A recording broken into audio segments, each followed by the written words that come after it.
My girlfriend clearly knew about the poison in her body, that only this medicinal herb could cure it, but for my sake, she willingly gave the life-saving medicine to that green tea bitch, only hoping that I could be with her in her final days. When I was reborn and faced this choice again, I took the life-saving medicine without the slightest hesitation. Yun Mengyao sadly looked at the surveillance screen on her phone, feeling an emptiness in her heart. She knew it was a dream, but she didn't expect the dream to be so short. It turned out that man went through all that trouble, still for that medicinal herb. But Lu Yan had said he would give it to me, now he still went around to get it himself. Am I that untrustworthy? I clearly knew he would do this, but why does my chest still hurt so much? The moment I took out the medicinal herb, Yun Mengyao immediately turned off the surveillance camera. Hugging her knees, she curled into a ball, covering her eyes. Assistant Jiang Ting beside her asked weakly, "Miss, do you need me to go and bring him back?" Yun Mengyao said in a hoarse voice, "No need. Tell everyone to withdraw. Let him go." Jiang Ting sighed and could only comply. After getting the herb, I went straight to the kitchen, still unaware of what had happened upstairs. I just felt that the first-floor hall was unusually quiet. An hour had passed since I finished brewing the medicine. When I carried the medicine upstairs, I happened to run into Jiang Ting coming down. Seeing me, Jiang Ting was a bit stunned. "Why haven't you left yet?" I frowned in confusion. "Leave for where? Aren't I staying here tonight?" Jiang Ting's heart skipped a beat. Her gaze fell on the bowl of medicine in my hand. She couldn't help but ask, "What is this?" I looked at the person standing right in front of me. "Medicine for your young miss. Step aside. It will lose its effect if it gets cold." Jiang Ting looked at me in astonishment. "For my young miss? Is my young miss sick?" I paused, so it turns out that Yun Mengyao being poisoned, even her closest confidant didn't know? Thinking this, I looked at Jiang Ting with quite a bit of sympathy. "It's none of your business. Go to sleep." Jiang Ting's heart was dealt 10,000 points of damage. How could the young miss's business not be related to me? I paid no more attention to this girl, walked around her, and went straight ahead to Yun Mengyao's door. I raised my hand and knocked. At this moment, Yun Mengyao was hugging a pillow, curled up in a corner, letting the darkness swallow her. Hearing the knock on the door, she spoke into the walkie-talkie with some annoyance. "No one is to disturb me." Hearing the voice coming from the walkie-talkie on Jiang Ting's shoulder, I couldn't help but be stunned. "What's wrong with her?" Jiang Ting's lips moved, not knowing what to say.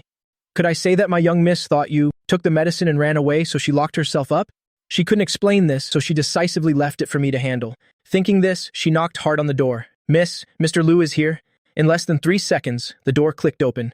Yun Mengyao stared blankly at me outside the door. "Why are you—" Her gaze glanced at what I was holding.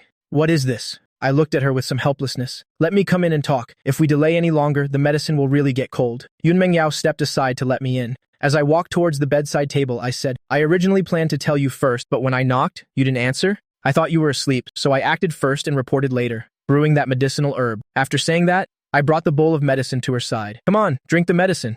Yun Mengyao didn't take it, still insisting on staring at me. For me? I was dumbfounded. Who else would it be for? Yun Mengyao felt like she was on a roller coaster. Her mood, which had just hit rock bottom, gradually warmed up. However, she immediately realized a problem. "How did you know I needed this kind of medicine?" If Lu Yan could brew medicine for me, that means he knows I've been poisoned. I didn't even tell Jiang Ting, so how could he know? I lied without blushing or my heart skipping a beat. "Didn't you know I'm a traditional Chinese medicine doctor? When I held your wrist today, I already took your pulse. Hurry up and drink the medicine. It will lose its effect if it gets cold." Yun Mengyao still didn't take it. Thinking about my unusual behavior tonight, she felt like she had figured something out. "Did you suddenly change your attitude towards me because of this matter?" This implied truth caused her mood, which had just warmed up, to instantly hit rock bottom again. So it was because he was afraid of being indebted to me that he gave me the medicine. I was dumbfounded. "What?" Yun Mengyao said disappointedly. "Does it mean that after I drink this bowl of medicine and the poison is gone, you can be free of your psychological burden and completely draw a line between us?" My face was full of question marks. I didn't expect the lie I casually made up could make her overthink so much. For a moment, I felt both angry and amused. If I wanted to draw a line between us, I would have just brought you the medicine. Why would I need to promise to be with you? Yun Mengyao, do you not trust me, or do you lack confidence in yourself? Yun Mengyao gave a bitter laugh. "Lu Yan, in this world, only you can make me lack confidence. From childhood, she has always been the favored daughter of heaven, but she kept stumbling before me. She was even jealous of a woman who was far inferior to her in every aspect, just because that person had almost all of my attention. This time, it was my turn to be silent for a long while. Then I didn't explain anymore. I just casually handed the medicine back to her. Anyway, the medicine is already brewed. The medicine for Su Lingyan's mother doesn't use this formula. It'd be a real waste if you don't drink it." This time, Yun Mengyao didn't refuse, but her heart was filled with gloom. She thought my change of subject and attitude while talking about this was practically a death sentence for her. So be it. If this is what Lu Yan wants, I won't bother Lu Yan anymore. She drank the whole bowl of herbal medicine. Yun Mengyao unconsciously frowned. As for me, the corners of my eyes and brows were filled with a smile. "Is it bitter?" Yun Mengyao wiped the corner of her lips. "It's okay. It's your fault for not preparing candy for me." Yun Mengyao was amused and laughed. "No need. I'm not a child. Just as she finished speaking, Yun Mengyao suddenly realized that the previous sentence didn't sound like something Lu Yan would say, and if he wanted to leave me, he definitely wouldn't do something so unnecessary. Before she could raise her head to see clearly, her vision suddenly darkened, a shadow covering her. I leaned in closer, holding her face with both hands. Then let me help you share a bit of it. After saying that, I kissed her. Yun Mengyao's pupils suddenly contracted, her five senses seemed to disappear in an instant. A warm sensation assaulted her soul. The ambiguous atmosphere in the bedroom kept rising. Both seemed to be carried away by this kiss, and soon fell onto the large, soft bed together. I regained a bit of my senses. You just took your medicine. Lie down and rest first. The desire in Yun Mengyao's eyes was still thick and undissipated. She looked at me foolishly. Lu Yan, I already gave you a chance to leave. You were the one who walked in on your own. If she had never had him, she would rather hurt herself than bear to see me frown. But once she truly had him, she could never let go. Regardless of whether I love her or not, don't even think about leaving her side. Seeing Yun Mengyao's soft body leaning against me, I gently held her shoulders and covered her with a blanket. Then I sat down on the chair by the bed and looked at Yun Mengyao, saying gently, "Be good, rest well so your body can recover quickly." Yun Mengyao's beautiful eyes looked at me dreamily, her red lips pursed and then parted again. At this moment, I was so tired that I didn't even have the strength to open my eyes, so I didn't hear what she said clearly, and also missed the stubbornness and almost pathological possessiveness in her eyes. The next morning, as soon as I opened my eyes, I saw Yun Mengyao staring at me without blinking, with faint dark circles under her eyes. My heart skipped a beat, and I quickly reached out to take her pulse. After confirming that the poison was completely gone, I breathed a sigh of relief. Immediately after, a thought occurred to me. Could it be that she stayed up all night watching me? Thinking this, I asked her just that. Yun Mengyao was silent for a long time. I was scared that this is a dream, scared that when I wake up there will be nothing left. I sighed softly in my heart. Don't be afraid, I will never leave you. Yun Mengyao's heart trembled and she wrapped her arms around me. You said it. I nodded. Yes, I said it. After speaking, I patted her arm lightly. Let go first, I have to get up. But not only did Yun Mengyao not let go, she hugged me even tighter. Where are you going? I rubbed my forehead. Was it an illusion? Why is it that after sleeping for a night, Mengyao seems even clingier? To the company, of course. How busy this position is, it's not like you don't know. Yun Mengyao's chin moved slightly, but she said nothing. But I keenly sensed what she was concerned about and immediately felt the urge to tease her. I almost forgot Su Lingyan is still at the company. Hearing that, Yun Mengyao's arms around me tightened. Don't go, she immediately panicked. Seeing this, I smiled. If you don't let me go to the company, how can I fire her? Yun Mengyao was stunned. What did you say? I said word by word. You didn't hear wrong. I said I want to kick her out of the company. What, do you have an opinion? Yun Mengyao just felt that she might still be dreaming. After the meal, I forced Yun Mengyao, who was about to follow me to work, back into bed. Leaving Yun Mengyao's place, I went straight to the Maybach parked by the road. Assistant Shin Bingbing saw me coming, immediately got out of the driver's seat and skillfully opened the back door. President Liu. I nodded in response and got into the car. On the way to the company, Shen Bingbing occasionally glanced at me in the rearview mirror looking like she wanted to say something. Even though I was resting with my eyes closed, I couldn't ignore her burning gaze. If you have something to ask, just say it.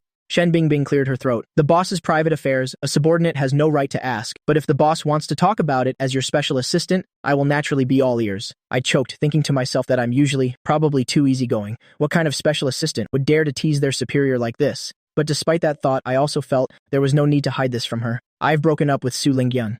My current girlfriend is Yun Mengyao. Just be mindful when you see them in the future. Although she already had a hunch, when she heard these words, Shen Bingbing was still a little surprised. Then, the corners of her lips curled up. A happy smile appeared in her eyes. Congratulations, boss. There's something I don't know if I should say. During rush hour traffic, Shen Bingbing hit the brakes, and her train of thought became a bit clearer. Knowing that her boss had a new partner, she no longer spoke with reservations.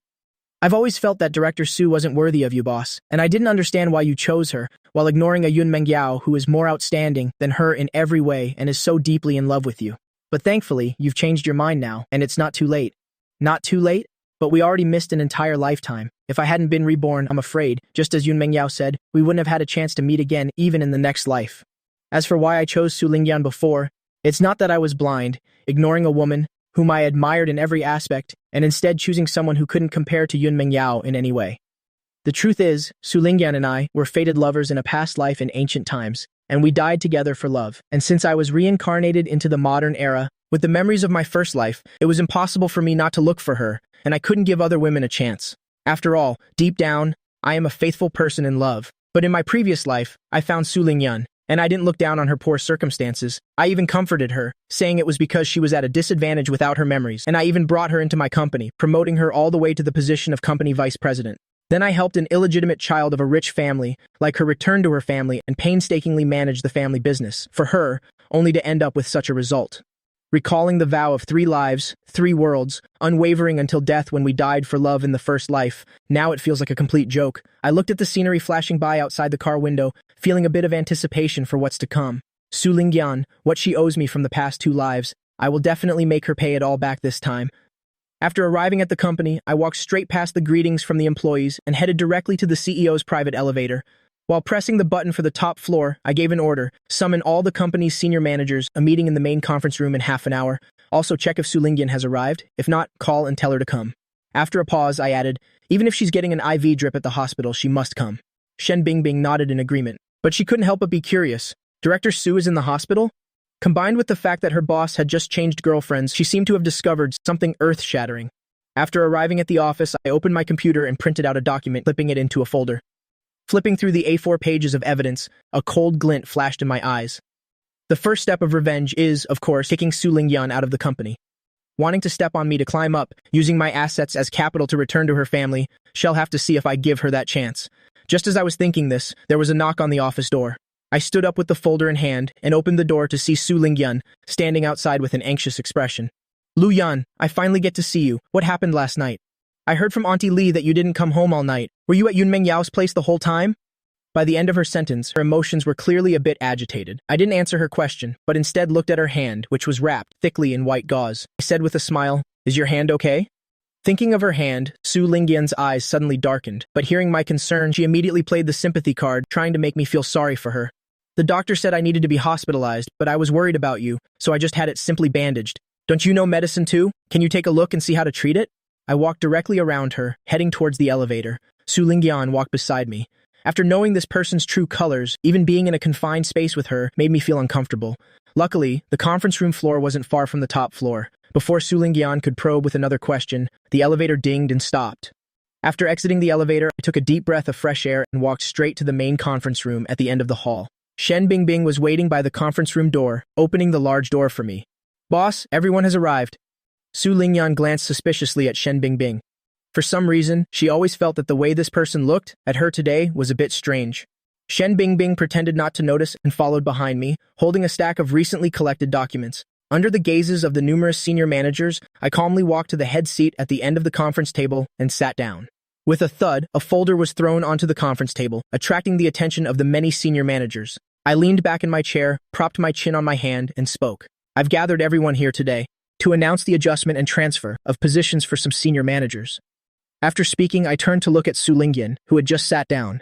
During her tenure, Director Su used her position to repeatedly embezzle company funds, seriously harming the company's interests. After careful consideration, I have decided to terminate her employment contract with the company. I paused for a moment, then looked back at the stunned Su Lingyan. Director Su, will you resign on your own or wait for the company to fire you?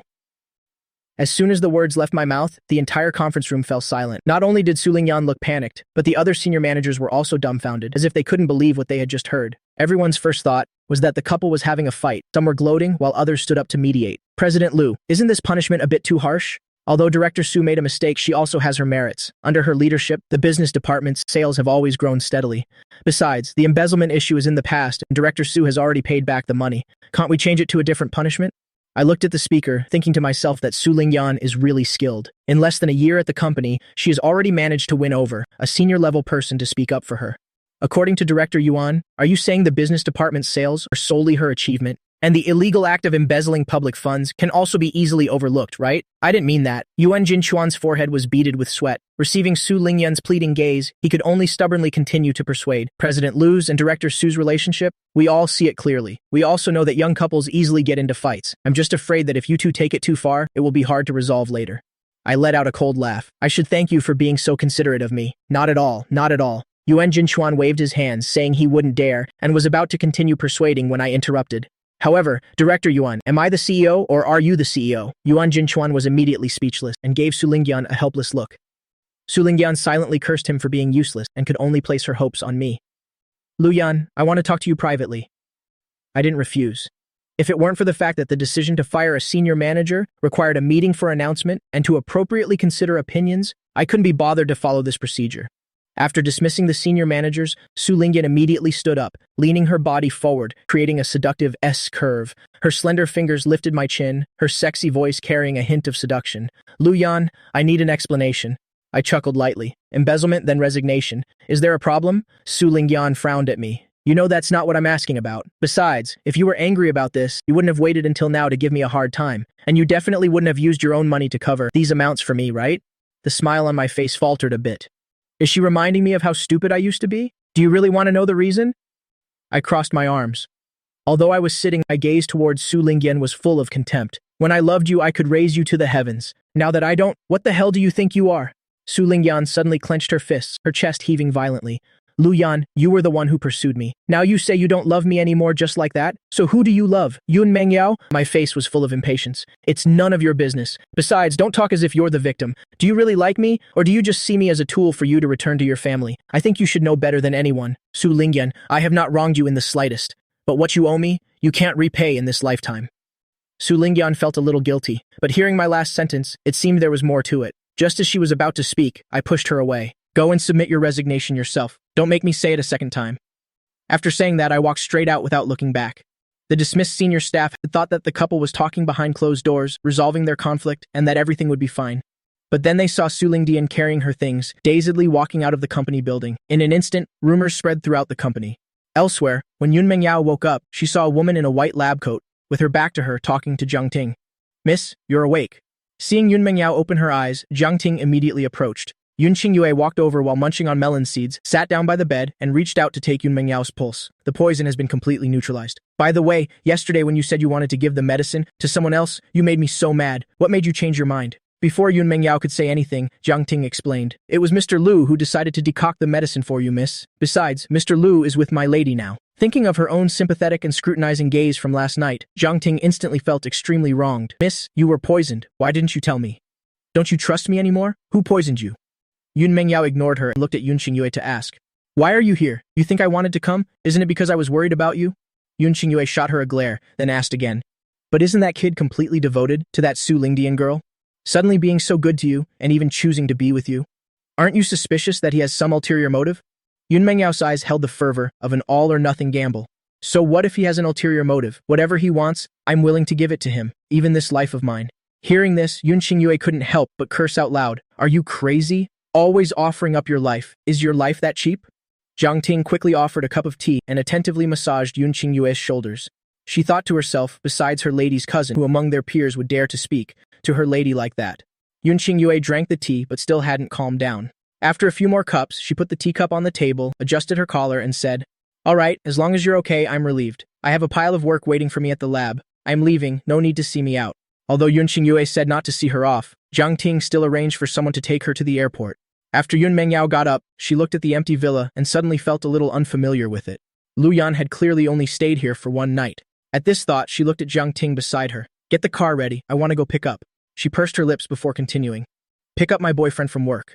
After receiving Su Lingdian's resignation letter, I made some personnel adjustments, then sat in my office and handled work as usual. When it was time to get off work, I rubbed my forehead and took out my phone to look. It was full of harassing messages and calls from Su Lingdian and her brother. I didn't even bother looking, deleted them all with one tap and blocked both of them. As a result, just as I walked out of the company gates, I saw Su Lingdian's younger brother, Su Zi, approaching.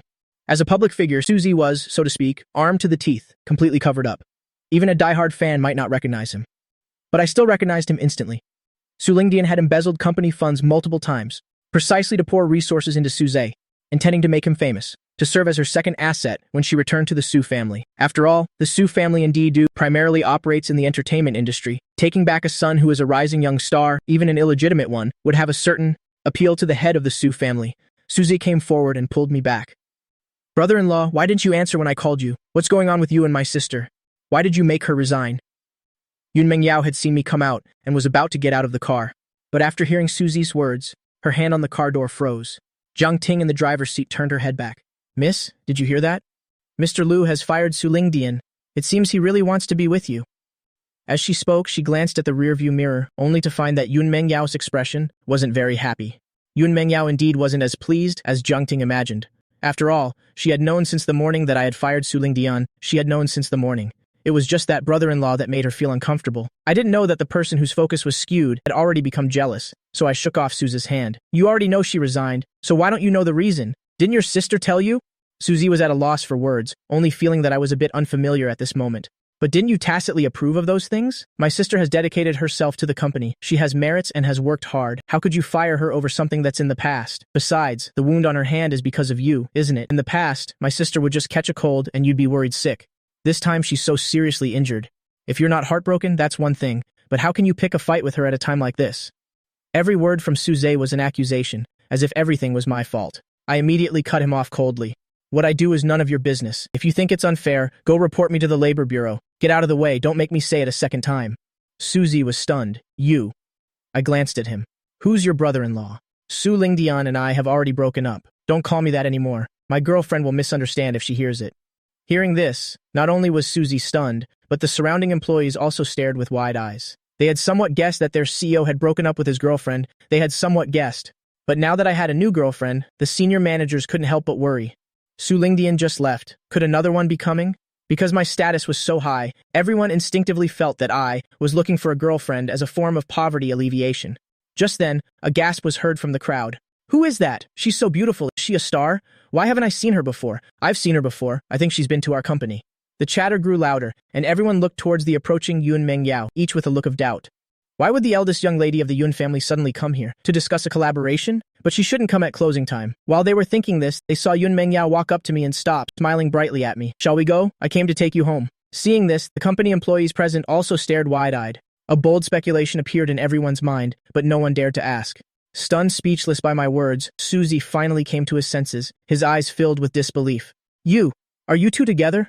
When he first saw Yun Mengyao, he was as stunned as if he had seen a goddess, beautiful and from a prominent family. Suze had even once thought, I must have been kicked in the head by a donkey to not like someone like Yun Mengyao and instead be completely devoted to his sister. But seeing the scene before him now, he found it incredibly glaring. I paid no attention to Susie. To be precise, from the moment Yun Mengyao appeared, my eyes never left her face. Why did you come here? Yun Mengyao lowered her head and smiled lightly. Picking up my boyfriend from work. A sentence equivalent to a public announcement immediately caused the crowd to erupt. So this really is CEO Lu's new girlfriend. I smiled along with her. Let's go. Susie rushed forward. You can't go, you're cheating. What has my sister done to deserve this from you? To be used and then discarded? How can you do this to her? Everyone looked at the frantic Susie and took a step back. Who's that? He's like a madman. Director Su's younger brother looks like this? What director? Su Lingdian has already been kicked out. But doesn't this person look a bit like a celebrity? I remember now. He looks like Suzy. And they're both named Su. Could they really be siblings? When Suzy realized someone had recognized him, he immediately shut his mouth, shot me a resentful glare, then turned and left. After getting into Yun Mengyao's car, I opened the window, looked at Shen Bingbing, and gave her a task. Director Meng of Huaxing Entertainment intends to withdraw from the board of directors. Contact him, and in my name, acquire all the shares he holds. The headquarters of Huaxing Entertainment is in Shen City, and it's the entertainment company Suzy is signed with. Shen Bingbing was a little suspicious as to how new director Meng wanted to divest, but she didn't ask much and immediately nodded in agreement. Jiangting watched Shen Bingbing leave, started the car, and asked while looking in the rearview mirror, Miss, are we going back to Yujing or to Diluan? Yujing is where Yun Mengyao lives. Diluan is where I live. Both are prime real estate locations in Shen City. Yun Mengyao looked at me, her eyes questioning. I said casually, to Diluan. Yun Mengyao let out an oh, her tone a little disappointed. Jiang Ting mentally slapped herself. Why did I have to ask? I should have just driven them directly to Yujing. My lady won't make things difficult for me later, will she? The two people in the back seat didn't notice Jiang Ting's turmoil. I looked at the woman whose ears were about to droop and laughingly patted her head. Don't you want me to go home? Yun Mengyao looked at me pitifully. What do you think? My voice was a little troubled, but I have some important documents at home that I need to handle. How about tomorrow? Yun Mengyao nodded. Okay, whatever you say. After saying that, I kissed Yun Mengyao's forehead, a light, fleeting kiss that touched and left. Yun Mengyao pursued dissatisfiedly. You weren't like this yesterday. With that, she pushed me against the car door and fiercely kissed me again. Hearing the suggestive sounds from the back seat, Jiang Ting silently raised the partition. Her face turned red, then pale. Her premonition from before was confirmed, but right now she just wanted to kick over this bowl of dog food. The car drove straight to Diluan. Jiang Ting pursed her lips and coughed lightly. Mr. Lu, we've arrived. Yun Mengyao reluctantly pulled her lips away. Go home. I opened the car door, blushing. As soon as I got out of the car, I took a deep breath of fresh air. It wasn't until a cool night breeze blew by. that some of the restlessness in my heart was dispelled. I patted my cheeks, suddenly realizing, wasn't I the one who initiated the teasing with Yun Mengyao? How did I end up being dominated by her to the point of being breathless? Questioning my existence, I walked straight to a villa and pressed the doorbell. Not long after, the door was opened from the inside. A woman in a grayish-blue apron greeted me with a smile. "Mr. Liu, you're back. Dinner is almost ready." I nodded with a mim and went inside. "You didn't come home last night? Where did you go?" I had just stepped into the living room when I was immediately questioned. I saw Su Lingdian's mother, Qin Hui, with her arms crossed, sitting in the middle of the living room sofa, looking like she was about to interrogate a criminal. Li Yanfang nervously wrung her apron. "Mr. Liu, I forgot to mention earlier, Mrs. Su has been here waiting for you for a while." I crossed my arms, leaned against the corner wall, and looked at Qin Hui with a sarcastic gaze. "Where I go, does that have anything to do with you? Looking at your posture, anyone who didn't know better would think this is your house." Qin Hui frowned, as if she couldn't believe her ears. "You? How can you talk to me like that? Don't you know Lingdian was injured last night?" I let out an "oh." "Is her injury the only thing you know about?" Qin Hui frowned. "What do you mean?" I walked to the sofa opposite Qin Hui and sat down, crossing my legs and leisurely pouring myself a cup of tea. After drinking it, I raised my head to glance at her, asking a question instead of answering. "I know she was injured, so what?" Qin Hui was both angry and confused by my arrogance. I had given her an opening, so she didn't bother with other matters.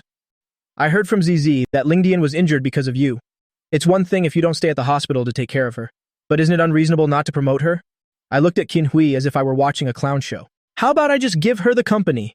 Qin Hui's eyes lit up, but she still spoke with an air of arrogance. "Everything you have was supposed to be Lingdian's anyway. Even if you don't give it to her now, you'll have to in the future." I slammed the teacup in my hand onto the table. "The Qing dynasty fell a long time ago. Are you still living in the Dark Ages?" "What?" Qin Hui was a bit stunned by this curse. After processing it, she immediately became furious. "You dare to scold me? Are you rebelling? Believe it or not, I'll have Lingdian break up with you." I looked at Qin Hui sarcastically. "You don't need to worry about advising a breakup. Your precious daughter has already been kicked out by me. Now please get the hell out of my house immediately." As soon as I finished speaking, Qin Hui was stunned for a long time before reacting. "What do you mean by that? You and Lingdian broke up? How is that possible?" She knew how infatuated I was with her daughter. That's why even though I was the CEO of a large company, she dared to control me anytime, anywhere. And now I was saying I had broken up with her daughter. I leisurely enjoyed the colorful expression on her face. "If you don't believe me, just call her and ask. Kicked out doesn't just mean we broke up. Her position is gone too." Qin Hui's face was panicked. She hastily took out her phone to call Su Lingdian. As soon as the call connected, she began firing questions. I couldn't hear what the other side was saying, but I could clearly see Qin Hui's face gradually turn pale, eventually becoming white as a sheet. It was truly a delightful sight. "Now you know, right?" I gestured towards the door. "Get out." Hearing my voice, Qin Hui's dazed eyes regained a bit of life, and she didn't dwell on my disrespect. She walked over and sat next to me, speaking fawningly. "Xiaoyan, Mom was wrong. I shouldn't have come to you without knowing the whole story. Are you and Lingdian just having a fight? Tell me so I can go home and teach her a lesson. Don't be really angry with her, okay?" I looked at Qin Hui's fawning expression and stood up in disgust. "You're quite flexible, aren't you?" Then I pointed to the door and said, "He'll say it again. Get out." Qin Hui's face was full of anxiety and pleading, a far cry from the arrogance she had when she first arrived. But I didn't want to say another word to her. "Auntie Li, throw her out for me." Auntie Li, who had been silent until now, heard my order and immediately looked troubled. "Mr. Liu, let's talk things over calmly. Mrs. Qin is right. It's normal for couples to have fights. If you make such a big deal now, how will you resolve it later?" I looked at her with a half-smile. "Auntie Li, have you forgotten who pays your salary?" Auntie Li immediately shut up and turned to Qin Hui. "Mrs. Qin, you should go." Since it had come to this, Qin Hui couldn't stay any longer. A person used to being domineering could only bow their head once or twice. That was the limit. Being repeatedly humiliated by me, she also lost her temper. "What's an orphan from the orphanage got to be so arrogant about? You remember this? You're the one who gave up on Lingdian. Don't regret it later. When we return to the Su family, even if you kneel and beg Lingdian to change her mind, I won't let you through the door." After saying that, Qin Hui left without looking back. But at this moment, she had no idea that by the time her family of 3 returned to the Su family, my status would be something Su Lingdian could never reach. I leaned back against the sofa, a little tired. The empty living room felt incredibly lonely. Not long after, my phone rang. I glanced at the phone screen, and my voice softened a few degrees. "What's wrong?" Yun Mengyao's pleasant voice came through the phone. "Are you in a bad mood?" I rubbed my forehead. "Is it that obvious? You could tell just from my voice." On the other end, Yun Mengyao was silent for a moment. "Did Su Lingdian's mother come to bother you?" I shot up, walked out of the villa, and looked around. I saw the black Bentley still parked in the same spot as before, but the driver's seat was now empty. I walked quickly to the rear car door and knocked lightly. The door opened immediately, revealing the profile with Yun Mengyao's exquisite features. I opened my mouth, and after a few breaths, I finally voiced the doubt in my heart. Why haven't you left yet? Yun Mengyao was silent for a moment. I wanted to wait until morning to take you to work. Seeing me stay silent, she lowered her head, a little guiltily. I didn't want to bother you, but I saw the person who just left, and I guessed a few things. I was worried you'd be in a bad mood all by yourself. Waiting to take me to work, I didn't know if Yun Mengyao was crazy or if I was. You. Were you planning to wait here and spend the night in the car? Yun Mengyao said nothing, her head bowing even lower. I felt like my heart was about to explode. I just wanted to find an outlet to release, to let go. And so, the extremely guilty person. Yun Mengyao was dragged back to the villa by me. The food on the table was no longer steaming hot, but it was still barely edible. I took 2 bottles of Bordeaux from the wine cabinet. While letting the wine breathe, I shot an annoyed glare at Yun Mengyao. Eat. Yun Mengyao lowered her head apologetically. I was wrong. Don't be angry. I glanced at the wine bottle breathing in the ice bucket, then said with a smile while holding my chopsticks in my mouth, I should even reward you. Although my smile was a bit sinister, Yun Mengyao was still intrigued to the point of her heart itching. What reward? Tell me. I kicked the ball back to her court, then lowered my head to eat. After dinner, I poured the aerated wine into a glass and clinked it with Yun Mengyao's. A toast to your recovery, to neutralizing the poison in your body, a toast to my rebirth, to cleaning up the trash around me, a toast to our second day together, and to every day after. Without waiting for Yun Mengyao's reaction, I raised my wine glass and downed it in one go. I poured myself another glass and clinked glasses with her again. Why aren't you drinking? This isn't fake wine. Isn't this worth celebrating? With that, I downed another glass. When I was about to pour a third glass, Yun Mengyao stopped my hand. You're drunk. I raised an eyebrow. What are you talking about? I've only had 2 glasses. Yun Mengyao still held the mouth of the bottle, not letting go. Don't drink anymore. I compromised and let go. I'll listen to my wife. I looked at Yun Mengyao with a squinting smile. My eyes were swirling with a desire that could drown a person. Luyan, if you don't want to be unable to get out of bed tomorrow, don't seduce me with that look. Even knowing I was drunk, she was still incredibly excited by my casual use of the word wife. Do you know how weak my self-control is in front of you? Yet you still dare to tease me so recklessly. My drunken eyes seemed to be trying to decipher the meaning of her words. Then, without knowing whether I understood or not, I beckoned to Yun Mengyao with my finger and ordered, Come here, into my arms. I can't let Lu Yan drink any more in the future. This was Yun Mengyao's first thought. Not long after, I lost consciousness, vaguely carrying the woman back to the room. I reached out and gently stroked Yun Mengyao's cheek. Why are you so good to me? Without waiting for her to answer, I spoke again. In this life, it can be my turn to pamper you. What? Yun Mengyao didn't quite hear that last sentence, but I refused to say it again. Yun Mengyao chuckled and kissed my forehead. You're not happy that I'm good to you? I hummed in response, and for some reason, my thoughts got stuck in a loop. Is it that no matter how capable I am, if you don't have a good background, some people will look down on you? Yun Mengyao's expression turned serious. Who would dare? I didn't know what she was thinking, so I reached out and grabbed her by the collar. Will your parents look down on my background? Will they forbid me from being with you? Hearing these words, Yun Mengyao began to understand. Remembering that Qin Hui had left the villa, a trace of gloom flashed in her eyes. She took my hand with her slender ones and said solemnly, My parents won't. They're just amazed at how outstanding you are, to have come this far under such circumstances. My hazy eyes blinked. Really? Yun Mengyao nodded seriously. It's true. My parents are very open-minded and they respect my opinions. If you don't believe me, they'll take you home to meet them tomorrow. Seeing that I was silent again, Yun Mengyao felt a little disappointed, but she didn't expect a completely drunk person to understand her every word. She took out her phone and made a call, then turned up the air conditioner a bit and patiently and meticulously helped me take off my shoes. After Yun Mengyao was done, Jiang Ting happened to arrive at Di Luan with the sobering soup that had just been prepared. After Yun Mengyao sent her away, she held the sobering soup in one hand and helped me sit up with the other. Be good, drink this, and then sleep.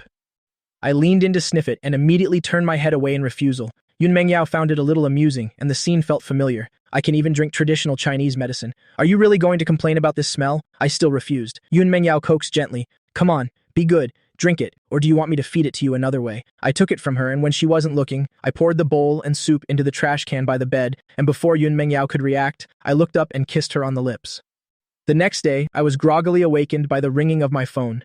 As soon as I answered, I heard the anxious voice of Shen Bingbing on the other end. Boss, look at the trending topics. Suzy posted on Weibo to slander you and the company, and now the company's stock price has started to fall. Hearing Shen Bingbing's words, I just gave an indifferent, oh, you're making a mountain out of a molehill. You followed me for so long, how can you be so flustered? I was afraid Suzy wouldn't cause trouble. Now that he's delivered himself to my doorstep, it's just what I wanted. Shen Bingbing was once again won over by my imposing manner. Sorry, boss. I was the one making a big deal out of nothing, but the content Suzy posted is so infuriating. Plus, he bought trending spots and a water army, and with his fans, Weibo is now filled with curses directed at you. I can't stand it, I said calmly. It's fine, let them curse. As long as it involves the entertainment industry, the flame war will only intensify. In my previous life, I helped Su Lingyan manage Tianyu, which took up half of the entertainment industry's landscape, so of course I'm no stranger to this. Shen Bingbing let out an ah.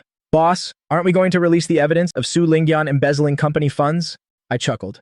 Of course, the evidence must be released, but that's not all. We'll talk when I get to the company. You just be responsible for reassuring the shareholders. I didn't just want to clarify the situation, but to kill two birds with one stone. Yun Mengyao looked at me, her eyes full of excitement and eagerness, and playfully pinched my earlobe. It seems you already predicted Suzy would do this. I cleared my throat lightly. I just felt that with his personality and intelligence, he wouldn't let it go easily, nor could he think of a better way to attack me. Yun Mengyao was still smiling. So, do you need my help? I shook my head. Yun Mengyao already helped me get revenge in my past life. This life, I must get revenge myself. On the way to the company, I boredly opened Weibo and saw a related topic at the top of the trending list. CEO of Lu Corporation cheats. Popular idol Su Zi speaks out against the injustice. I opened this trending topic, and at the top was a long post from Su Zi on his own Weibo account, which emphasized how Su Lingyan had endured humiliation and paid a price for me, and then accused me of casting her aside after using her, clearly painting me as an ungrateful scumbag, and Su Lingyan as a pitiful woman. Perhaps out of fear of Yun Mengyao, it didn't mention who my affair was with. Reading it from start to finish, I felt nothing. Only when I saw the comments cursing Yun Mengyao did my expression turn cold as I silently memorized those IDs. Yun Mengyao turned to look at me. What's wrong? Nothing. I turned off my phone and adjusted my expression. I was just thinking about dealing with Suzy later, and I'm a little excited. Yun Mengyao looked at me for a long time, and finally voiced the doubt she had been hiding in her heart. Did something happen between you and Su Lingyan?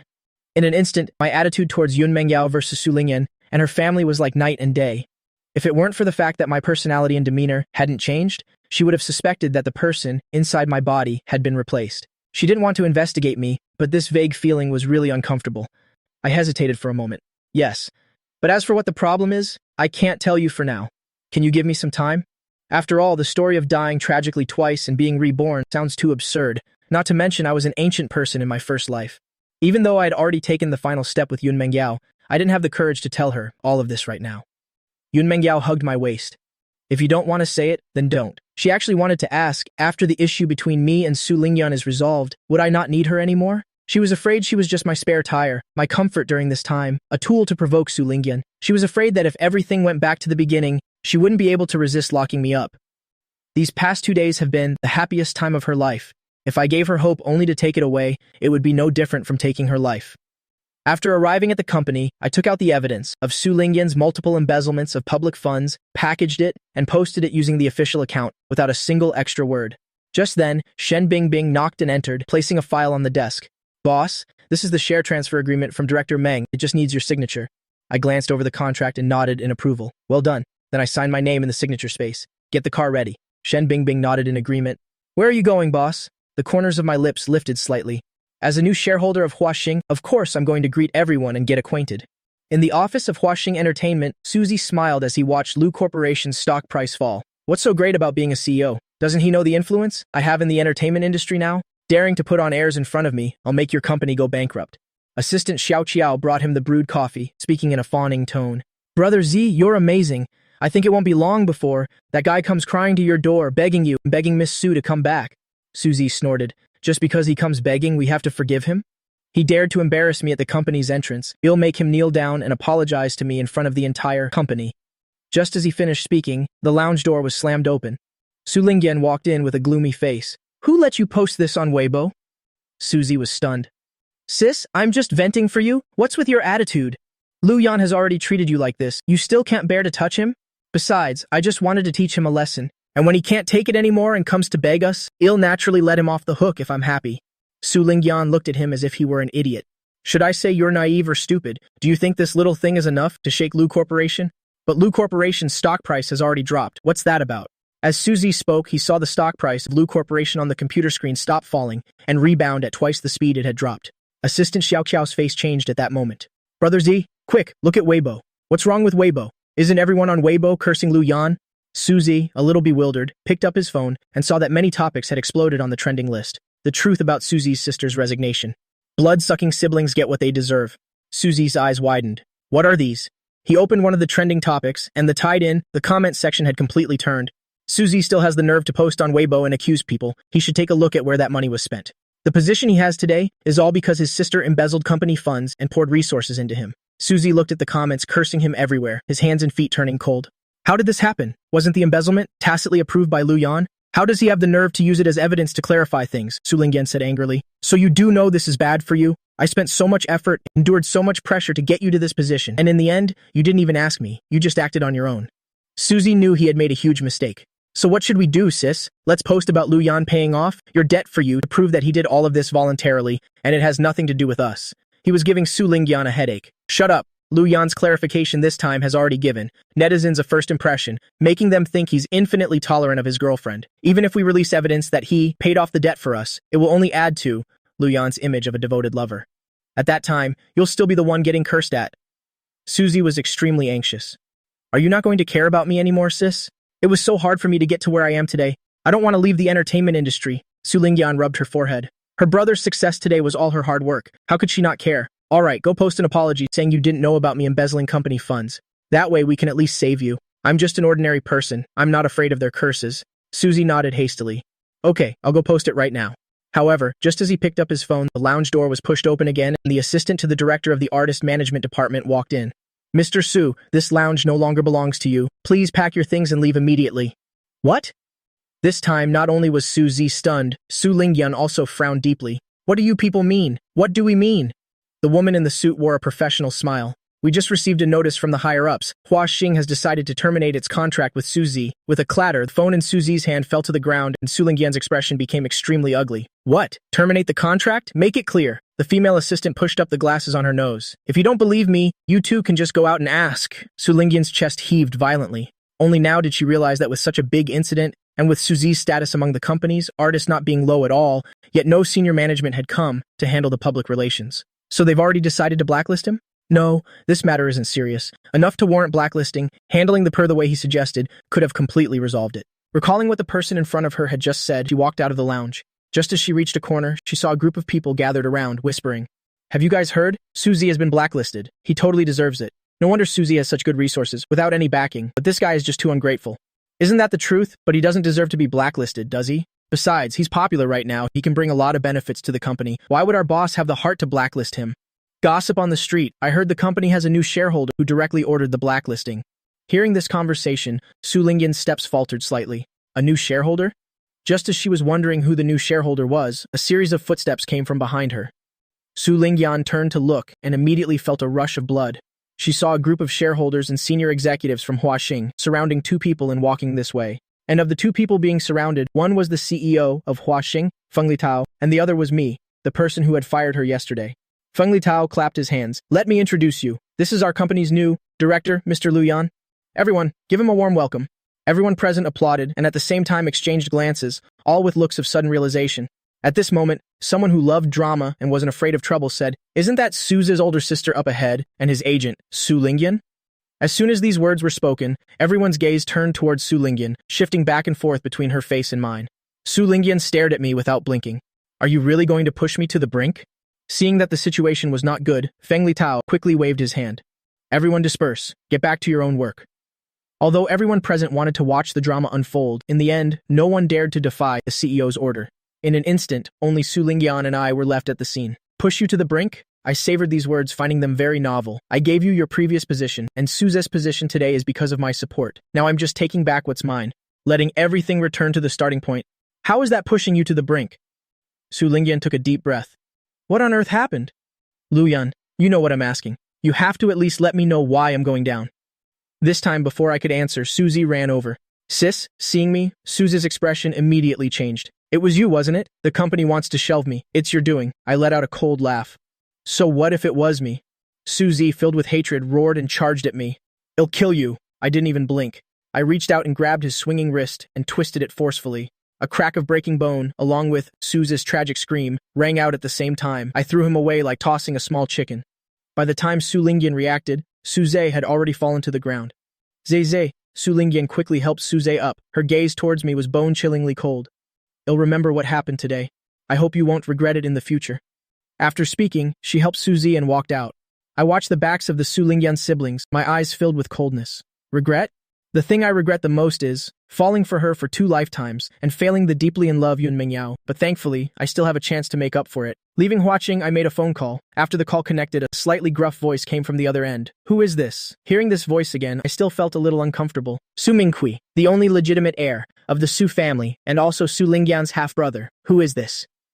If you don't say anything, I'm hanging up. Su Mingqi. I called his name, and Su Mingqi was taken aback. Who are you? Who I am isn't important. I mainly want to give you a little reminder. Be wary of your father's illegitimate daughter. She's always thinking about returning to the Su family and fighting with you for the inheritance. Su Mingqi said with indifferent disdain. Just those 2 siblings? As long as I'm here, they won't even be able to set foot in the Su family's door. Mr. Su, it's better not to be too confident. In the previous life, even though Su Mingqi strongly objected, he couldn't stop the 3 of them, Su Lingyan's family, from returning to the Su household. This life, although she doesn't have my help, nor the capital to attract the head of the Su family. But I understand Su Lingyan's character. She won't give up until she achieves her goal. Su Mingqi might not really be her match. What do you mean by that? Also, who are you really? I hung up and blacklisted the number. I've already said this much. If Su Mingqi still doesn't take precautions, then there's nothing I can do.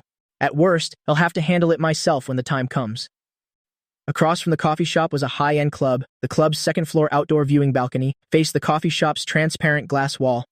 Xia Wanning was talking to the person in charge of the company's Xin City branch when her gaze inadvertently swept over, and after seeing me sitting quietly across the way, she suddenly shot to her feet.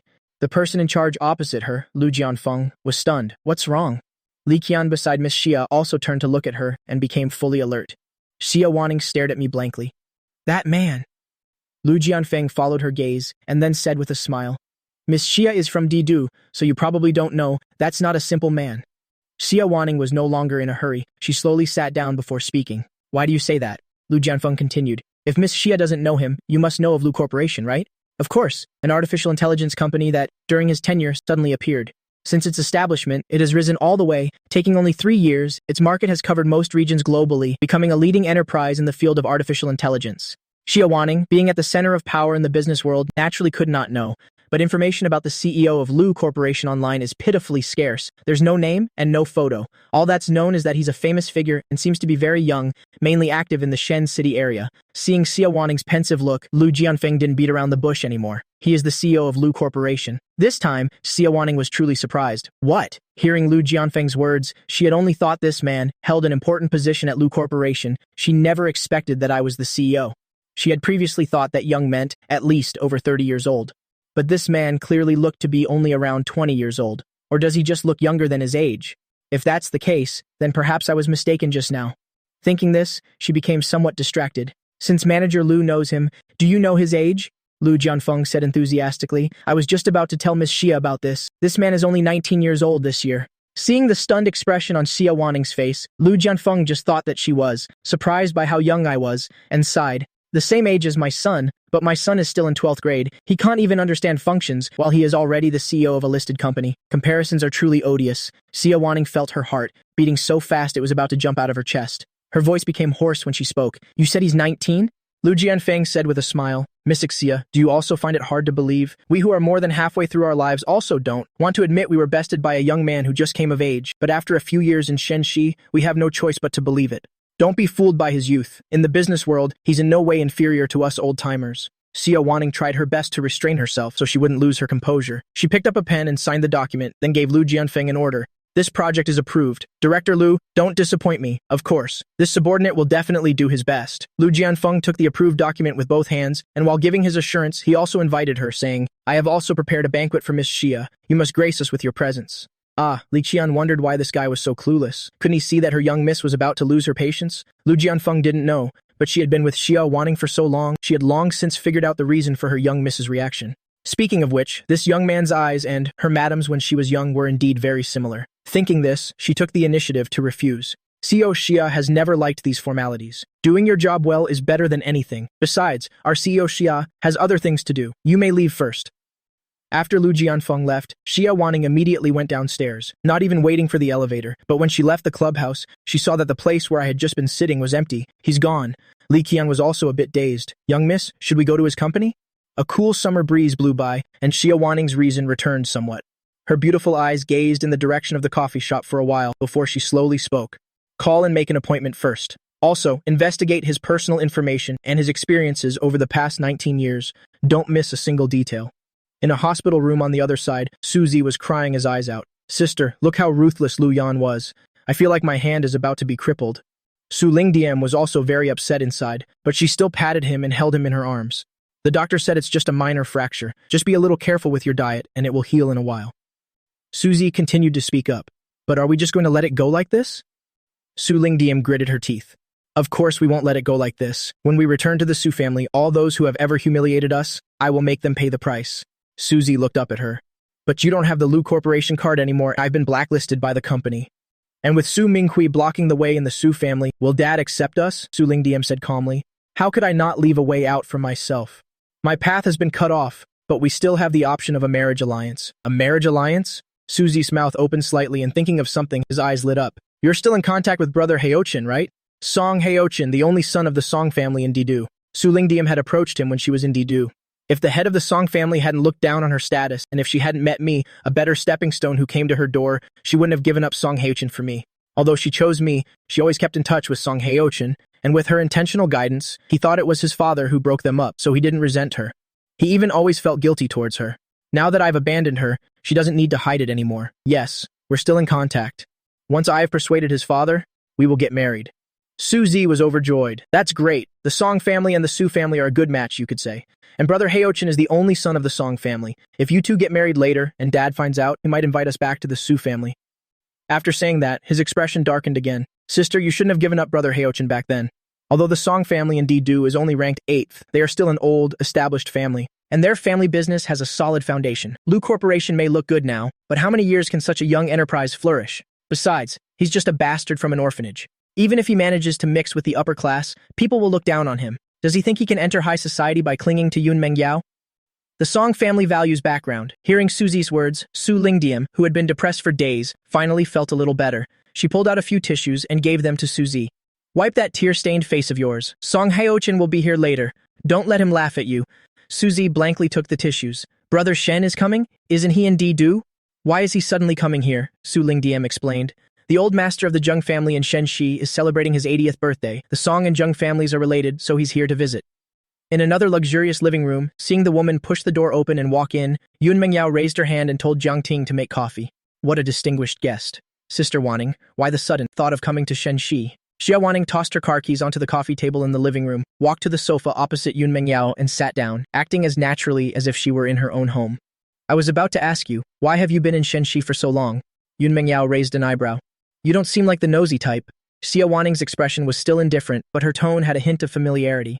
I have 2 younger sisters at home. I can't be bothered to manage you. Aunt and uncle asked me to tell you that if you don't come back, he will come here personally. She paused here, a teasing smile on her lips. To see which man has bewitched you. Yun Mengyao choked. Xia Wanning didn't pay much attention to Yun Mengyao's gaffe and went back to answering Yun Mengyao's original question. I came here to inspect and approve a project. Also, as she said this, she sat up a little straighter and the light in her eyes seemed to brighten a bit. I think I've found my younger brother. Hearing this, Yun Mengyao's smile also faded. Are you sure? Have you done a DNA test? Xia Wanning's clasped hands unconsciously rubbed together. Not yet, but I have a feeling that it's him, my brother. Do you know that kind of telepathic connection? All the suspected individuals we found before, including those who looked very much like my mother and came to impersonate him, none of them gave me this feeling. Yun Mengyao was a little confused. Then what are you hesitating about? Instead of taking him for a DNA test, you came here to pass a message from my mom. Is that more important than finding your brother? Of course not. Since it wasn't confirmed, she didn't specify that the person could be me. Moreover, the more she felt it was true, the closer she got to uncovering the truth, the more she felt a sense of apprehension. Yun Mengyao probably guessed her psychological state, so she didn't ask much more. Just then, Jiang Ting came over with 2 cups of coffee. Yun Mengyao picked one up, took a sip, and asked casually, If your brother is found, he should be around my age, right? Xia Wanning nodded. He was born half a year after you. Yun Mengyao was about to ask Xia Wanning about her brother's birthday when she saw that the previously amiable Miss Xia had changed her expression in a second. Don't you dare have any ideas about my brother. Even if you two are of similar age, you're not a suitable match. My brother was kidnapped at birth. It was so hard to find him again until I've spoiled him rotten. I won't let him have any thoughts of marriage. Yun Mengyao looked at Xia Wanning, who in an instant had become hostile towards her, and for a moment she didn't know whether to laugh or cry. You're not even sure if he's your brother yet, and you're already being so possessive. Being disturbed like this, she couldn't be bothered to ask about her brother's birthday anymore and quickly distanced herself, saying, Besides, I have a boyfriend now. Xia Wanning was surprised to hear that, but before she could ask for details, she received a text message on her phone. It was from Li Qian. There was news about her brother, so she immediately lost interest in Yun Mengyao's love life. I've passed on Auntie Chu's message. If there's nothing else, I'll be leaving.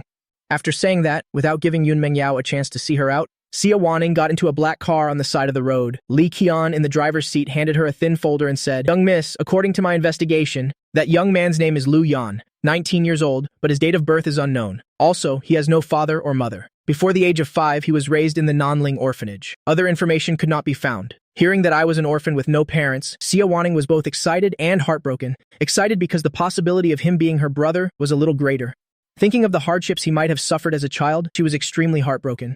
But why can't other information be found? Although the Xia family is not like the top international intelligence agencies, with power comparable to the Liu family, it shouldn't be impossible to investigate a person's background. Li Qian shook her head. This subordinate is incompetent, but Mr. Lu's information seems to have been intentionally erased. Only this sketchy information was left. Nothing else could be found. Xia Wanning looked thoughtfully at the document and ordered in a deep voice, "Place an order with Division 7. Xia Wanning looked at her watch. "What's the result of the appointment?" Li Qian replied. "It's been scheduled, 10 a.m. tomorrow." Xia Wanning nodded and was about to say something else when she heard Li Qian exclaim, "Young miss, Division 7 has rejected our order." Xia Wanning looked up at her. "Why was it rejected? You didn't look for Yabai, did you?" Yabai, one of the core members of Division 7, but also the most mysterious and most moody, taking orders based entirely on his mood. "No, I placed it directly on the homepage, and it was rejected in less than a moment." The suspicion in Xia Wanning's eyes deepened. "Then we'll stop investigating for now. Right now, the most important thing is to determine if Lu Yan is really my brother." Lu Corporation's CEO office. I was wearing a strangely shaped earpiece, listening to one of the 4 grand elders of Division 7 being noisy on the other end. "The young miss of the Xia family from Hua country is investigating you. I rejected it. Is there any reward?" I lowered my voice. "No. So heartless. By the way, do you have any grudge against her? Why is she investigating you? Do you need Division 7 to send someone to help?" "No need. Hanging up." After I said that, I disconnected, leaving 7 on the other side of the ocean, angry and helpless. After turning off the computer, I called Shen Bingbing and told her to prepare the car. Shen Bingbing looked at the time and saw it wasn't time to get off work yet. "CEO Lu, aren't you waiting for CEO Yun to pick you up?"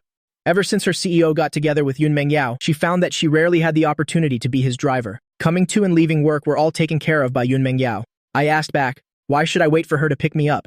Can't I go pick her up from work?" Yun Mengyao timed her early departure from work, planning to pick me up from work just like yesterday. As a result, as soon as she left the company, she saw a Maybach parked at the gate.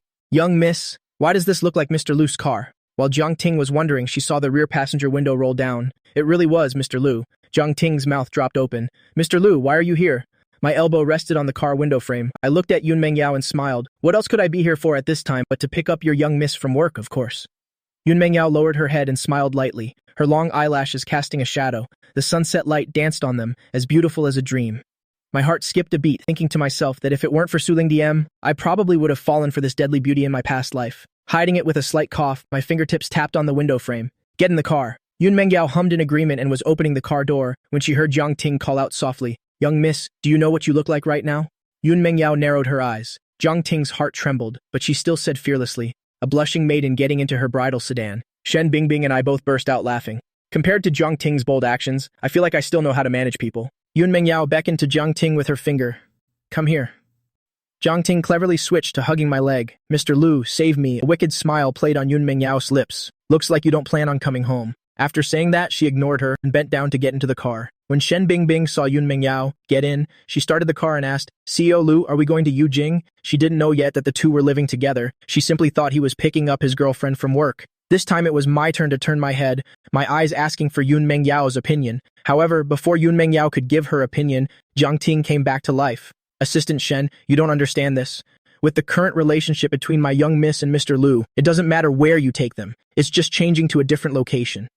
Yun Mengyao raised an eyebrow, but this time she didn't object.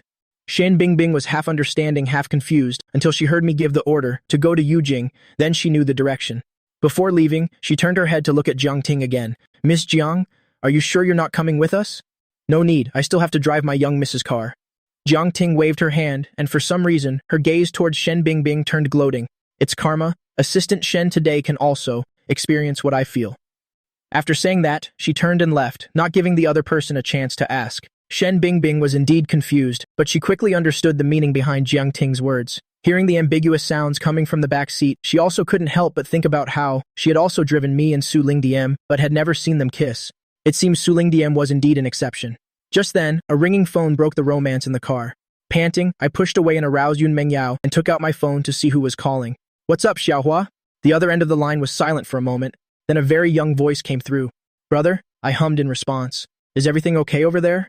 Yun Mengyao couldn't help but glance at me a few times. She knew I had a younger sister who was the daughter of the director of the orphanage that took me in, but she had never seen how the two of them were together, and she didn't know that when I faced that girl, I would have this kind of demeanor, as if retracting all my sharp edges and masks. Even my voice was full of gentleness. Although she didn't want to admit it, she couldn't help but feel jealous. Lu Xiaohua didn't know that because of her, her future sister-in-law had become jealous. "Everything's fine here? I just wanted to ask. Did you and Su Lingdian break up?" I hummed in response. "You saw Weibo?" Lu Xiaohua's voice revealed an indescribable sense of relieved joy. "Brother, you finally see clearly." Hearing her relieved tone, I suddenly felt ashamed. A problem that both my assistant and my sister could see. How could I not see through it? It was just that I had the life and death oath from the first life, so even though I knew the Su Lingdian of the second life was using me, I never gave up, only thinking that it would be fine once she regained her memories. "Brother, do you have a new girlfriend now?" Lu Xiaohua's voice pulled my thoughts back. I hummed, glanced at Yun Mengyao, and replied with a smile. "I'll bring her to see you when I have time." As soon as I finished speaking, a long silence came from Lu Xiaohua's end. Just when I thought the call had been disconnected, Lu Xiaohua spoke weakly. "Brother, is she also in Shenshai? I'll fly over tonight to check her out for you." I subconsciously asked back, "Don't you have a match?" Then I immediately guessed her worry, and for a moment, I didn't know whether to laugh or cry. "She's the one I've chosen, you don't need to worry." "How can I not worry even more? You just broke up with Su Lingdian and you've already chosen this person." After saying that, she hung up. After hanging up, I turned my head to look at Yun Mengyao. "Don't you have anything to say?" I clearly felt that when I answered the phone, this person's emotions had fluctuated a bit. Yun Mengyao had long since stopped being petty from the moment I said I would bring her to see Lu Xiaohua. Now, hearing my words, "Lu Yan, am I the one you've chosen?" I reached out and hugged her. "Yes." Yun Mengyao looked at me with a happy face. "Having you say that is enough." The next day, as usual, I was working in the CEO's office. At 10 o'clock, I heard a knock on the door right on time. "Come in!" With a click, the door was opened. Xia Wanning walked in with Li Qian. The moment I saw Xia Wanning, the corner of my mouth twitched. She was clearly meticulously made up. Those who knew would say it was the heads of two companies meeting. Those who didn't would think she was here for a blind date. I was no stranger to the young miss of the Xia family, the one in charge of the Xia family in Didu. She has a single mother who is considered a strong woman, and this Miss Xia is also perfect, inheriting all of her mother's qualities. But rumor has it that she is aloof and cold and wouldn't spend much effort on her appearance. What kind of act is this now? If I hadn't met her in my past life, I would have thought someone else had come. Seeing my reaction, Li Qian secretly thought things were not good. Did she overdo it? She remembered that when she woke up this morning, her young miss said she was meeting her brother today and had to dress up splendidly. Although I had repeatedly emphasized that a DNA test hadn't been done and this might not be her brother, but my young miss still stood in front of the mirror trying on clothes for 3 hours and couldn't find anything she liked. In the end, it was her decision to choose this outfit for the indecisive young miss. The result seems to be a failure. In the end, I was the one who broke the silence first.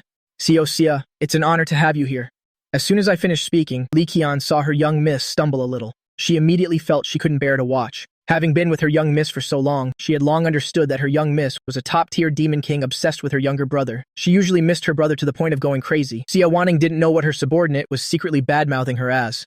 After hearing my voice, her eyes immediately showed surprise and joy. "You know me?" She had understood that, in front of her younger brother, her young miss's IQ was 0. I found Xia Wanning's attitude a bit strange. CEO Zaya's face often appears on the covers of financial magazines. It would be hard for me not to know.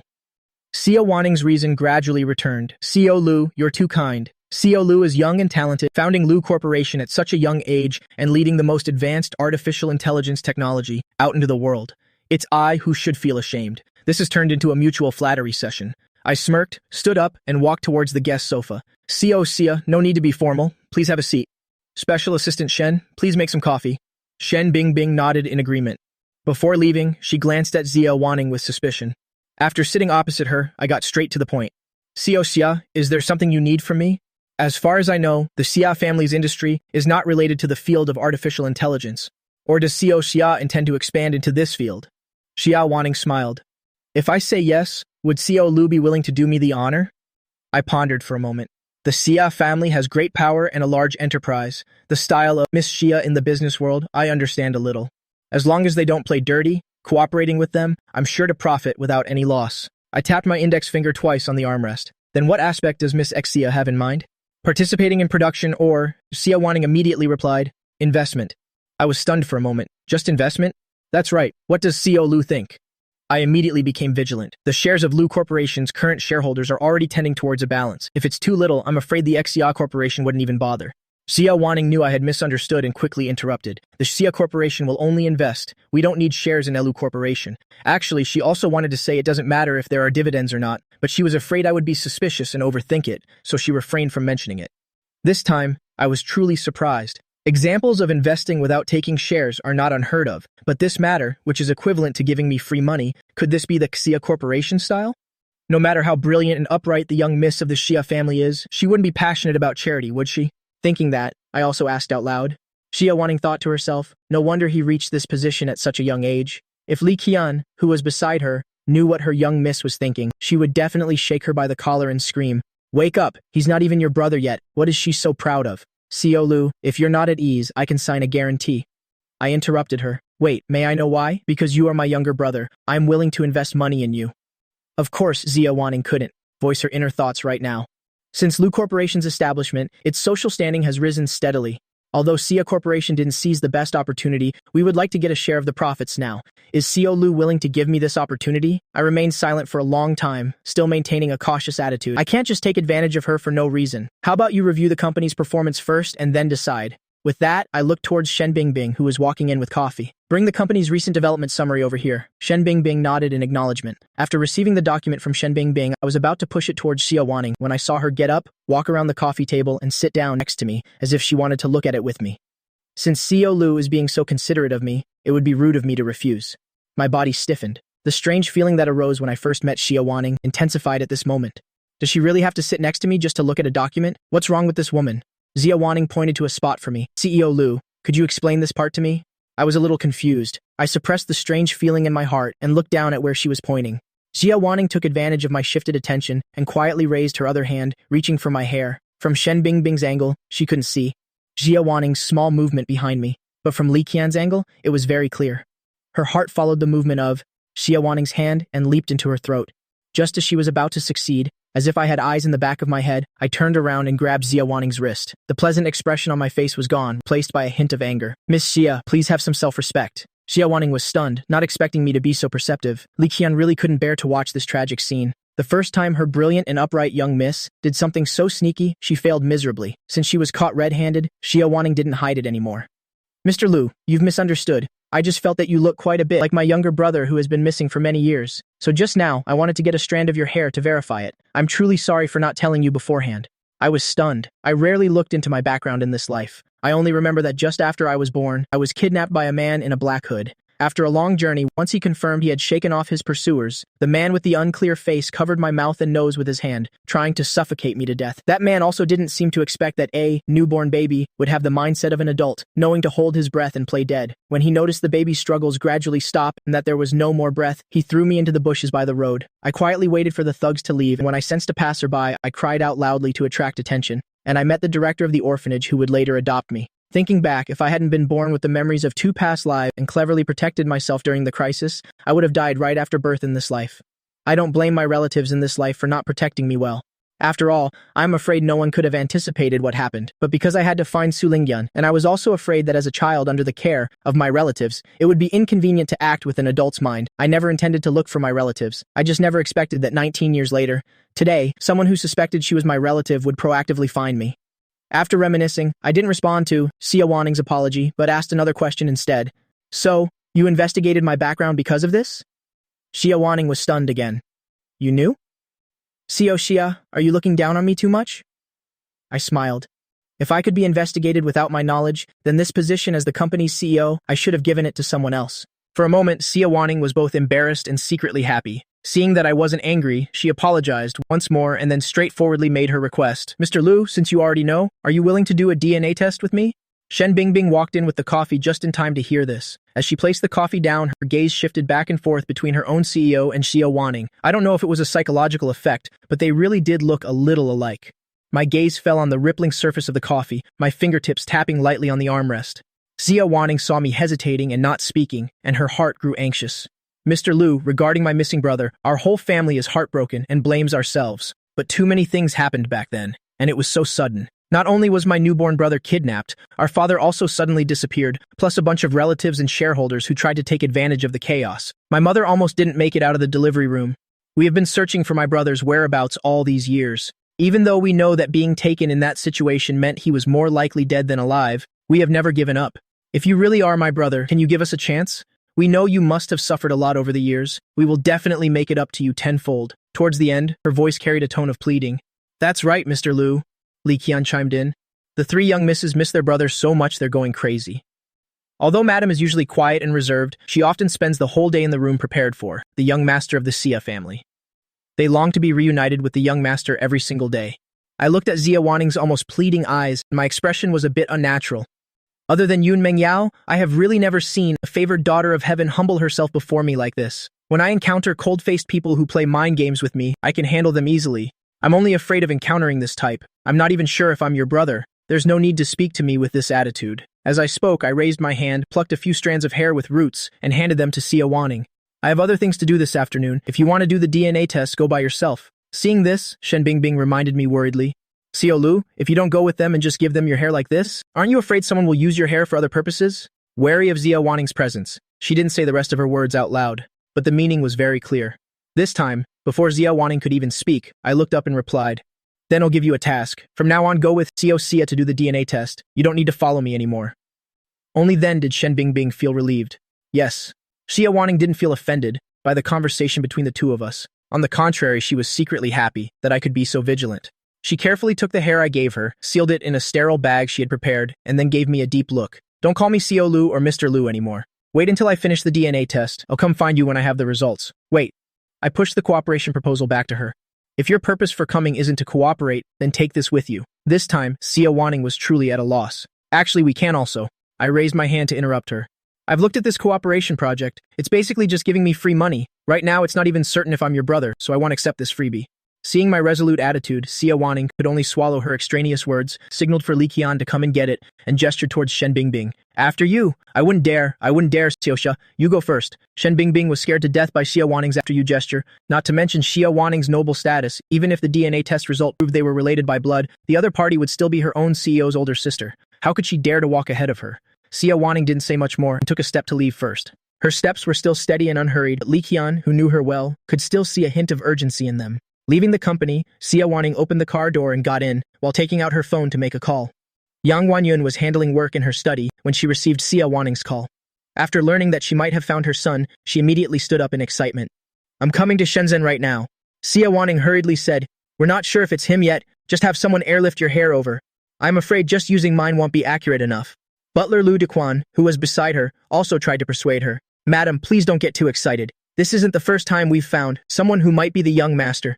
Taking care of your health is more important. Only then did Yang Wanyun slowly sit down, remembering the previous false alarms, and her eyes couldn't help but become misty. No matter what, I hope this time it's real. It's been 19 years I haven't had a single good night's sleep, always afraid that something bad has happened to this child, or that he is no longer alive. I don't know how many more 19 years I have left to wait. Yang Wanyun was no longer in the mood to sigh. She quickly plucked a certain amount of her hair, put it in a sealed bag, a series of actions she performed with extreme proficiency. Butler Li, quickly have someone prepare the helicopter and send the hair over. I didn't know that because of me, the Xia family was thrown into chaos. To be precise, although I agreed to do the DNA test, I personally didn't care much about the result of this test. With my current social status, I can live very well even without relatives. Besides, Yun Mengyao has already said, her parents don't care about my background, so there's nothing that can stand between her and me. Pushing these matters to the back of my mind, I took out the invitation from the Zheng family that I had received a few days ago and made a phone call. Not long after, a blonde, blue-eyed woman wearing sunglasses walked in, carrying large and small bags in her hands. Darling, did you miss me? I glanced at her. Stop with the nonsense. Give me the clothes and shoes. The person who arrived wasn't angry at all. Instead, she giggled. As you command, person before me was none other than the top stylist nicknamed Hand of God, Diana. He is currently working at Hua Xing Entertainment. As the godfather of styling in the entertainment industry, even A-list celebrities who want him to style them have to line up, and it also depends on his mood. Yet such a character fulfills my every need. While I was in the break room changing into my formal wear, Diana took a bite of an apple and mumbled, I just got back from a business trip and heard that you've become a shareholder in our company. What's up? Are you planning to be my sugar daddy? I ignored him. Diana didn't mind and continued talking to himself. I heard you and Miss Sue broke up. Congratulations, congratulations. Do you want to consider me next? I glanced at him. I already have a girlfriend. Thank you. Diana looked as if he had discovered something terrible. You really cheated? I thought that brain-dead Suzy was just slandering you. Well done. So who is your current girlfriend? Enough with the chatter. I walked to my desk and sat down. Can we start styling now? Diana's right hand gently brushed past my cheek, smiling lightly. Coming right up. On the other side, Yun Mengyao looked at the clock and was about to call me when she saw the office door being pushed open. Jiang Ting poked her head in. Miss, Mr. Liu is here. Yun Mengyao thought I had come to pick her up again, but seeing Jiang Ting's expression, she felt something was off. What's this? Her voice stopped the moment she saw me walk through the door. My handsome appearance made Yun Mengyao's breathing quicken. She just stared at me without blinking, speechless for a long time. I walked to Yun Mengyao's side and placed both hands on one side of her desk. Are you in a daze? Yun Mengyao closed her eyes, her chest heaving violently. Her face flushed red as she spoke. Where are you planning to go? I found it a little strange. Didn't you receive the invitation from the Zheng family? I did, but... She stopped there and made a call on the internal line to give an order. Postpone tonight's video conference to tomorrow. Jiang Ting gasped. Miss, this is an international video conference. We've been preparing for it for over a month. Yun Mengyao wanted to say something more, but I interrupted her. If you have work, you don't have to go. I was too lazy to attend this kind of party anyway, but Uncle Zheng helped me with a few things when the company was first established, so I can't disrespect him. Yun Mengyao's voice carried a hint of jealousy. You've made yourself so handsome, going to a party alone. Won't you make all those rich young ladies fall head over heels for you? I'm going with you. I glanced at her. Don't be willful. Yun Mengyao grabbed my finger and bit it as if to vent her anger, but in the end, she couldn't bring herself to use force. They'll come find you after the meeting. Call me immediately if anything happens. Night fell, and the festive lights came on. Outside the Zheng family's door, one after another, luxury cars arrived. The Zheng father and son stood smiling outside the main gate, welcoming each arriving guest. When I arrived, the bustling and noisy main gate suddenly fell silent. Only gasps could be heard. Zheng Guojiang was also stunned when he saw me. Then he pulled his son forward. Usually the attention is focused on Xiao Lu's ability and spirit, but today I realized that Xiao Lu's appearance is in no way inferior to his ability. Dressed like this, even the stars in the entertainment industry would feel ashamed. I gave him the gift I had prepared. Uncle Zheng, you flatter me. Xiao Lu, your presence is an honor in itself. There's no need for gifts. Zheng Guojiang chided me while laughing heartily and accepting it, handing the gift box to the butler beside him. I smirked. It's what I should do. Xiaolong, this is the big brother I often talk to you about. Zheng Guojiang pushed Zheng Long forward. He's only 19 years old, and he's already the CEO of a listed company. He's even better than your father in the business world. Look at you. You'll be 19 in another month, and you can't even get into the top 500 of your grade. All you do all day is play. Your father doesn't expect you to be as outstanding as Mr. Liu. If you were even 1/10,000th of him, I would worry less. I know. You say it 800 times a day? Isn't it annoying? Zheng Long raised his hand and pushed his father's hand away, inadvertently glaring at me. You can greet the guests here by yourself. I'm going to find my cousin to hang out. This kid, Zheng Guojiang looked at Zheng Long's retreating back, so angry his eyes widened. Then he turned back to me with a placating smile. I've made a fool of myself in front of Xiao Lu. This child is usually spoiled by me. You'll definitely teach him a lesson when I get home. I had a bit of a headache. I knew Zheng Guojiang meant no harm. He just had the common affliction of most parents, but this also inadvertently drew a wave of hatred towards me. Moreover, judging by Zheng Long's words, this wasn't the first time his father had nagged him like this. Xiao Zheng's way of educating his son is indeed a bit thoughtless. Everyone has their own ambitions. Don't push your children too hard. Yes, Xiao Lu is right. Zheng Guojiang called a waiter over. Xiao Lu, please come in. I nodded and followed the waiter who was leading the way. Inside the banquet hall, Zheng Long ran all the way back and rushed straight to Song Haoshen's side. Cousin, Song Haoshen raised his hand to catch him. Weren't you greeting guests with uncle at the door? Why did you run back here? Zheng Long said in frustration. Isn't it because I ran into that person? It's one thing for my dad to say it at home. He even compared the two of us right in front of him. It's so annoying. Song Haoshen looked puzzled. Which person? The CEO of that company? His name is something like Lu Yan. Zheng Long pouted. Does this guy have a grudge against me? Making me live in his shadow all day. The moment he finished speaking, Song Haoshen and the Su siblings next to him both changed their expressions simultaneously. Lu Yan? Suzy showed an indescribable look of hatred. He came too? That's right. Zheng Long nodded. My dad is about to idolize him. How could he not invite him? Miss Su saw Song Haoshen's strange expression and hurriedly took his hand, comforting him gently. Don't take it to heart. Just treat him like he's thin air. My heart only has you in it. The moment she finished speaking, from within the crowd came a series of gasps and sounds of astonishment. Miss Su subconsciously turned her head. After seeing me approaching from the opposite side, she was immediately stunned on the spot. She had always known I was very handsome, but she never expected I could be this handsome. Suzy beside her pulled her hard. Sister. Miss Su suddenly came back to her senses and quickly averted her gaze, but she couldn't help but glance at me from the corner of her eye. Seeing her dazed appearance, Song Haochen couldn't help but clench his teeth. His gaze towards me was gloomy. After the initial shock, many businessmen holding champagne glasses came forward to greet me. To some extent, a high society party is also a networking event for famous figures in the business world. Because my company holds a leading position in Shenzhen, and because I rarely appear at such events, I was surrounded by everyone present not long after I appeared.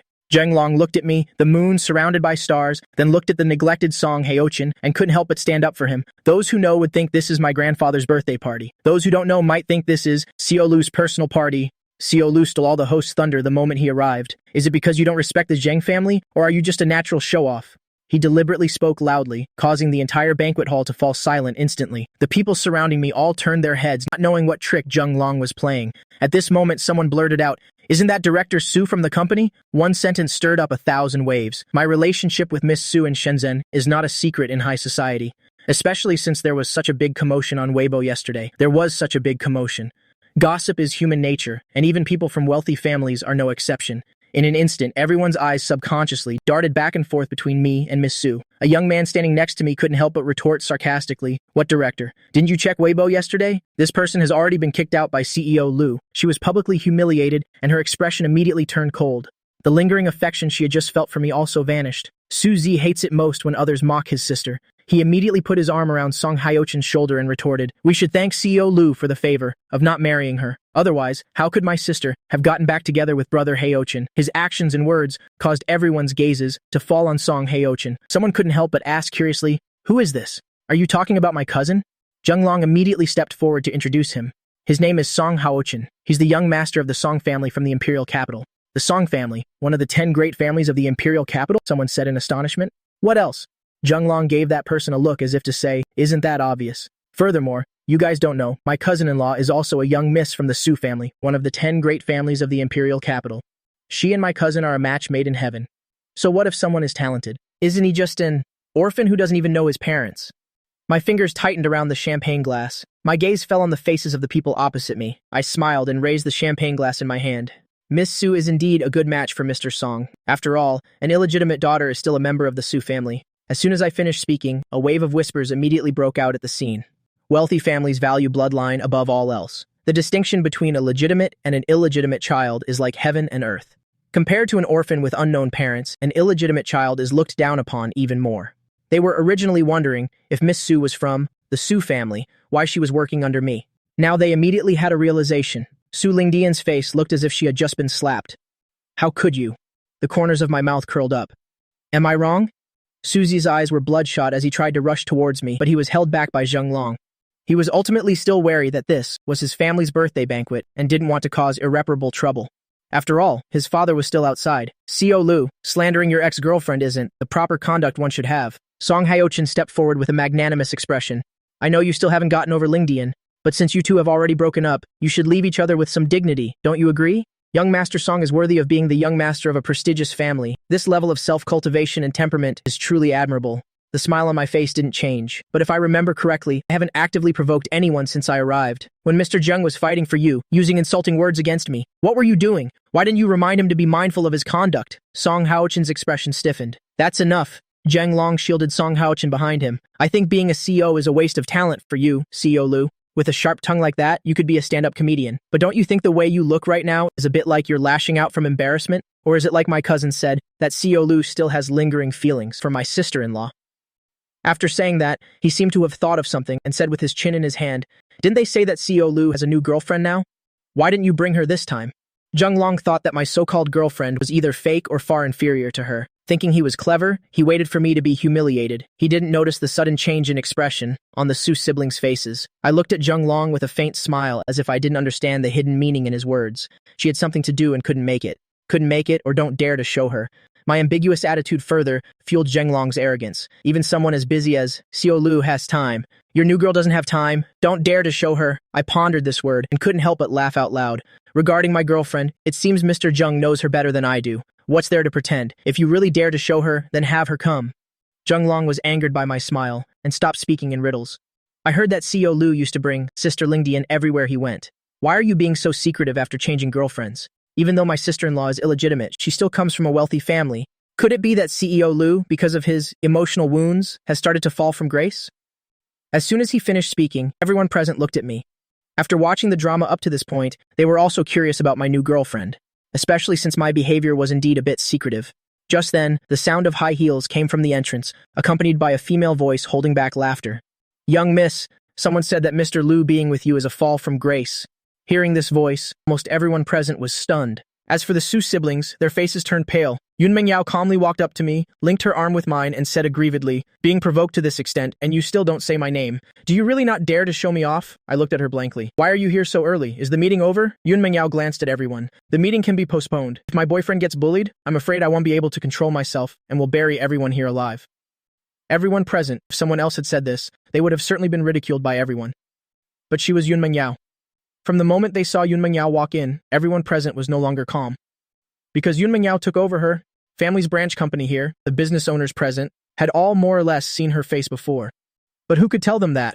The girlfriend they thought I didn't dare to show off was actually Yun Mengyao. And her attitude towards me truly shocked everyone. After a long period of silence, the scene completely erupted. CEO Lu's girlfriend is Yun Mengyao. He really kept it well hidden. I thought a figure like the eldest young miss of the Yun family, even if she were in a relationship, would be the dominant one. But she has this attitude in front of CEO Liu. Just now, Zheng Long said he had fallen from grace and didn't dare show off his girlfriend. That's hilariously funny.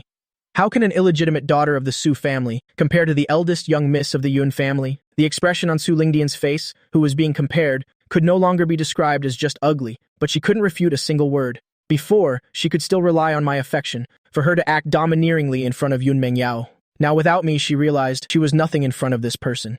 Zheng Long's face was also turning pale then green, but mostly it was disbelief. The person even more shocked than him was Song Hyochen, who had remained silent all along. Outsiders only know about the 10 great families in Didu, but no one knew better than him, who grew up in the capital, what the Yun family signified. The higher the family's ranking, the greater the gap.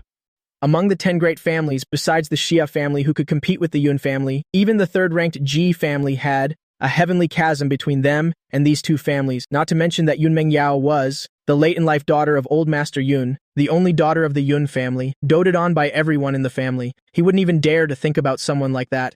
While everyone was lost in their own thoughts, Suzy suddenly let out a cold laugh. "Do you all really think that just because you two are together, you can be a couple?" Everyone present was stunned and turned their heads to look at me in unison. Even the Song family cares about their daughter-in-law's background. Do you all think that as a top-tier family, the Yun family wouldn't care about having a well-matched marriage? Suze looked at me sarcastically and continued, "Do you think the Yun family would accept someone who came from an orphanage?" When he said this, everyone secretly agreed a little. It's just that with Yun Mengyao and I present, not many dared to show it. Only Zheng Long, who wasn't afraid of death, chimed in. "That's right, you have to see if you're worthy before doing anything. What's so great about just seducing people? If her parents don't agree, you'll never be able to enter their door. You all seem to know my parents better than I do." Yun Mengyao looked like she was smiling, but there was no smile in her eyes. "Whether I can pass through the door is another matter. For the two of you to dare speak like that in front of me, are you tired of living?" Suze and Zheng Long both flinched. "You. What do you want to do?" Yun Mengyao frowned and said, "Slap them." "Yes." Jiang Ting received the order, and immediately led the people behind her forward to seize Suzy and Zheng Long. When the crisp sound of slapping echoed, no one had time to react. It wasn't until Suzy's pained cries were heard that Su Lingdian managed to rush forward. "What are you doing?" The usual laziness of Jiang Ting had completely vanished. Her gaze was as sharp as a newly sharpened knife. "Miss Su, your little brother can't control his mouth. He deserves to be taught a lesson. If you meddle in other people's business, then what hell have to endure won't just be his face, understand?" Miss Su suddenly clenched her fists, her eyes filled with bloodshot veins. It wasn't that she pitied Suzy too much. This action by Yun Mengyao was completely trampling her dignity into the ground. Compared to Miss Su's struggle, Song Haochen acted as if he didn't hear Zheng Long's screams, standing to the side, trying to reduce his own presence. For a moment, everyone in the banquet hall dared not breathe loudly. Only the loud sound of slaps and the cries of the two people could be heard. It wasn't until both their faces were swollen from the beating, accompanied by a shocked and angry shout from the door, "What are you doing?"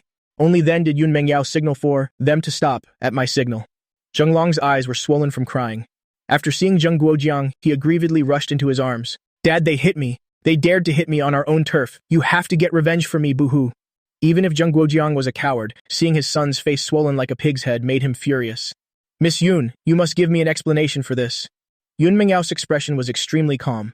"Instead of having me explain, you should ask your own precious son what he just said." Zheng Guojiang looked at the intimate posture of Yun Mengyao and me, then turned to look at Zheng Long with suspicion. When Yun Mengyao arrived, he already knew about their relationship. The scene of Zheng Long throwing a tantrum at the door, he still remembered it clearly. If he said something he shouldn't have, in front of Yun Mengyao, I'm afraid even he couldn't protect him. Zheng Long felt a little guilty, but still couldn't swallow this anger. Relying on Zheng Guojiang being there, he had to raise his voice and shout, even if he was in the wrong. No matter what I said, she doesn't have the right to treat me like this, right? Besides, was I wrong? Lu Yan, someone who came from an orphanage, is simply not worthy of being the son-in-law of the Yun family. When Zheng Guojiang heard this, his face immediately darkened. But before he could react, from the entrance came a clear and cold female voice. If the young master of our Xia family is not worthy of the Yun family, then may I ask who is worthy? You? Hearing the voice, everyone turned their heads in unison and saw the eldest young miss of the Xia family, Xia Wanning, leading a group of people in. In the banquet hall, quite a few people looked at the newcomer, Xia Wanning, with confusion. This person is? Unlike Yun Mengyao, who often oversees the branch company in Shen City, Xia Wanning had always been in Didu. There weren't many people present who recognized her, but it wasn't none. A ringing sound echoed in Su Lingdian's ears. The young master of the Xia family? Yun Mengyao was also stunned, recalling Xia Wanning saying younger brother, whose family was half a year younger than hers. Then she looked at me with my calm expression, showing no surprise at all. She couldn't help but think to herself, it can't be such a coincidence, can it? Xia Wanning didn't care what everyone was thinking. The moment the DNA test results came out, her heart felt like it was about to explode. She only wished she could have flown here immediately. The people standing near the door automatically made way. Xia Wanning quickly walked to my side and pulled me into a hug. I finally found you. Shen Bingbing, who came with her, said at the right time, the DNA test results are out. Congratulations, Xiao Lu, you've found your family. The expressions on everyone's faces could be described as incredibly colorful. It seemed they never expected to see so many dramatic scenes one after another just by attending a birthday banquet. I was held tightly by Xia Wanning, feeling a little unused to it. Even though this person was my blood relative in the modern era, we had only met a few times. Feeling Xia Wanning's body tremble slightly from excitement, I still couldn't bring myself to push her away. I could only look helplessly towards Yun Mengyao. As expected, Yun Mengyao's face was frosty, but she didn't dare to move. That was her future sister-in-law. Zhang Ting weakly whispered into Yun Mengyao's ear, Young miss, if Mr. Lu is the son of the Xia family, I'm afraid your path of love will have a few more stumbling blocks. Everyone knows that in the Xia family of Didu, the three sisters are all obsessed with their younger brother. The child who was kidnapped at birth was most likely more dead than alive. But for 19 years, the Xia family never gave up. The reward money skyrocketed. The three sisters were short of pasting the missing person notice on their foreheads. Also missing, their father didn't get the same treatment. They haven't even been seen looking for him. From that, you can see how high his status is in the Xia family. Yun Mengyao glared fiercely at Jiang Ting. Shut up, can't you see that my heart is already in turmoil? This girl who loves drama and making things worse still dares to bring it up. After a while, almost everyone present had understood the situation. Those who didn't understand also found out about Xia Wanning's identity through inquiries. In an instant, the scene once again erupted into a wave of heated discussion. Su Zes and Zheng Long's faces burned hot. It was unclear if it was from the beating or from the shame of the ridicule at the scene. Zheng Guojiang was worried sick because his son had successively offended two major families, the Yun and the Xia. Most importantly, their Zheng family still wanted to cooperate with the branch company of the Xia Corporation in Shen City. After Xia Wanning calmed down a bit, she let go of me. Her gaze casually flickered towards Yun Mengyao, conveying a look that said, "I'll deal with you later." Then she turned her head to look at Zheng Guojiang. Yesterday, I looked over a new project from the branch company. It seems CEO Zheng is also participating in the bid. Zheng Guojiang's heart skipped a beat, and his cheeks began to twitch uncontrollably. CEO Xia? I didn't. Right. Xia Wanning raised her hand to interrupt. You should understand my meaning. The Xia family will not cooperate with a family that has bullied my younger brother. I hope you know what to do. Although he had already expected this outcome, after hearing Xia Wanning's words, Zheng Guojiang still had a grim expression. Zheng Long knew he had caused trouble and guiltily tugged at his sleeve. He was slapped by Zheng Guojiang. This is all your fault. I thought since you lost your mother young, I should spoil you a little. As a result, I've spoiled you to the point where you disrespect everyone. Xia Wanning wasn't interested in other people's family matters and turned to look at the Su siblings and Song Heochin. The three of them were stared at by Xia Wanning. Song Heochin immediately felt a cold chill down his spine. People all say the eldest young miss of the Xia family is cold and aloof, but they also all know she has one weakness, which is her younger brother who has been missing for many years. So the moment he knew I was the young master of the Xia family, he tried hard to recall if he had done anything too outrageous. What he did probably wasn't too outrageous, right? Xia Wanning looked at the Su siblings, with eyes as cold as winter. On my way here, I investigated Miss Su. In order to return to the Su family, you used my brother's feelings, and stepped on his hard work to climb up. You're very capable. Even though she was furious, Xia Wanning still spoke with an elegance and calmness that was bone deep. But the more it was like this, the more Su Lingdian couldn't guess her thoughts. Suzy raised his arm to shield Su Lingdian behind him, his swollen mouth mixed with blood slurring his words. What do you want to do? Even if it was using him, it was Lu Yan who actively sought out my sister in the beginning. If you don't believe me, ask him. After saying that, he pointed at me. Xia Wanning didn't ask me anything as he instructed, she just continued what she was saying. I don't like to get physical, so you don't need to be tense. Besides, my brother has already come to his senses early.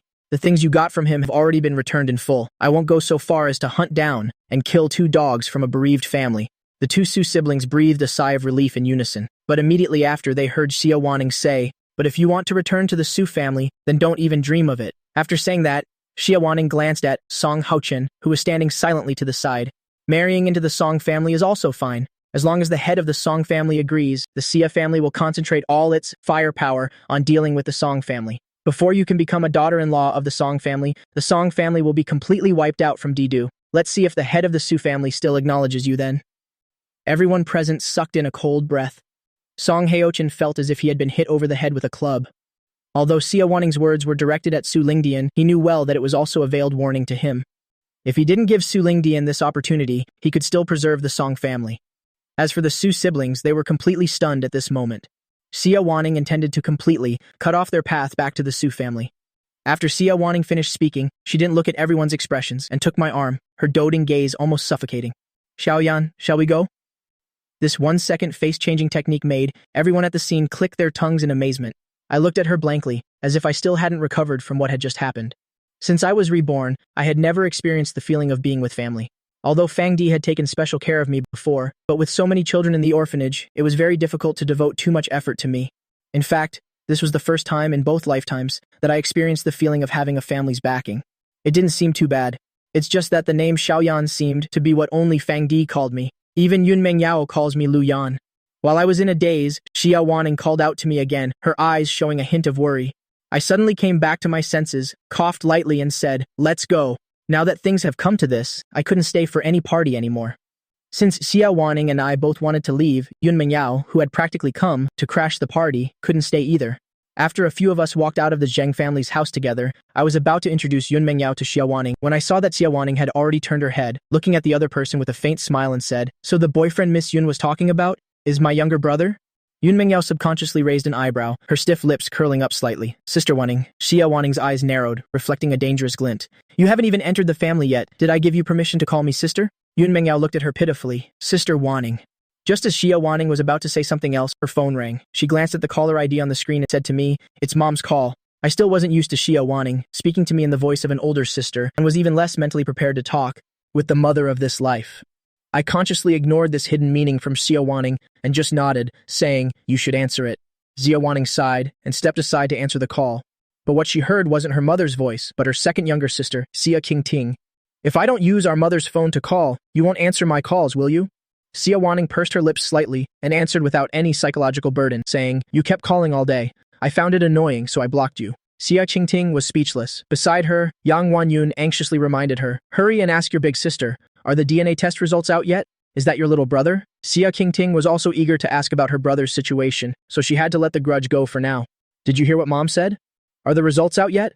Is it our little brother? Xia Wanning turned her head and glanced at me. It's him. Xia Qingting gasped and shot up from the sofa. Butler, prepare the helicopter immediately. Yang Wanyun also heard the answer from Xia Wanning and immediately burst into tears of joy. We've finally found him. The heavens have eyes. We've finally found your little brother. Wait a minute. Xia Wanning knew that Xia Qingting would explode upon hearing this news, so she quickly spoke up to stop her. Don't you two come over just yet? Little brother doesn't seem to be able to accept it right now. If you two come, you'll scare him away. Wait until I've had a chance to talk to him, then I'll bring him back to Didu. Xia Qingting said excitedly, can you even do it? If not, let me. Xia Wanning's voice turned cold. Don't forget I'm still your older sister. While Xia Wanning was on the phone, Yun Mengyao took my hand with a wronged expression. Your sister doesn't seem to want us to be together. I squeezed her hand comfortingly. Don't worry. She's probably just having a hard time accepting it since she just found me. But no matter what, it'll always be on your side. Yun Mengyao wrapped her arms tightly around me, a cunning glint flashing in her eyes. As long as you don't leave me, I don't care about anything else. Jiang Ting, standing nearby, rolled her eyes. Why did she feel that her young miss was being so two-faced? Didu, the Xia family home. After hanging up, Xia Qingting looked at her mother and asked, Mom, we found my little brother. Are we really not going to Shenxi? She suspected that Xia Wanning was completely tricking her, saying those things just because she wanted to be alone, to bond with their little brother first. Your sister is right. Although Yang Wanyun also wanted to see her son quickly, after hearing Xia Wanning's words, she still had many concerns. Your little brother was kidnapped right after he was born. Who knows how much he has suffered all these years? He must surely blame us for not protecting him well. Let's not push him too hard. Let's give him some time to digest this truth. After your big sister has had a chance to talk to him, it won't be too late for us to see him. We've already waited for so many years. This little bit of time is nothing. Seeing that her royal mother had spoken, Xia Qingting could only nod obediently. Just then, Yang Wanyun found the phone, number of the third sister, Xia Xiao. Xia Qingting immediately covered it with her hand. Mom, are you planning to call Xiao? Mother Xia asked, confused. What's wrong? Your little sister doesn't know the news yet. The corners of Xia Qingting's mouth curved into a cunning smile. If you tell her that our little brother is back, aren't you afraid she'll come back to fight for his affection? Mother Xia laughed.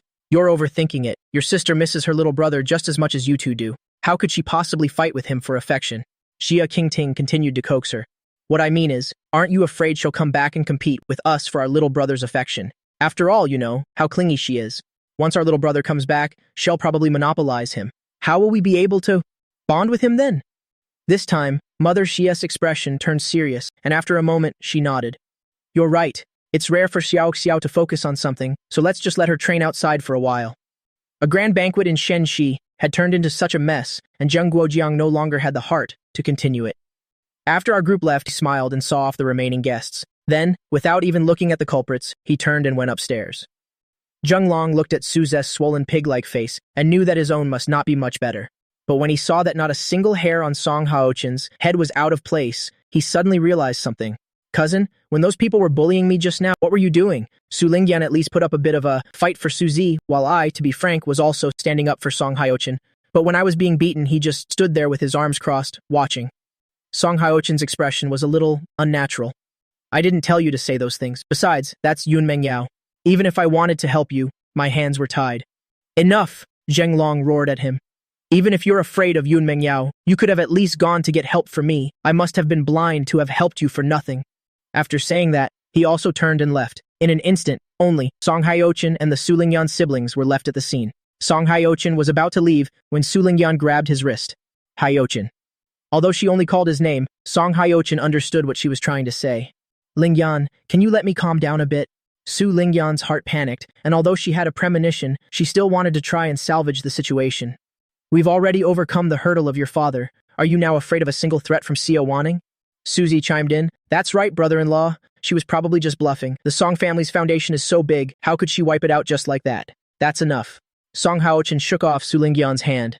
Can you two stop making things difficult for me? If it were just a matter of your background, my father might have been willing to indulge me. But if I have to bet the entire Song family, let alone him, even I wouldn't agree. Before I knew about your background, my father had already chosen a school, abroad, for me to study at. I'm sorry, let's break up. After speaking, without looking at the siblings' expressions, he turned and walked out. After Song Haochen left, Suzy stomped his foot in anger. No one is reliable at all. Then he looked at Su Lingyan and asked, Sis, what do we do now? Can we really not go back to the Su family anymore? Su Lingyan said nothing. Her expression just flickered between light and dark. After an unknown amount of time, she seemed to have made a decision and clenched her fists. This is the only path left now. Because of Xia Wanning's presence, our group didn't go back to Yujing where Yun Mengyao lived, but to my place, Diluan. Looking at the exquisitely decorated luxury villa, Xia Wanning felt a sense of comfort. She was happy that I was living well now, but at the same time, she didn't dare to think about my past. But when she saw Yun Mengyao follow me in, a line of vigilance rose in her heart. It's enough that he brought you home. What are you coming in for? This time, before Yun Mengyao could speak, I took her hand and said to Xia Wanning, I think I need to make something clear. Yun Mengyao is my girlfriend. Furthermore, we are adults now and have the right to decide how we want to be together. If reconnecting with family means interfering in our relationship and making her feel wronged, then I'd ask the great Miss Xia to leave. As you can see, I can live just fine without any relatives. Yun Mengyao was shaken to the core. Because the reason I had suddenly decided to be with her was unclear, she had always cherished this relationship with apprehension. When my relatives appeared, she resorted to tricks, also out of fear that I would abandon her. But now, for her sake, I didn't even care about reconnecting with my family. Did that mean her place in my heart was even more important than my family's? If Yun Mengyao's mood was now like a warm March spring, then Xia Wanning's mood at this moment was like the freezing 12th month of winter, especially that great Miss Xia, which sent a chill through her heart. But besides the heartache, she was even more astonished. As far as I know, didn't you and Su Lingyan just break up? It's only been a few days. Have your feelings for this girl already become this deep? I didn't expect others to understand. This sudden favoritism, after all, this matter of past and present lives, such a shocking thing. I even kept Yun Mengyao in the dark, so how could I explain it to others? In my past life, Yun Mengyao gave me her only life-saving pill without forcing me at all. After I died, she dragged her broken body to avenge me for the revenge I couldn't get, and then died for love with me. And where was my family? They never came to find me in my previous life, although I don't know why. They found me in this life. Their status in my heart could never compare to Yun Mengyao's. I'm very sorry. I looked at Xia Wanning and replied, I'll say it again. If you want to acknowledge me, then please respect my choice. Xia Wanning took a deep breath and said flexibly, I was wrong, don't be angry. I didn't mean to make things difficult for her. So what Xiao Yan means is, if I don't interfere with you two, you'll agree to acknowledge your family, right? I was at a loss for words, thinking to myself that this person really knew how to push her luck. Seeing me hesitate, Xia Wanning's heart was in her throat again. Xiao Yan, you also know Mengyao can't stay in Shenxi forever. If you want to be with her, you'll have to go to Didu sooner or later. Yun Mengyao was stunned. Was she being used by Xia Wanning? This person was just criticizing me, and in a flash, she's using me to persuade him to accept his family? She's incredibly cunning. I pursed my lips. I had thought about this issue before. Moreover, the company I founded is different now, and few of the core talents are from Shenxi. I had long wanted to move the company to Didu. In my past life, when the time was right, and also to conveniently help Su Lingyan manage Tianyu, I moved the company to Didu. In this life, both my family and my lover are in Didu. I have no reason not to move. Thinking of this, I nodded. Give me some time to handle the company's relocation. Upon receiving my affirmative answer, Xia Wanning immediately hugged me excitedly. I'll help you. Seeing this, Yun Mengyao's face darkened again. After Xia Wanning let go, she linked her arm with mine as if declaring sovereignty, her tone not very friendly. The housekeeper has been given time off, so big sister can find a guest room to sleep in on her own. With that, she pulled me upstairs. Xia Wanning watched our retreating figures, feeling an inexplicable sadness. But she didn't stay sad for long and soon regained her spirits. For now, her little brother was just distant with her. Once they bonded and her position as his older sister was secure, she would definitely teach that girl a lesson. Yun Mengyao had no idea that she already had a grudge held against her by her future sister-in-law. As soon as we entered the bedroom, she pushed me against the door and kissed me ravenously. I shook my head, avoiding her advance. What's wrong with you? Yun Mengyao lowered her head and nuzzled my neck, her voice distorted with grievance. I'm jealous. I was stunned for a moment, then laughed. That's my sister. Yun Mengyao's voice was sour. She's still a woman. I reached out and stroked her head, leaning in to give her a kiss as if coaxing a child. Feel any better? Yun Mengyao licked her lips, enjoying it immensely, but remained stubborn. No. How could I not understand her? But I indulged her anyway. Then what do you want? Yun Mengyao looked at me shyly. To do what I wanted to do this afternoon. The next morning, I rarely wanted to sleep in, but I heard a rather urgent knock on the door. Yun Mengyao wanted to get the door for me, but I pushed her back under the covers with one hand. I didn't need to think to know who was outside.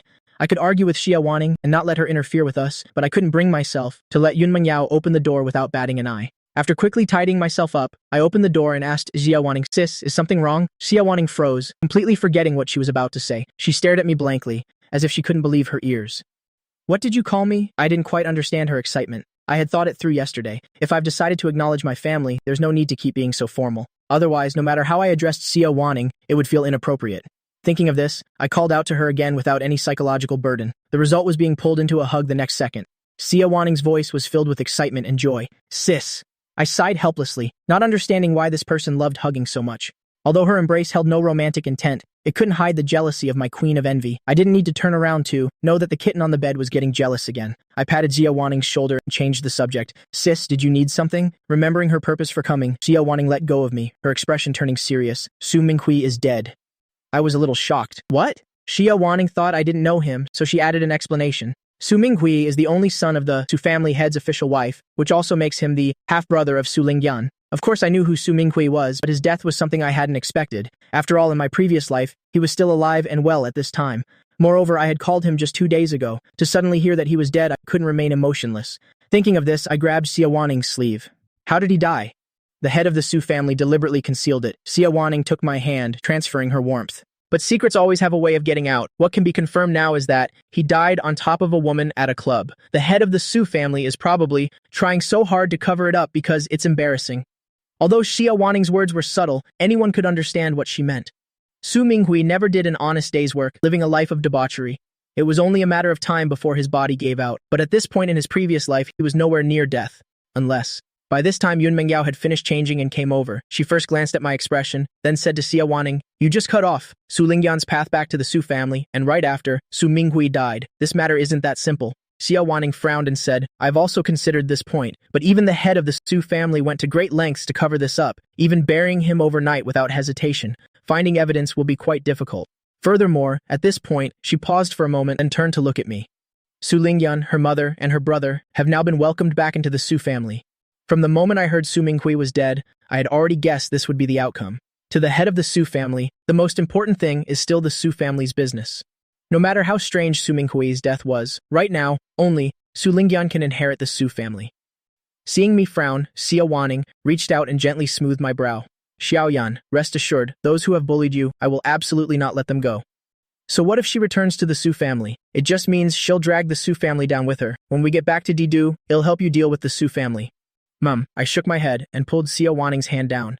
"Don't get involved in this matter anymore. Whether it's dealing with Su Lingyan or the Su family, I can handle it myself. Yesterday was the first time I experienced the feeling of having family backing me up and with so many people there. So when Xia Wanning used threats to cut off Su Lingyan's escape route, I didn't stop her. But this revenge is still more interesting when I do it myself, especially since this is a blood feud as deep as the sea. Otherwise, what would be the point of my rebirth? Although I didn't expect Su Minghui's death, but if Su Lingyan were really that easy to deal with, I wouldn't have fallen at her hands for 2 lifetimes. Thinking of this, the corners of my lips curved into an excited arc.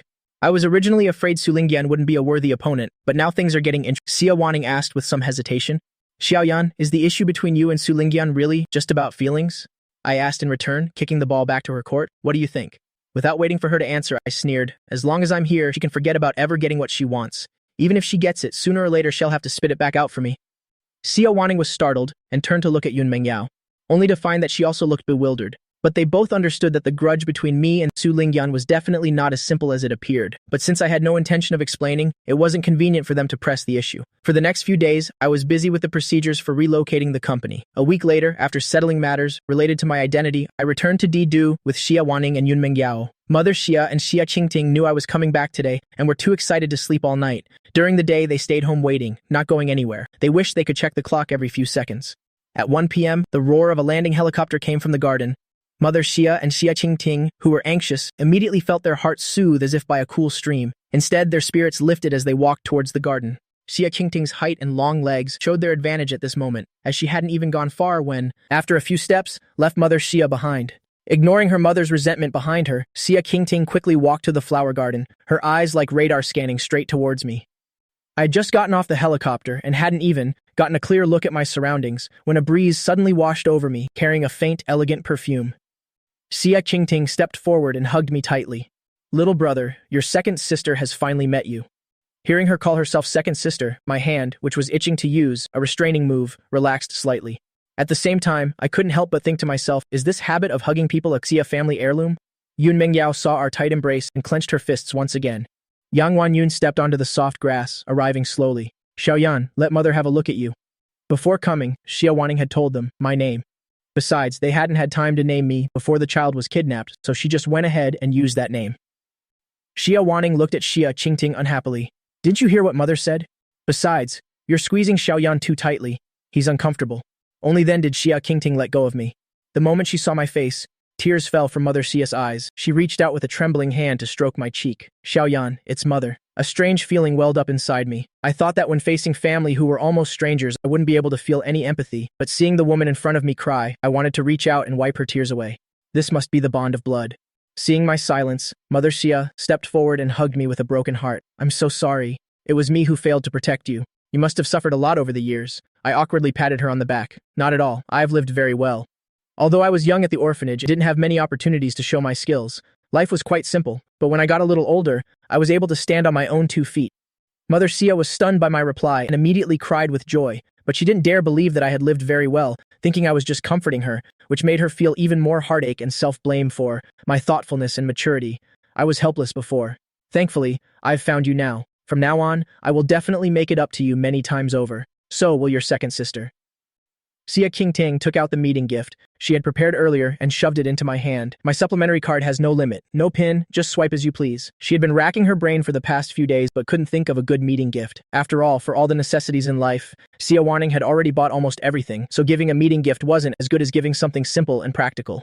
Money you can't spend is more practical than anything else. No matter how meticulously Xia Wanning prepared, from now on, every time their little brother bought something, he would swipe her card. So how could this second sister worry about not being able to turn the tables one day? But Xia Qingting's idea was great, yet the card was returned the very next second. I shook my head and said, "There's no need. I'm not short on money."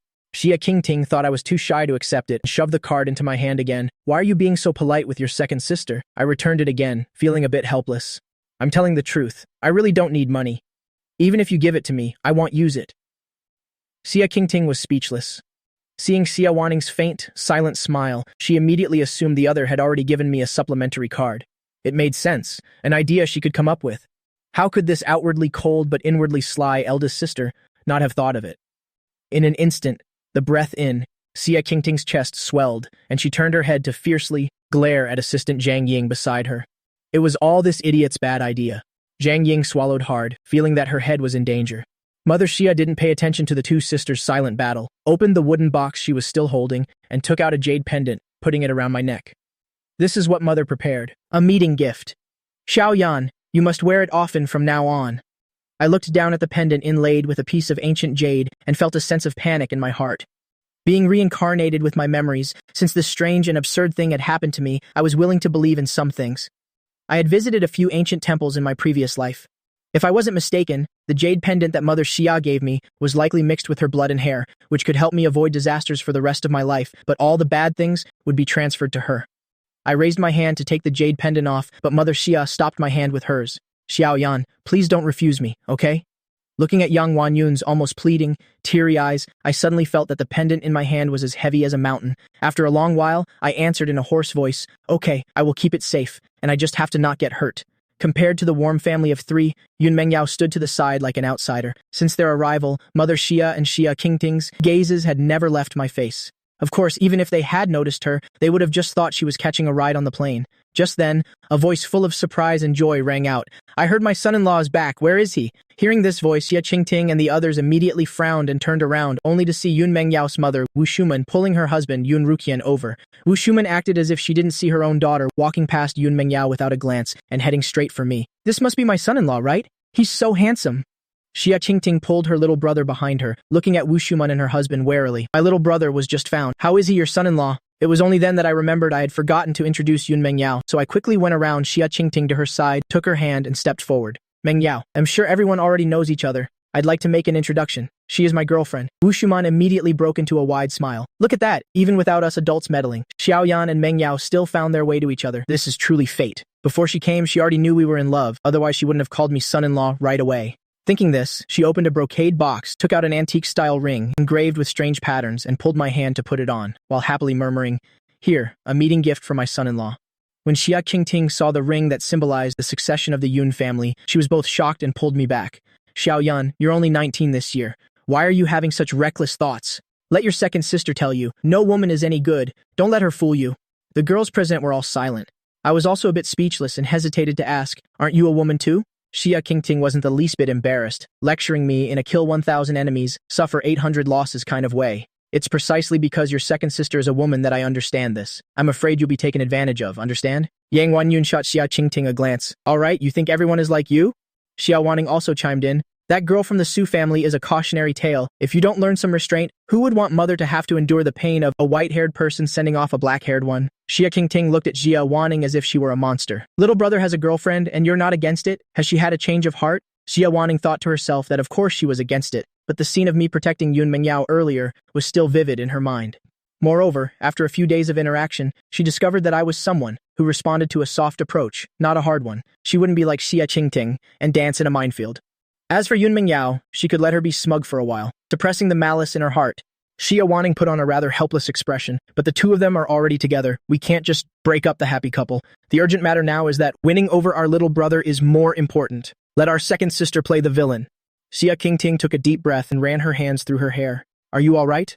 Mother Xia was all too used to the sight of the two sisters confronting each other. Thinking of Xia Qingting's rudeness, she walked apologetically towards Yun Mengyao's family. "Xia Qingting is very straightforward. I hope you won't mind." "Wanyun, you're being too polite." Wu Shuman didn't look upset at all. "Do I look like the kind of person who would bicker with a child?" Besides, everyone knows that these three sisters are obsessed with their little brother. It's normal that they can't accept it right away. After a while, they'll get used to it. Xia Qingting rolled her eyes. They've only been together for a short time. Who knows? They might break up tomorrow.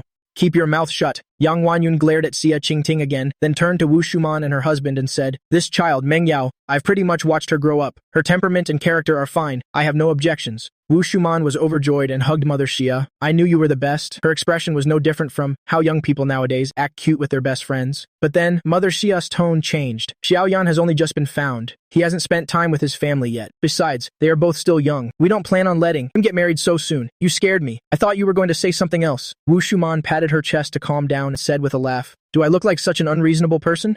All these years I've seen how much you've missed your son. I saw it all. How could I deprive you and your son of the chance to be together just as Xiaoyan has returned? Besides, even if they get married, Meng Yao would be living at your house anyway. Being so openly arranged for, Yun Meng Yao looked speechless. Mother Xia chuckled and glanced at the time. She turned and instructed the butler, have someone start preparing the party venue. Now that Xiaoyan is back, it's time to hold a welcome party for him. The butler immediately nodded. Yes, madam. Yang Wanyun looked at me again. Xiaoyan, do you have any friends you'd like to invite? They'll have someone send them an invitation. I was silent for a moment, knowing this was unavoidable. I don't have many friends in Didu, and I don't know if they have time to come. Let me call and ask them myself. Yang Wanyun nodded. Xia Wanning took out her phone. I'll contact the stylist to come over. Then later I'll have Meng Yao get some makeup done too, so she doesn't embarrass Xiaoyan. As Wu Shuman spoke, she placed the brocade box containing the ring into my palm. I almost forgot. I haven't given you the meeting gift yet. I didn't know the meaning of this ring, but I could tell from the material that it was no ordinary ring.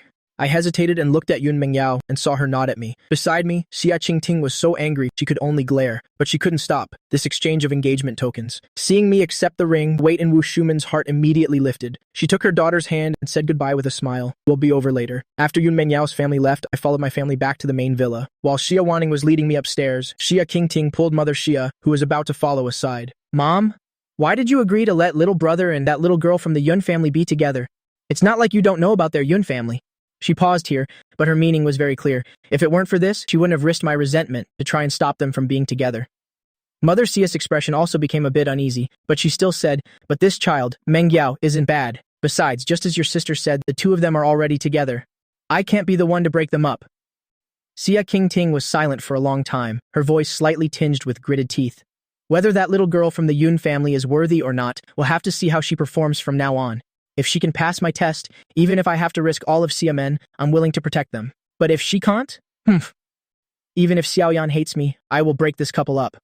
At this moment, I was completely unaware of the conversation between the two downstairs. After following Xia Wanning to my room, as soon as I entered the door, I was stunned by the sight before me. If Xia Wanning hadn't told me this was a room, I would have thought it was an entire penthouse apartment. What amazed me even more was the fully stocked walk-in closet with all kinds of clothes. Given my current social status, it's not like I've never seen these things before, but I wouldn't turn a place, mainly used for sleeping, into something so luxurious. Xiaoyan, your eldest sister decorated this. For you? Do you like it? As the head of the entire Xia group, Xia Wanning no longer had the air of a superior, staring at me like a large pet, waiting to be praised. I hesitated and glanced at her. Sister? Do you want me to change careers and open a shopping mall? Xia Wanning couldn't help but laugh, as if she didn't expect me to know how to joke. She pointed to the rows of glass cabinets and said, This is the clothing area. Choose what you want to wear first. The shoes that match the clothes are over there. She pointed to the wall beside it, then glanced at the watch on her wrist. I'll go ask when the stylist is arriving. After saying that, she turned and left the room, thoughtfully closing the door. Meeting Yang Wanyun and Xia Qingting coming up together, Xia Wanning stopped, and for some reason, she turned and looked around. Xiao Xiao isn't back yet? No way. Xia Qingting crossed her arms and answered seriously, I think it's rare for Xiao Xiao to care about something, so I didn't let Mom tell her the news that our little brother was found, to avoid distracting her. What do you think, big sister? Both of you are old foxes. How could Xia Wanning not guess Xia Qingting's intentions? But this was also what she wanted. Xia Wanning patted Xia Qingting's shoulder and said approvingly, You're still the most thoughtful one. At the same time, on the border of Hua country, a woman in black camouflage with a foxtail grass in her mouth was holding a rolled-up portrait. Should we search the neighboring country next? The man beside her nodded, his eyes full of world weariness. I wonder when we'll find Lord Quest's wife and child. A man with a scar on his face gulped down half a bottle of water and wiped his mouth with his hand. That madam from the Xia family in Hua country looks very similar, doesn't she? Why not capture her and let Lord Kuei take a look? Are you an idiot? The man with the gun beside him slapped the back of his neck. Lord Kuei already said. He only has one son. The Xia family has 3 daughters, no son. No matter how similar she looks, she doesn't fit the criteria. Then what about that young master? Scarface rubbed the back of his neck and glared. That boy's eyes looked quite similar to the portrait. As soon as he finished speaking, he was slapped again. That boy is only 19 years old. Are you addicted to hitting people? What if you hit me until I become stupid? Scarface put on his fiercest expression, but spoke the most timid words. I'm saying he could be Lord Quest's son. Why don't we take some of his hair back? So you're saying Lord Quest's wife is dead? Otherwise, how did he become an orphan? The man in black camouflage spat out the foxtail grass in his mouth. Besides, only his eyes look similar. If we go get a DNA test every time we find a slight resemblance, won't we pluck Lord Quibald? The man opened the portrait again as he spoke. What era is this? Still using a portrait to find someone. If only we had a photo, it would be easier for us to search. Let's go. Let's go. Lord Quay was hypnotized. It's already a blessing that he could remember he had a wife and child and draw a rough sketch. Instead of complaining here, we'd better hurry up and search. In the blink of an eye, it was evening. The entire Sia residence was brightly lit. Servants and subordinates were all at their posts, bustling about. The party venue was set up in the outdoor garden. A white tablecloth was spread over the long dining table, on which were displayed all kinds of exquisite desserts. There was a champagne tower that changed color with the lights. Vibrant, fresh flowers lined both sides of the red carpet, stretching from the archway to the outside. The entrance was decorated beautifully. The entire party venue was filled with a joyful atmosphere, not lacking in style. At a certain hour, one after another, luxury cars stopped outside the Sia family's gate. The upper class of Didu arrived one by one. The Sia family status was undeniable, so even before the main character appeared, more than half of the invited guests had already arrived. Everyone at the scene was chatting and laughing happily, and of course, the main topic of conversation was the newly returned young master. I never thought that the Sia family's child could actually be found. Has anyone seen what he looks like? Who knows? But I think it's best not to get your hopes up. Why do you say that? Isn't the He family's cautionary tale right there? The biological son they found was both rustic and ugly. He didn't even know how to use a knife and fork. He exuded an air of poverty, as if he'd never seen the world. After the welcome party, the head of the He family didn't let that child out anymore. He takes his adopted son everywhere he goes. This Sia family boy has been living among commoners since birth. He's probably even worse than that boy from the He family. My brother isn't as bad as you all say. A young master in a light blue suit walked over with a glass of champagne. It's not that Dad doesn't take him out. It's that he himself doesn't like crowded places. The person who arrived was none other than the adopted son of the He family, He Kaoxiong. Being caught gossiping about someone behind their back and having that person hear it, the people present were more or less a little embarrassed. But he didn't seem to be angry at all. He wasn't the one being belittled. Of course He Kaoxiong wasn't angry. Besides, the young master of the Sia family probably isn't as bad as everyone says. We'll know for sure when he appears. These seemingly defensive words of his were as good as saying nothing and instead rekindled the topic that everyone had just dropped. Just as everyone was speculating about how rustic and ugly this young master of the Sia family might be, the sound system at the venue suddenly changed music, along with Mother Sia's gentle yet authoritative voice ringing out, "Thank you all for waiting." Hearing the voice, everyone turned their heads in unison and saw Mother Xia and Wu Shuman leading me over, while the other members of the Xia and Yun families followed, behind the three of them like bodyguards. The close, multi-generational relationship between the Xia and Yun families was no secret in Didu's high society, so no one was surprised to see the two families appear together.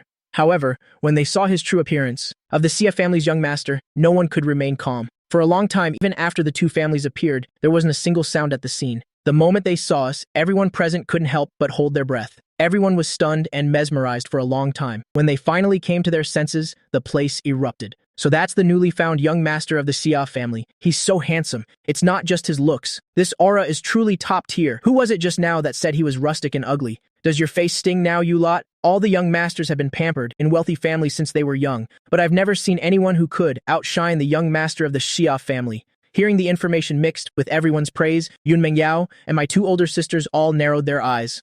As for the rich young masters being compared, many of their faces darkened. From the moment I appeared, they were already unbearably jealous, let alone being called out publicly like this. He Kaoxiong, on the other hand, showed an expression of magnanimity and pure admiration. Looking at my almost offensively handsome face, he smiled and praised me. Young Master Xia is truly astonishing. The moment you appeared, all of us brothers felt inferior. As soon as he finished speaking, someone teased, "Our great prodigy feels inferior?" In terms of looks and aura, young Master Xia is indeed second to none. But when it comes to talent, no one in all of Didu can compare to you, right? A young master with dyed pink hair next to him chimed in.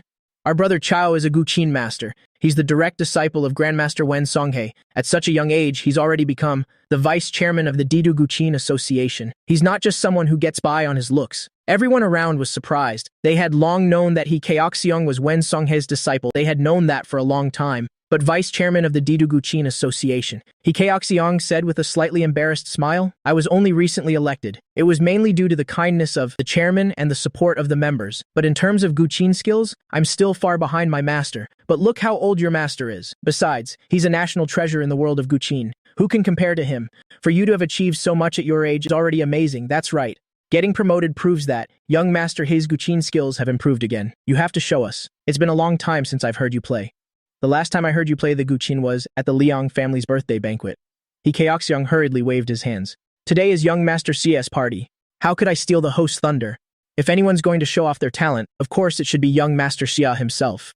After saying that, he turned to look at me, but he covered his mouth as if he had misspoken. His tone was somewhat anxious. Young Master Xia has such a good aura. Surely he must have some talent, right? After he said this, the expressions of the Yun and Xia family members turned a little ugly. Xia Qingting narrowed her eyes at He Kaoxiong. Then, as if laughing out of anger, she looked at her eldest sister, Xia Wanning.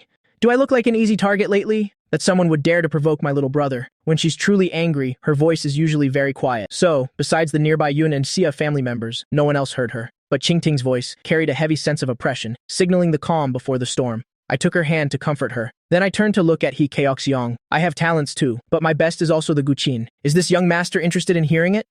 Xia Qingting stared blankly at her hand, so excited that she didn't hear what I said. Little brother. Did he just hold my hand? She didn't hear clearly, but everyone present heard it very clearly. In an instant, everyone got fired up. This was the rhythm of something big about to happen. He Kaoxiong raised an eyebrow, but his expression was a bit contemptuous. Young Master Xia, you say you're good at the Guqin? I smiled. Is there a problem?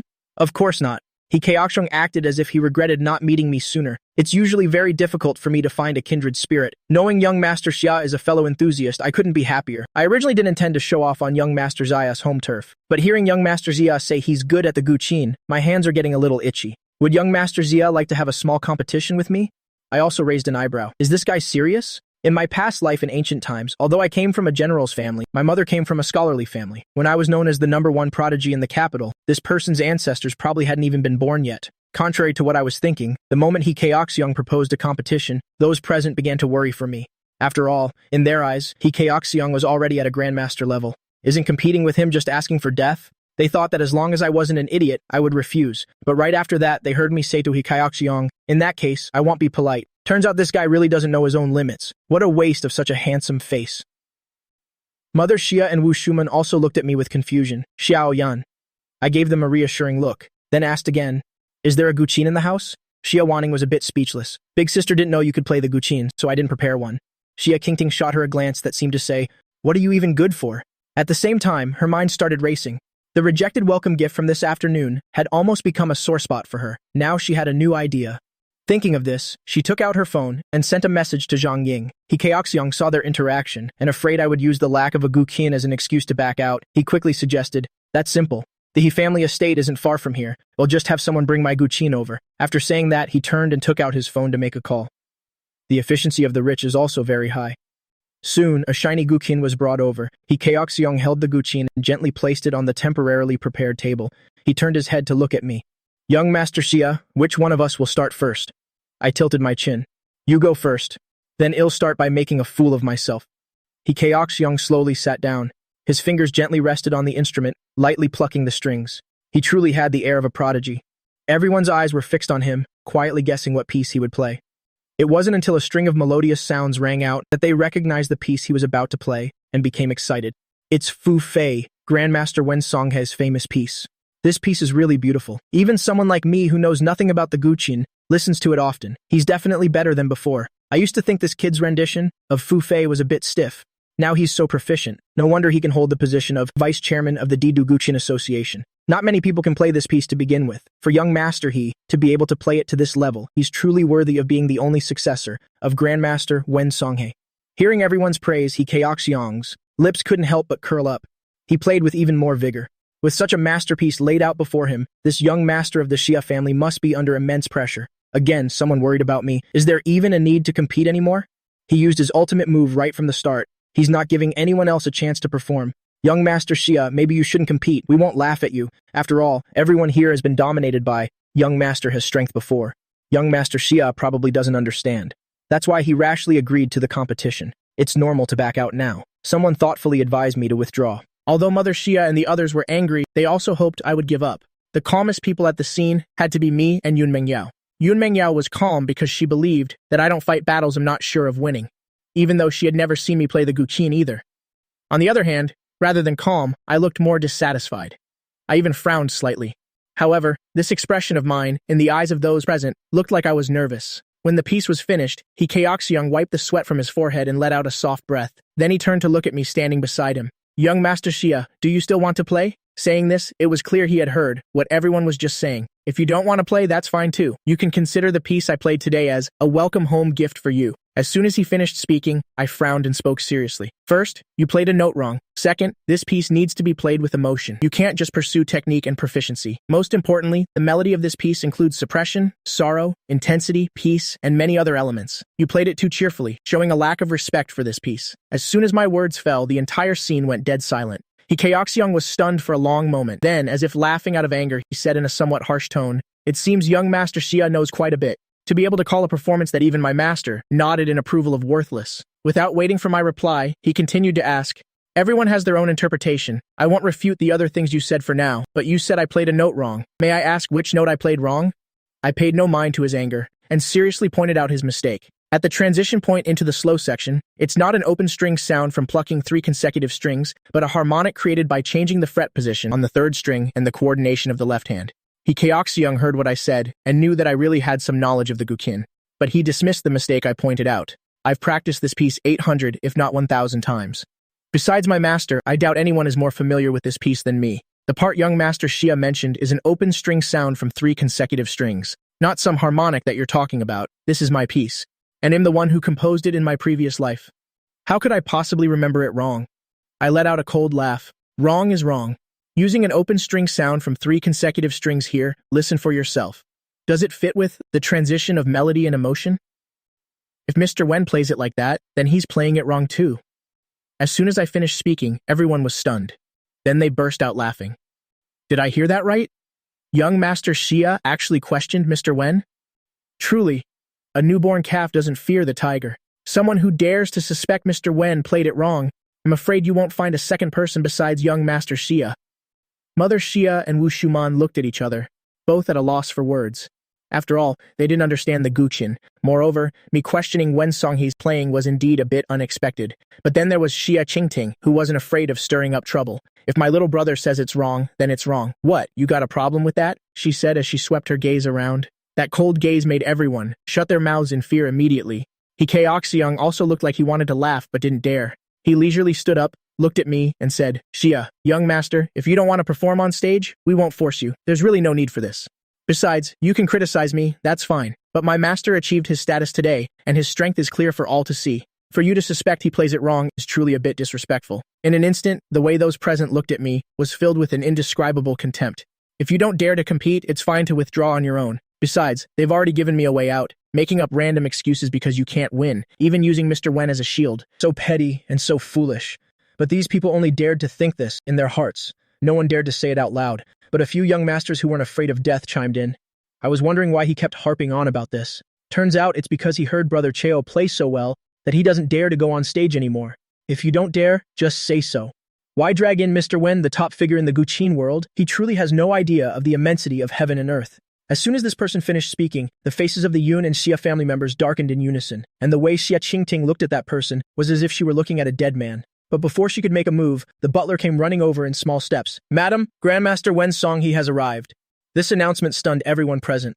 Then they started whispering among themselves. When the Xia family invited Wen Songhai, they probably didn't expect their newly returned son to be so reckless. There's going to be a good show to watch this time. The crowd's whispers hadn't yet reached the ears of the Xia family members, but seeing their expressions, you could tell nothing good was being said. Mother Xia's heart pounded. She hadn't invited Wen Songhai at all, so the one who invited him could only be. Thinking of this, she looked at me with a questioning gaze. I gave her a reassuring look, indirectly admitting that I was the one who invited him. But Mother Xia was not comforted at all.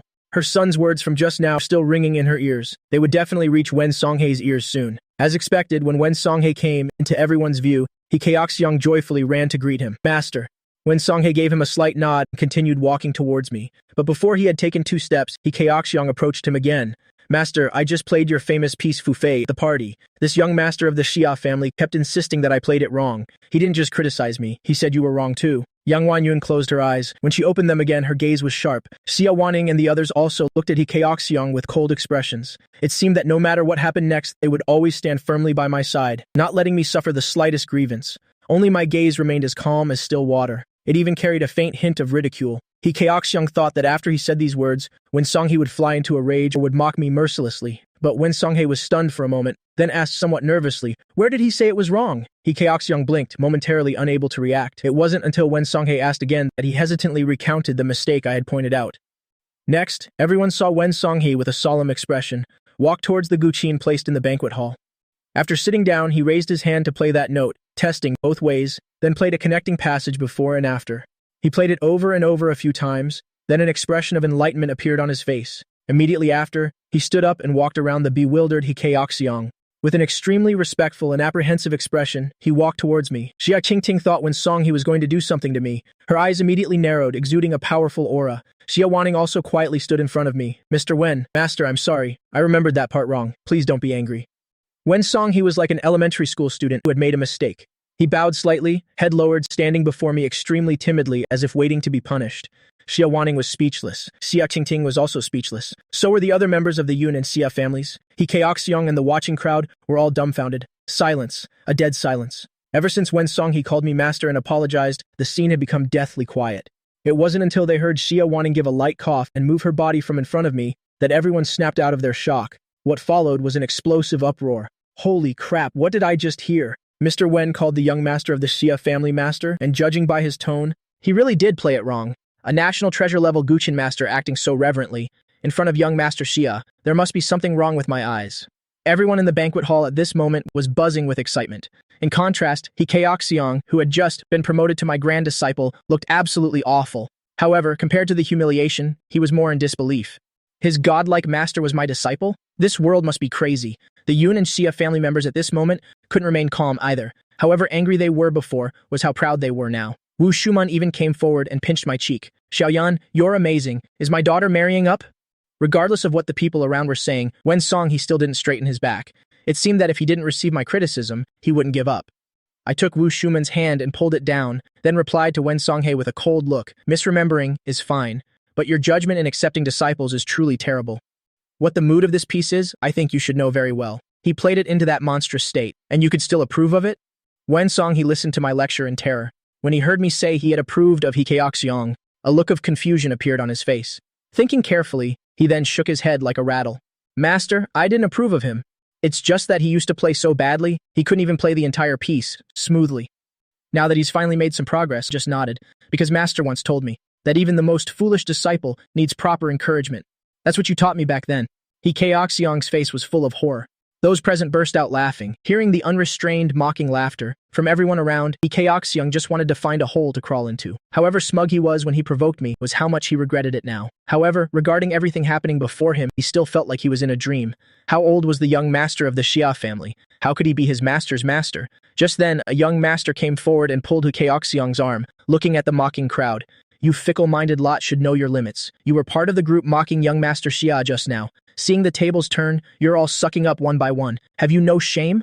The ones who were mocking enthusiastically were told off by him and immediately shut their mouths. One by one, their faces turned awkward. At this moment, He Keoxyang seemed to have finally recovered from the shock and walked towards Wen Songhae. Master, you're joking, right? How old is young Master Xia? How could you possibly take him as your master? Besides, this famous piece of yours has been around for so many years. It's always been played this way. How can it be wrong just because he says so? When Songhae faced him, his face darkening. There are always mountains higher than mountains. There are heavens beyond heavens. Are you the only one allowed to be a young prodigy, and no one else is allowed to be more talented than you?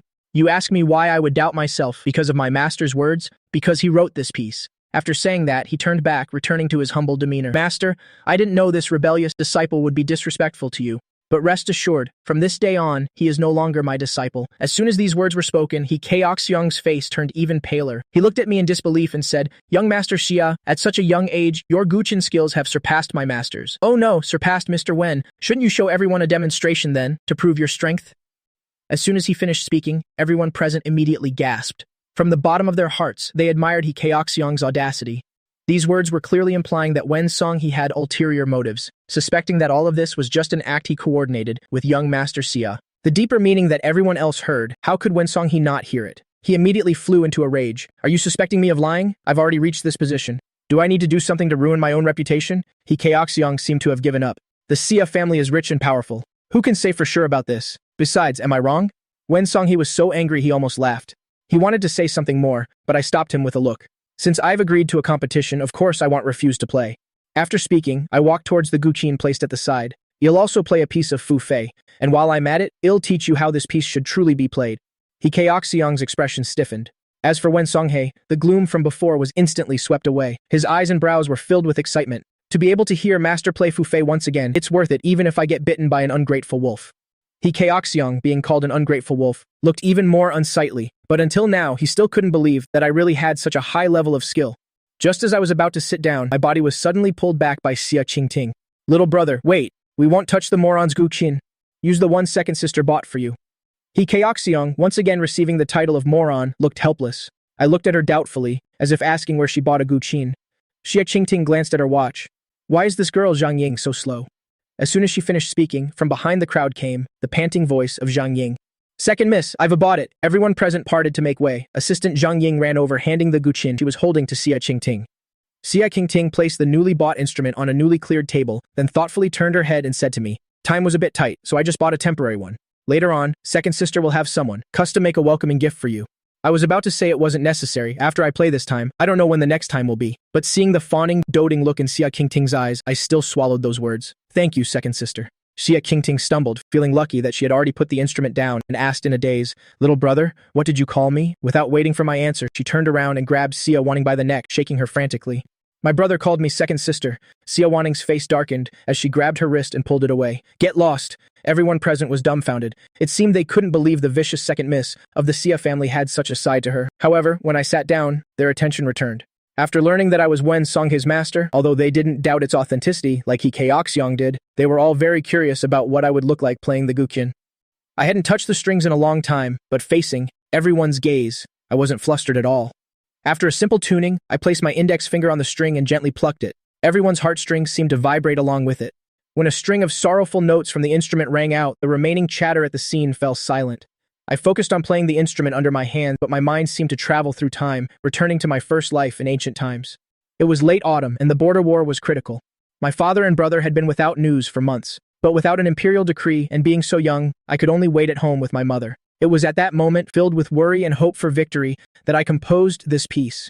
The initial melody was sorrowful and low, like the sigh of the autumn wind slowly echoing in everyone's ears. The listeners all felt a heavy sense of oppression. It seemed as if before their eyes was no longer the modern garden of the Xia family. No one dared to breathe too loudly, as tense as if they were about to step onto the battlefield in the next second. The music shifted once more, carrying the thunderous momentum of a vast army, as if merging with the spirited shouts of the soldiers before battle. My fingers plucking the strings were as fast as paper-cut silhouettes. After an unknown amount of time, a buzzing sound rang out, as if coordinating some kind of signal. The victory horn sounded. Our army pressed on with the advantage, reclaiming lost lands, beating the dog in the water. At this moment, everyone present was indescribably excited, each of their faces filled with a triumphant, gloating smile. It was as if they were the ones who had just won the battle. With the final note gently trembling, I ended my guqin performance. But everyone at the scene still maintained their original posture, their original expression, clearly still immersed in the music, not yet returned to their senses. Yun Mengyao stared at me blankly, a certain suspicion in her heart almost bursting out. In the back of the crowd, there was also a gaze, different from the others, passing over everyone's heads, firmly locked on my face. Su Lingdian knew that the Su family could get the invitation only under circumstances where Xia Wanning and I were unaware. Therefore, since arriving, she had always tried to minimize her presence, even not bringing her mother and brother, who were like time bombs, along with her. Seeing me make another stunning appearance, she couldn't quite describe the feeling in her heart. She didn't think she could love anyone. Compared to power, the thing called love was too ephemeral, so the little bit of regret in her heart was probably because she hadn't expected my background and thus lost a powerful support like the Xia family. But hearing the guqin piece I played, a dull ache rose in her heart, as if she had once lost something important. She remembered I had said, we had a past life in ancient times. At first, she only thought it was a joke. Could it be true? Of course, I couldn't have missed seeing Su Lingdian. I didn't care whether she would lose face or not, but kicking someone out right on the spot would definitely cause many people to speculate and inquire, thereby giving the high society of Didu some more unnecessary topics for gossip. Xia Wanning probably had the same thought as me, which is why she didn't make trouble for her. As long as she behaved at the party, we could temporarily pretend she didn't exist. The feeling in my numb fingers gradually returned. I stood up, my gaze cold as I looked towards Hikayoxiong. Have you learned? This voice seemed to flip some kind of switch. Everyone at the scene suddenly snapped out of it, only to realize they had goosebumps all over. Damn, that was awesome. That was truly shocking. This wasn't listening to music. This was clearly showing me an epic, ancient war movie. I don't even get that immersed in a movie theater. Just now, young master, he was yelling that old Wen was being selfish. He didn't have the slightest demeanor of an artist. But thanks to his persistence, we got to hear such a moving Guqin piece. Haha, hearing the sarcastic remarks from all around, the color once again drained from Akaoxiong's face. As a member of the Guqin circle, he understood better than anyone besides Wen Songhei just how stunning my performance was. It turned out he was the one who didn't know his own limits. Yang Wanyun looked at her son with tears in her eyes, both proud of me and regretful for having missed so much of my growth. Everyone at the scene was still praising non-stop. Someone said, if I'm not mistaken, young Master Xia is only 19 this year, right? He just became an adult not long ago and already has such a high achievement in the Guqin circle, it's truly unbelievable. So young? Doesn't that mean he's still in school? Yang Wanyun then remembered that she still hadn't asked me about my studies. Xiaoyan's school records should still be in Shen City, right? After today, Mom will have someone transfer them over for you, I said, a little amused. I've already graduated. Hearing this, Mother Xia was immediately stunned.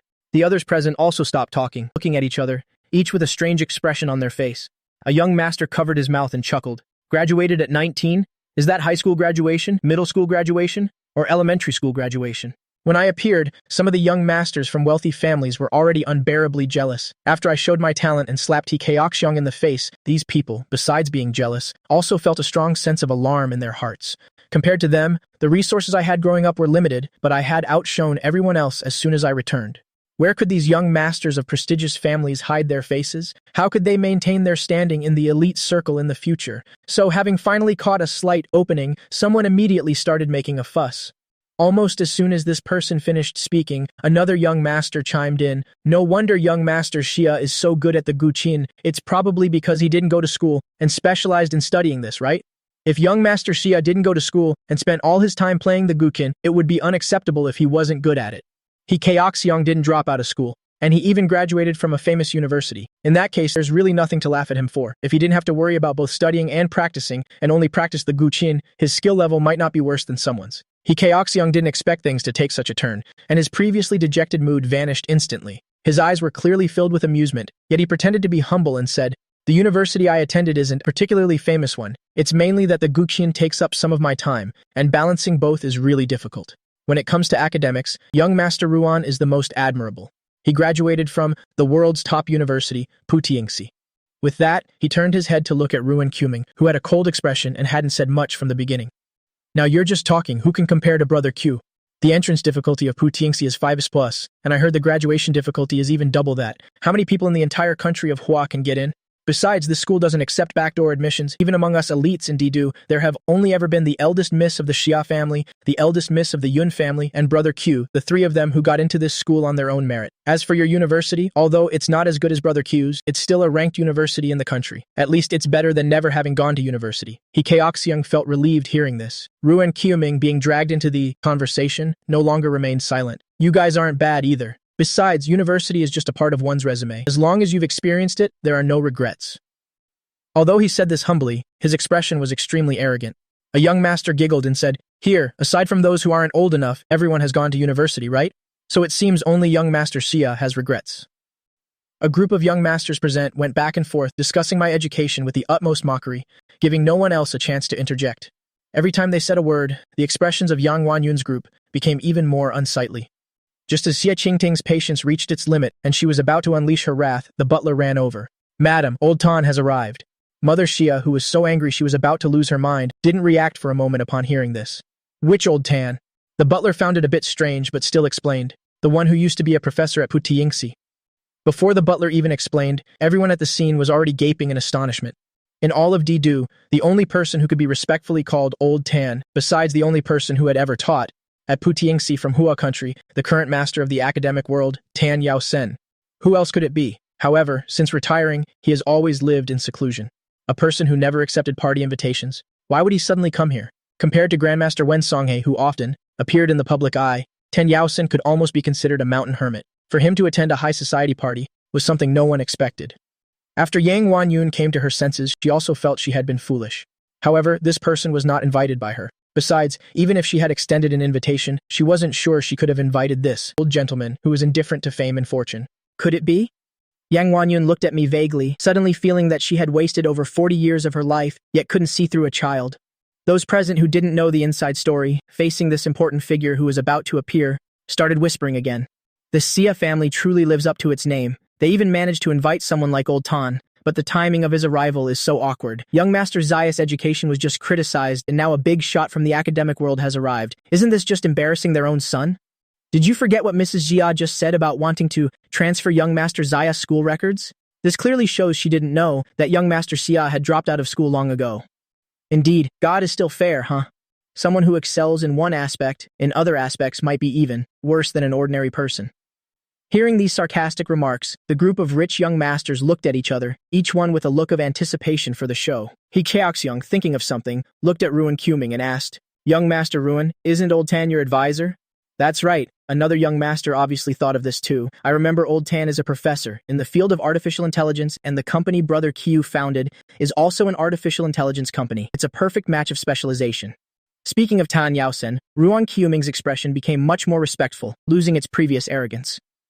That's right, Old Tan is my advisor. I just didn't expect that he would be able to come. With that, he turned his head to look at the Xia family and raised the champagne glass in his hand. My teacher and I haven't seen each other in a long time. Knowing he likes peace and quiet, I didn't want to bother him. This time, thanks to the Xia family's invitation, my teacher and I have a chance to catch up. I won't say too many words of thanks. I'd like to toast young Master Xia. As soon as he said this, the expressions on Yang Wanyun's group darkened again. The others at the scene also looked at each other, not knowing what trick Ruan Quming was playing. The Xia family invited him, yet he was so quick to give thanks, his words revealing his familiarity with Old Tan, as if the person was invited for him. Besides, just moments ago everyone was mocking my education and saying Old Tan's arrival was ill-timed. Yet he took this opportunity to toast me in thanks, which could almost be described as a provocation. Could this young master possibly tolerate this? However, I was not like everyone imagined, becoming angry and embarrassed. Towards Ruan Quming's provocation, I paid no attention at all. It was as if even glancing at him was a waste of time. Ruan Quming didn't see the reaction he wanted on my face and frowned slightly. He had discovered from the very beginning, no matter what he faced, I was always unusually calm, as if everything was under control. This indifferent to fame and shame demeanor, no matter how much he tried to learn it, he couldn't grasp its essence. Just because he knows how to play the instrument, can he ignore his other shortcomings? Ruan Quming couldn't figure it out. At this very moment, the sound of a walking stick tapping the ground was heard. Everyone turned their heads and saw Tan Yaosen dressed in a tank suit, walking over with one hand behind his back. Seeing Tan Yaosen, Ruan Quming immediately forgot about me and approached him with a slightly excited expression. "Teacher Tan, long time no see." Tan Yaosen stopped and brought the hand from behind his back to adjust his glasses. After staring at Ruan Quming's face for a moment, he asked doubtfully, "Have I met you before?" Ruan Quming looked embarrassed. Wu Shuman couldn't help but burst out laughing. The others present were stunned for a second, then also broke into laughter. "This is killing me! Is Old Tan really Ruan Quming's advisor?" In other words, did Ruan Quming really graduate from Putiyingxi? He couldn't be fooling us, right?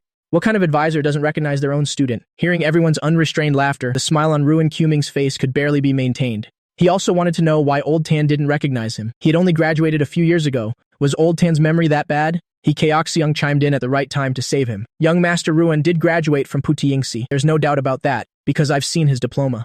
Old Tan is probably old, and he teaches so many students every year, so it's normal not to remember. Ruan Quming gave him a grateful look, then patiently explained to Tan Yaosen, "Teacher Tan, I'm your student, Ruan Quming. You even supervised my graduation thesis. Have you forgotten?"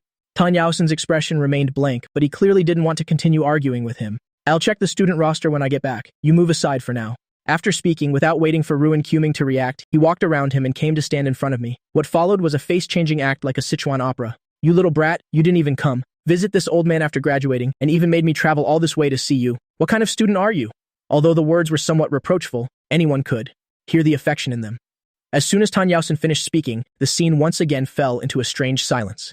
The anger on Mother Xia's group's faces had not yet faded and had turned into astonishment. Ruan Quming's feigned composure was shattered once again, his face full of disbelief. The expressions on the rich young masters' faces were as if they had seen a ghost. The others present, after their initial shock, immediately broke into a clamor. Young Master Xia is also Old Tan student? He also graduated from Puti Yingxi? Oh my god, is he really 19 years old? Now that I think about it, Ruan Qiuming's thank you speech is even funnier, right? He invited his own advisor. It had nothing to do with him. He Kaoxiong even said Old Tan was old, and it was normal not to remember students. Then how could Old Tan remember young Master Xia? The mocking chatter at the scene was like slaps to Ruan Qiuming's face, making him so embarrassed he didn't know where to hide his face. But how could I have graduated from Puti Yingxi? How old am I? Thinking this, he also stepped forward and voiced his question. Old Tan, did you mistake him for someone else? Young Master Xia is only 19 this year. How could he have graduated from university? Tan Yaosen let out a scoff. Graduated from university? Xiao Yan has already graduated with a doctorate. With that, he glanced suspiciously at Ruan Qiuming. You graduated from Putingxi, but you don't know that Putingxi has a junior class? Everyone at the scene immediately sucked in a breath of cold air. As for Ruan Qiuming, he was stunned. Of course he knew that Putingxi had a junior class, specifically for recruiting child prodigies from all over the world. Every single person in it was a genius among geniuses. If the entrance difficulty of Putingxi was demon level, then the admission standard for the junior class was the ultimate hell level. It was said that since Putingxi was founded, the number of students from Hua country who could get into the junior class was only 2. He wasn't surprised that Yun Mengyao was one of them, but this boy in front of him was the other one. What he could think of, others naturally figured out as well. That's why there was such a huge reaction. No wonder young Master Xia graduated so early. He's a prodigy. A prodigy just like the eldest miss of the Yun family. Then again, the eldest miss of the Yun family isn't even 20 years old, so why did it seem so natural when people said she graduated from Putingxi? Why did it seem so matter-of-fact? When a 19-year-old from the Xia family graduates, they assume he didn't go to school. These people really have double standards. This is hilarious. A university student acting superior in front of a PhD holder. But is he really from Putingxi? I'm starting to doubt it again. Ha ha ha. Wu Shuman turned her head to glance at Yun Mengyao. You knew all of this, so that's why you're so calm? Yun Mengyao touched her nose and nodded. Shuman wanted to ask something else, when she saw Tan Yusen slap his forehead and say to Ruan Qiuming, I remember who you are now. The color immediately returned to Ruan Qiuming's ashen face. My situation was something he didn't expect, but he also didn't want others to doubt his academic background. He was thinking just that. The next second, he heard Tan Yusen say, You're the kid whose thesis was returned 17 times. You took an extra year to graduate, right? This is the senior Lu Yan I told you all about, who finished his bachelor's, master's, and doctorate in 3 years, on par with that little girl from the Yun family, not inferior in the slightest. As he spoke, his tone was filled with pride. Everyone in the banquet hall couldn't help but laugh. Oh my god, I can't take it, ha ha ha. What kind of person gets their thesis returned 17 times? No matter how hard it is to graduate from Putingxi, it shouldn't be this bad. No wonder Mr. Tan only remembers young Master Xia.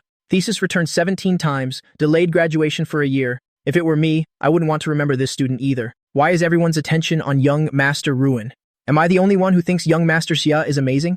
Finishing a bachelor's, master's, and doctorate in 3 years, and also being extremely skilled at the Guqin, I wouldn't even dare to dream of these things. The overwhelming sound of ridicule and discussion seemed to want to drown Ruan Qiuming. Right now, he wished he could find a hole to crawl into. Although he delayed his graduation by a year, he still managed to get his degree. Besides, the difficulty of graduating from Putingxi is so high, he wasn't the only one who delayed graduation, so he never thought it was a big deal and was even always proud of graduating from Putingxi. But now, this matter has made him a laughingstock. Wu Shuman turned her head to look at her daughter again, asking the question she didn't get to ask earlier. Did you and Xiao Yan meet while studying at Putingxi? Yun Mengyao nodded, and Wu Shuman asked again, Did you like him back then? Yun Mengyao blushed and glanced at me, a gentle smile shining in her eyes. Yes. Unlike the harmonious and joyful atmosphere of the Yun and Xia families, ever since my academic background was revealed, the expressions of the rich young masters haven't improved. But after being slapped in the face twice in a row, they became somewhat quiet. Ruan Qiuming was like an eggplant hit by frost, completely wilted. While Tan Yusen and I were reminiscing, He Kaoxiong walked over to comfort Ruan Qiuming. Young Master Ruan, there's no need to be like this. You didn't rely on your family, you relied on your own ability to found Songhua Technology Company and made a name for yourself in the field of artificial intelligence. That's something many people can only dream of. Hearing these words, light in Ruan Qiuming's eyes gradually brightened. He regained his spirits and turned to look at me. Young Master Xia has graduated, so where did you work before? Xia Qingting and the others' expressions immediately darkened again, while Yun Mengyao and Xia Wanning looked at them as if they were fools. Ruan Qiuming was pleased that I was speechless when a gentle and clear voice suddenly sounded from behind. Excuse me, please make way. Ruan Qiuming instinctively moved aside. When he saw the woman who had just spoken, he was immediately stunned. Special Assistant Shen, why are you here? Shen Bingbing stopped and replied politely. I'm here to deliver something to my CEO. Ruan Qiuming was immediately overjoyed. Your CEO is here? Where? He Keoxiong, standing beside him, asked doubtfully.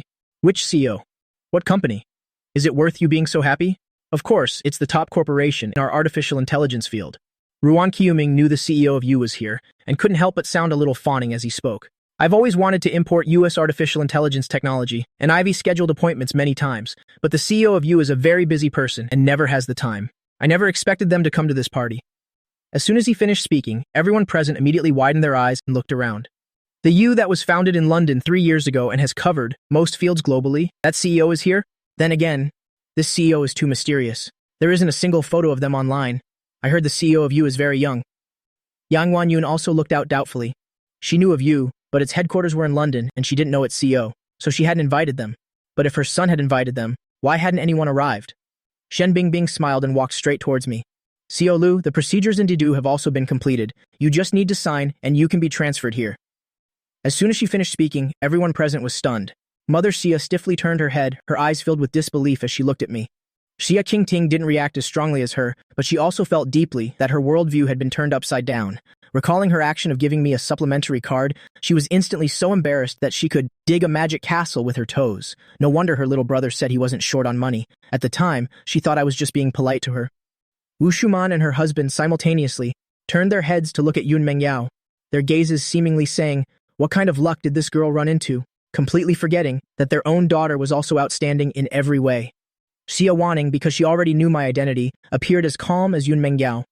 Unlike the simple astonishment of the Yun and Xia families, the group of rich young masters present, their facial expressions could be described as ferocious.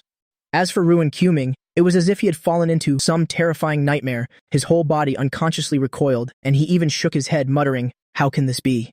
The others, after recovering from their shock, erupted into a frenzy. Am I seeing things? The CEO of U is young Master Xia? He's so young. No way. Does this person have to be such a monster? Is he even leaving a path for others to live? Ruan Qiuming clenched his palms tightly. His lips were about to bleed from how hard he was biting them. Now he finally understood where my calm and composed demeanor came from. The funny thing is, he thought he could win back around in his career, but he ended up in an awkward situation and completely lost the chance to cooperate with you. Xia Qingting turned her head to look at Zhang Ying waiting beside her. Did you record everything? Zhang Ying nodded. Xia Qingting smiled coldly at the young masters in the hall. Go, she ordered. Zhang Ying immediately led a group of people into action. Any young master who had spoken ill of me during the party was seized and dragged out. What are you doing? Let me go! Ah! Along with the screams, all the rich young masters who had mocked me were thrown out. Xia Qingting dusted off her hands and smiled at the remaining people. Just cleaning up some trash. All right, the party continues. Daring to throw more than half of the young masters of the upper class out of a party and call them trash, I'm afraid only Xia Qingting could do that. However, the parents of these people didn't dare to have any objections and were even worriedly thinking if the Xia family would target them in the future. The others felt lucky that they hadn't said anything they shouldn't have. With the precedent set, plus the fact that now I no longer had any flaws to pick on, the rest of the party proceeded without any further incidents. When the party was over and the guests were about to leave, Su Lingdi walked up to me. Can we talk? Yun Mengyao's expression turned cold. Xia Wanning glanced at her. Not kicking you out earlier was already merciful. You still dare to come closer? Mother Xia and the others looked at Xia Wanning doubtfully. Xia Wanning didn't return Mother Xia's gaze but stared intently at Su Lingdi. Get her out. Why aren't you leaving? Su Lingdi didn't budge but stubbornly looked at me. I have something to say to you about the two of us. Life. I interrupted her. Let's go, you only have 5 minutes. Yun Mengyao grabbed my wrist. I comforted her, squeezing her hand back, transmitting warmth from my palm. Don't worry, wait for me. After saying that, I went with Su Lingdi to a rockery. I looked at Su Lingdi and got straight to the point. What do you want to say? Su Lingdi looked at me, seemingly not surprised at all that I appeared here. Have you been keeping track of my news all this time? I glanced at my watch. You have 4 minutes left. Su Lingdi's chin twitched slightly. I'm starting to believe what you said about past lives. I just don't understand. Our feelings were once so deep. Why do you suddenly hate me so much? I didn't answer her question, but leaned against the rockery with my arms crossed. You're the one who caused Su Minggui's death, right? Su Lingdi's pupils narrowed. Trying to get a confession out of me? Do you hate me that much? You want to push me to my death? I raised my index finger and wagged it. Has no one told you? The best way to get revenge on someone isn't to kill them with one blow, but to make them forever unable to obtain what they desire, or to let them have it and then lose it all. After all, the feeling of falling from heaven to hell is more devastating than never having touched heaven at all, isn't it? Su Lingdi's expression turned cold. You want to use the power of the Xia family to deal with the Su family? I let out a cold laugh. You've known me for so long. Do I look like the cowardly type who has to rely on others for revenge? Hearing me say this, Su Lingdi immediately regained her previous composure. Although Yu is a leading company in the industry, it has no overlap whatsoever with the Su family's businesses. How do you plan to defeat me? Even if you wanted to acquire us, U.S. working capital isn't enough to acquire the entire Su corporation, is it? I smiled, as if mocking her naivety. An acquisition would just be helping you liquidate your assets. Do you think I'm stupid? As for how I'll deal with the Su family, you'll just have to wait and see. Your 5 minutes are up. See yourself out.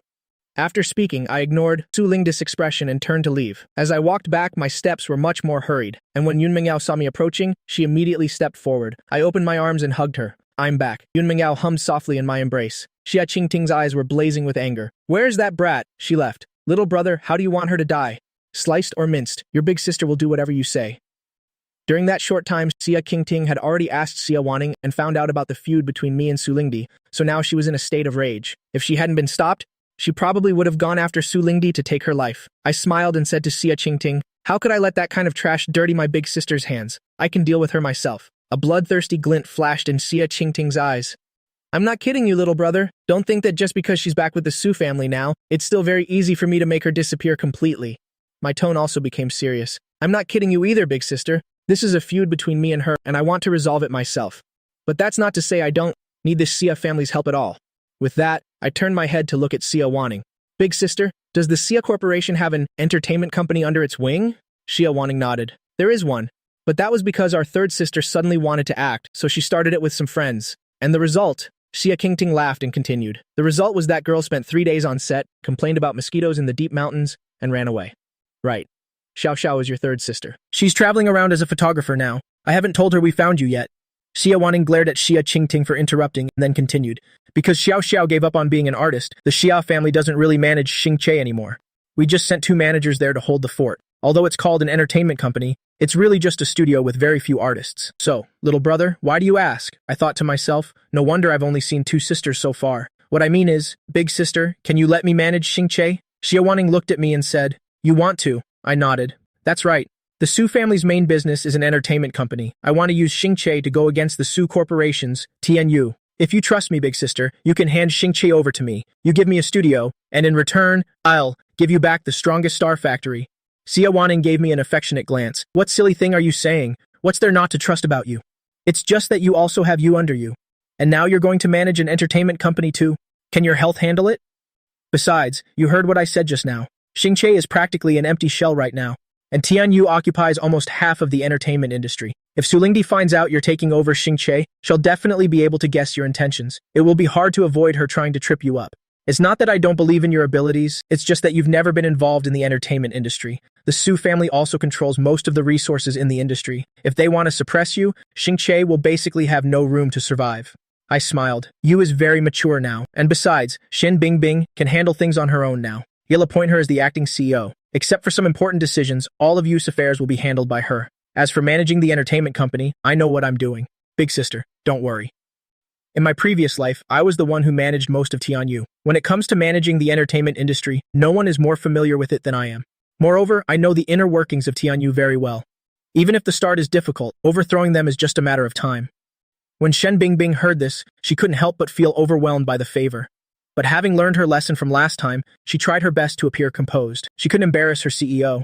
After I finished saying I would focus on managing the entertainment company, Yang Wanyun realized something was wrong. Xiao Yan, between you and that child from the Su family, is this really all there is to your feud? Just being used emotionally? Surely that's not enough to make you want to bankrupt them? Xia Qingting immediately flared up again. Is that all? For that alone, I already want to tear her to pieces. Making her go bankrupt is letting her off too easy, okay? I couldn't explain the matter of past and present lives, so I just smiled and said, maybe I'm like my big sister, I hold a grudge. At this moment, Wu Shuman rapped Yun Mingyao on the head. Why are you so useless? You knew Xiao Yan since you were in school, yet you let someone else get to him first. Yun Mingyao said nothing, but my heart ached. How could she be blamed for this? Yun Mingyao is such a proud person, but she lowered her head for me countless times. It was just that in my previous life, I was completely devoted to Su Lingdi and never gave her any response. Thinking of this, I reached out and took Yun Mengyao's hand, looked at Wu Shuman and said, Auntie, you're being too harsh. It's because I was blind before and failed to appreciate Mengyao's feelings for me. But it won't be like that anymore. Wu Shuman looked at Yun Mengyao with satisfaction and said with a smile, look at how Xiao Yan is defending you. He won't even let your own mother say anything. You have to treat Xiao Yan well in the future, understand? Yun Mengyao squeezed my hand tightly. This is not something you all need to arrange. Wu Shuman yawned. All right, it's getting late, we should be heading back too. Xiaoyan, do you want to come back to the Yun family home with us? Xia Qingting vigilantly pulled me back. No, thank you. Auntie and uncle both said it's late. My little brother needs to sleep too. Yun Mengyao squeezed my hand, a little reluctant to let go. She knew today was my first day back home, and I should stay the night at the Xia family home. But since we got together, we've never spent a night apart. To suddenly leave her alone in a room, she still felt a bit unwilling to face it. Xia Wanning looked at Yun Mengyao gloatingly. The frustration she had been holding in for the past few days in London seemed to vanish in an instant. Didn't you hear, young Miss Yun? My little brother needs to go to sleep. Although Yun Mengyao was reluctant, she could only let go. But at this moment, I quickly leaned into her ear and whispered something. Yun Mengyao's eyes immediately lit up, then she lowered her eyes to suppress her excitement. Then, Auntie Xia, we'll be leaving.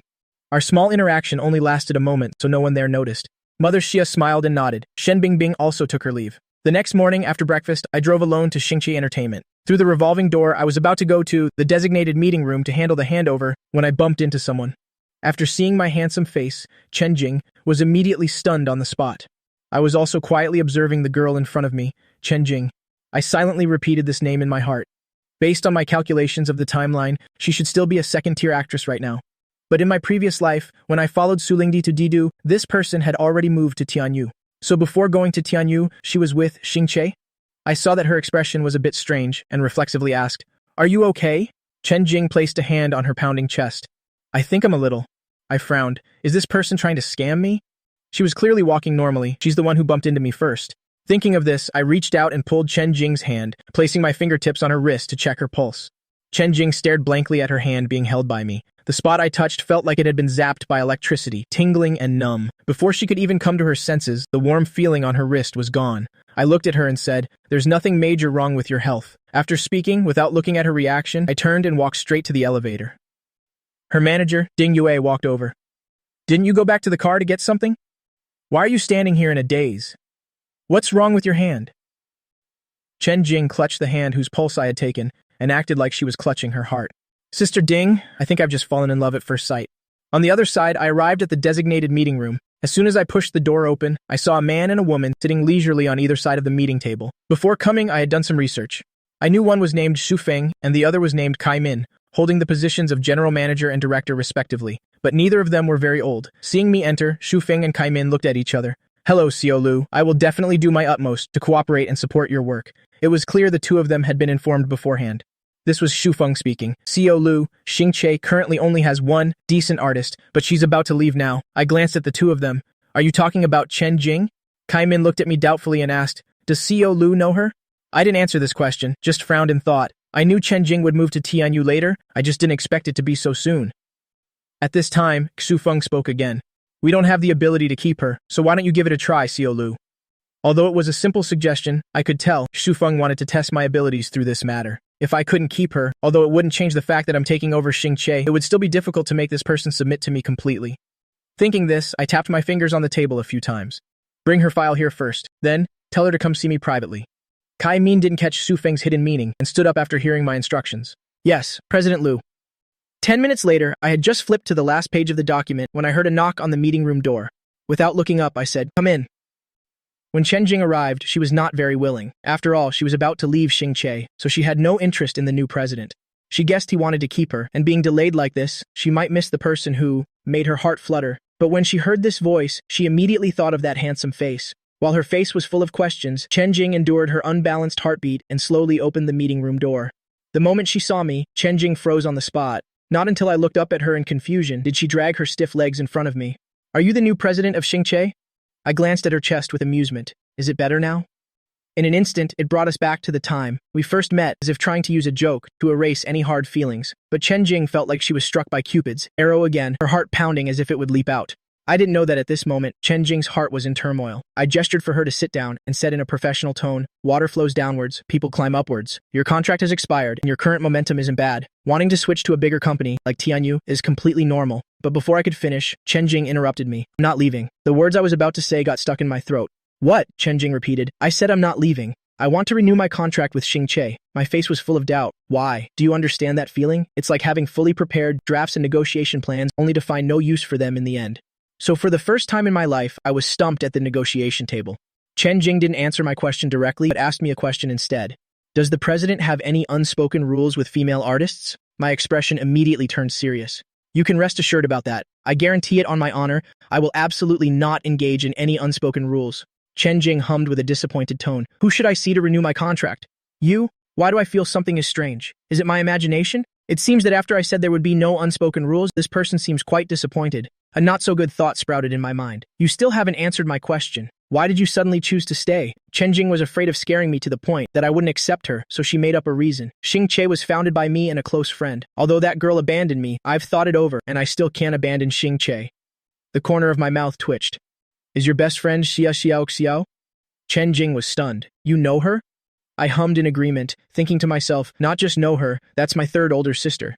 Chen Jing didn't overthink it. Someone who could be sent from the headquarters of the Xia family to be president? It wasn't strange to know someone from the Xia family, so who should I look for? Me. To renew your contract, find Director Su. Outside the meeting room, in the hallway, Xu Feng saw Chen Jing come out after less than 3 minutes inside, and his heart immediately sank. Kai Mian also thought that this was most likely a failure, and said to Xu Feng, President Liu has never been in contact with the entertainment industry, so it's normal to fail right at the start. Besides, even the two of us couldn't keep her. But Xu Feng's expression didn't improve at all. Ding Yue, who was waiting nearby, waved. Jing, Tian Yu has sent someone to pick you up. Unexpectedly, the next second, he saw Chen Jing walk up and stop in front of Xu Feng. I want to renew my contract. Xu Feng thought he had misheard. What did you say? After renewing the contract, Chen Jing returned to her lounge. She took out her phone and sent a WeChat message to Xia Xiao Xiao. What are you doing? Answer me. If you're alive, say something. She sent several messages in a row, but the other side ignored her. Chen Jing didn't mind, biting the corner of a throw pillow, freeing her hands to type. I'm not going to Tianyu anymore. I want to stay at Xingche. Not long after this message was sent, the other side made a video call. Why did you suddenly want to stay? You don't have to overthink it. I was the one who told you to go. My eldest sister doesn't value Xingche, and she doesn't plan to develop the entertainment business. Why would you earn money for her? If you go to Tianyu, your resources will definitely be guaranteed. This is why Chen Jing didn't care if she replied to her messages or not. A best friend might ignore you, but they will definitely put themselves in your shoes to think for you. Chen Jing looked at Xia Xiao Xiao's face through the screen.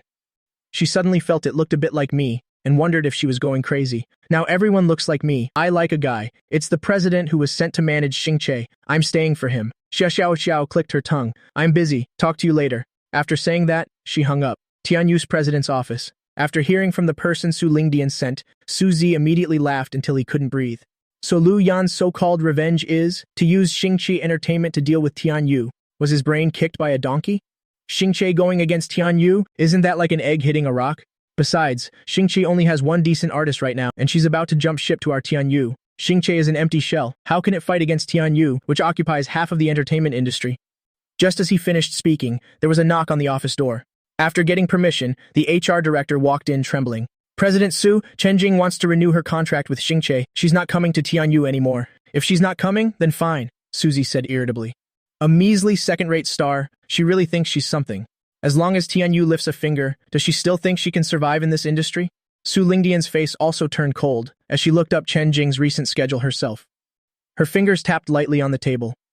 Call K. Zhen here. Not long after, a handsome male actor walked in. President Su, you called for me. Su Lingdian looked up at him. I have a task for you. Tell the director to get rid of Chen Jing. He Zhen was stunned but didn't ask much. Yes. Chen Jing didn't know she had been set up yet. After renewing her contract, she rushed to the location for the outdoor reality show filming. As for me, I was familiarizing myself with the company's rules and procedures and making a few changes along the way.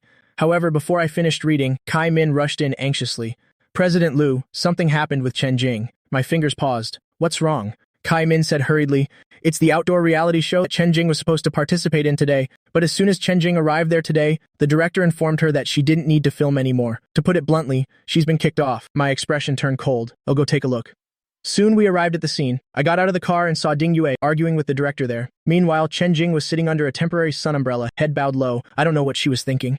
As I walked forward, Chen Jing seemed to sense it and looked over. Then she froze, put down the mineral water bottle in her hand, and stood up to walk over.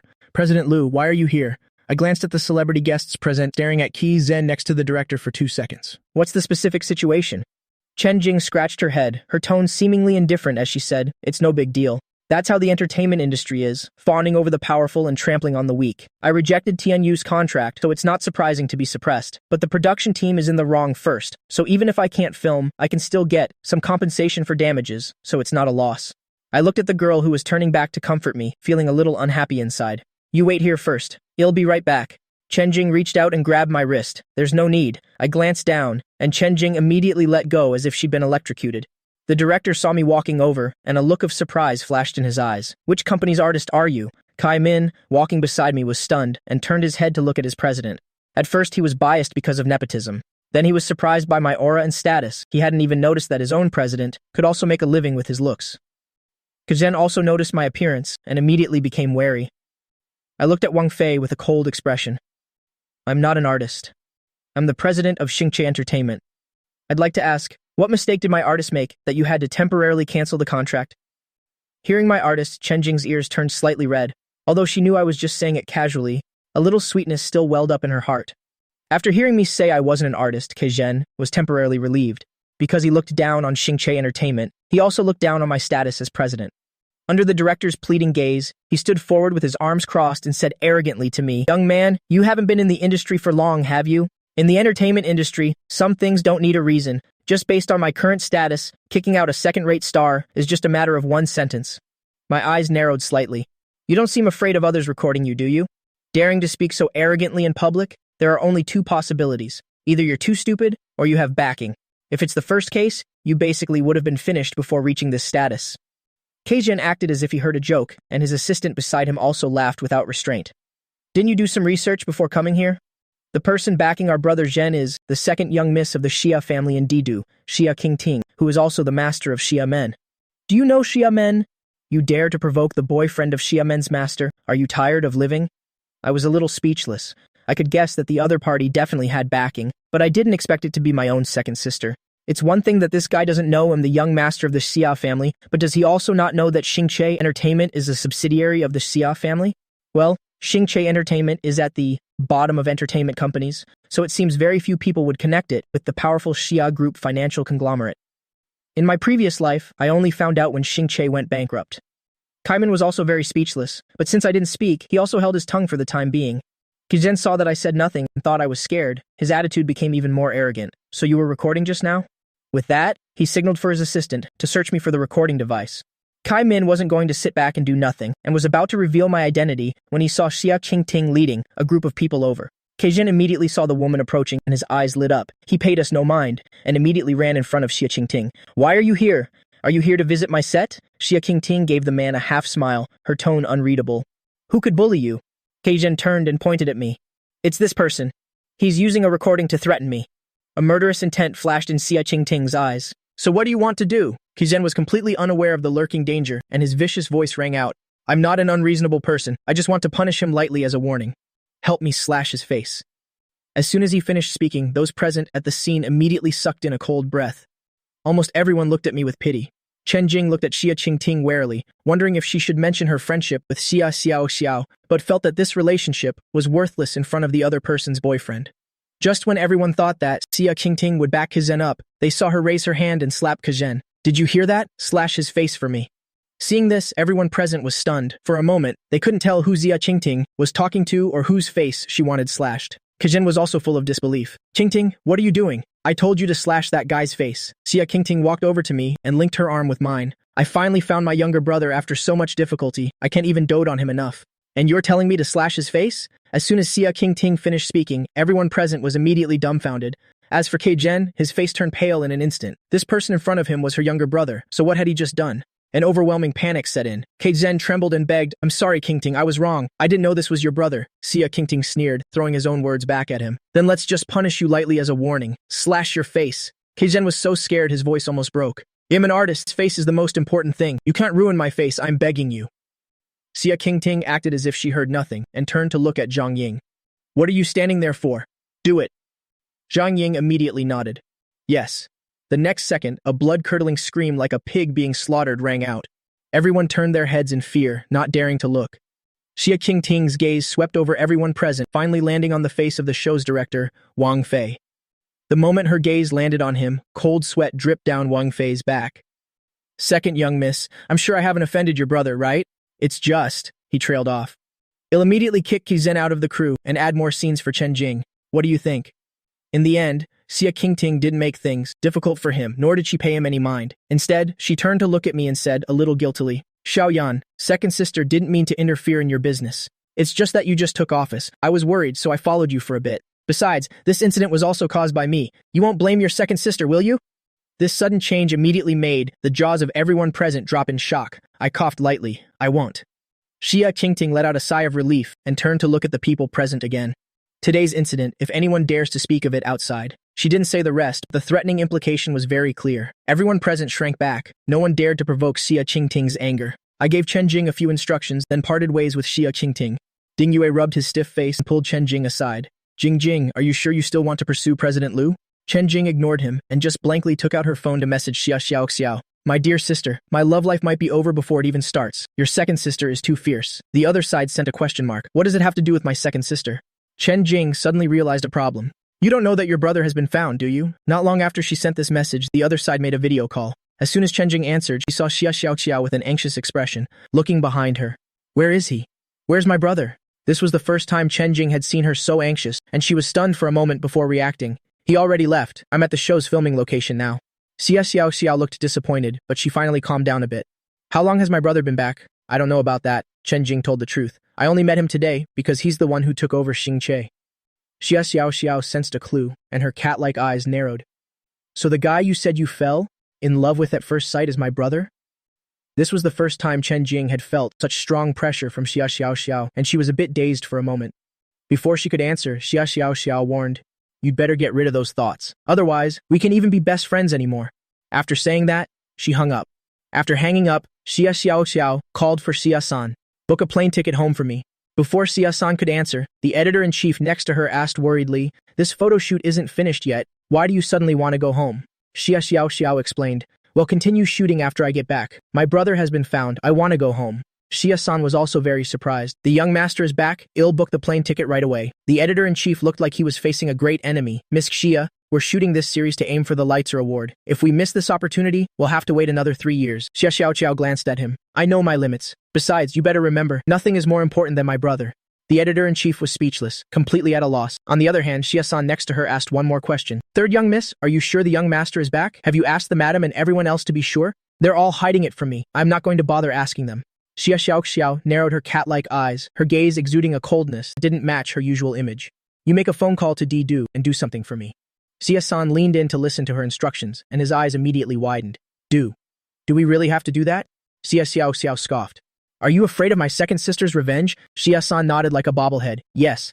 Xia Xiao was speechless. If you don't listen to me, I'll throw you out to the snow wolves right now. Xia Xiao looked at him with an ice-cold expression. You think I don't dare? Xia-san trembled. This subordinate will do as you say, but may this subordinate ask, why do you want to mess with the second young miss? Xia Xiao snorted coldly. To be able to get even mother to hide it from me, it must be that girl Xia Qingting who came up with this terrible idea. She knew without even thinking hard. At this time, I still didn't know about the family civil war that was about to break out. After parting ways with Xia Qingting, I first went on a trip, made some overall arrangements, picked up a bunch of things I had pre-ordered, and told Kai Min to go to the underground district where the esports clubs were concentrated. Kai Min didn't understand what I was going there for, but he didn't ask much, focusing on being my personal driver. Passing a traffic light intersection while waiting for the red light, the TV screen nearby broadcasted a news report about an esports match. Kai Min couldn't help but stare at the girl on the TV screen. Ye Shen is really amazing. Last night, she led the team to victory again. The important thing is she's so beautiful, truly the dream of all otaku men. Even if she didn't play games, she would definitely be famous in the entertainment industry. I raised an eyebrow. You admire her that much? Kai Min nodded. Of course. She's the only female professional esports player in LOL. Kai Min replied subconsciously, then realized she was talking to her president and immediately became formal. Sorry, President Liu, I got too excited. I smiled and said, It's all right. Speaking of her idol, Kai Min immediately became a chatterbox. Ye Chen isn't considered a celebrity, but her Weibo fans can be compared to current A-list superstars. She's the #1 jungler on the domestic server right now. Last year, the champion mid laner of Aang retired, and this year the new player she led took the stage. No one thought highly of this female player, but unexpectedly, as soon as Ye Chen got on stage, she led the team to win the world championship.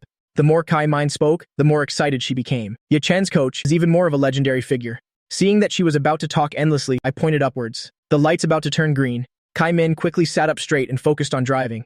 Oh right, Team N's base is also near the underground city. I didn't reply, looking at Lu Xiaohua on the screen. If it weren't for the competition, she should have appeared at my family reunion party. The car drove to a quiet-looking restaurant. After arriving at the restaurant, we were led by a waiter to the private room we had booked. Kai Min didn't ask who I was treating to dinner, and after putting her bag away, she excused herself. President Lu will be leaving now. I took the menu from the waiter and nodded upon hearing her. Kai Min walked to the door of the private room, but before she could pull it open, the door was pushed open from the outside. The first thing that caught her eye was a pair of excessively pale hands. Before Kai Min looked up, she almost blurted out a curse. Lu Xiaohua was stunned when she saw Kai Min, then looked at me behind her to make sure she hadn't gone to the wrong room. She gave Kai Min a slight nod, walked around her, and stepped inside. When she came to my side, the coldness in Lu Xiaohua's eyes immediately melted into a soft and lovely mist. Brother. She took off her mask, revealing facial features that bore no resemblance to mine, but were nonetheless exquisitely flawless. I handed her the menu. Have a seat. Kai Min felt like she was going crazy. Everything before her eyes felt like a dream. Could anyone tell her what was happening? Her idol was her own president's younger sister. Such a burning gaze naturally attracted Lu Xiaohua's attention. She took the menu and looked up at her strangely. I smiled and explained, "This is Manager Kai, she's your fan." Seeing that it was someone I knew, Lu Xiaohua's expression immediately softened, and she looked at Kai Min with a smiling gaze. "Do you want an autograph?" In Kai Min's impression, cold was synonymous with Lu Xiaohua. She had never seen her smile, let alone smile at her. Kai Min was so excited she couldn't speak fluently. "But I don't have a pen and paper." The waiter beside them smiled and said, "We have them here. Team N's base is right here. Lu Xiaohua is also a regular here. She's seen this many times, just not as exaggerated as Kai Min." After getting the autograph, Kai Min walked out in a daze, even bumping into the doorframe. I smiled and handed the black bag beside me to Lu Xiaohua. "Keyboards, mice, and so on. Everyone's names are on them. Those guys get them too?" "They're getting a great deal," Lu Xiaohua complained childishly, but there wasn't a trace of displeasure in her expression. While taking the black bag, she handed me the gift box she'd brought. "Brother, congratulations on finding your family."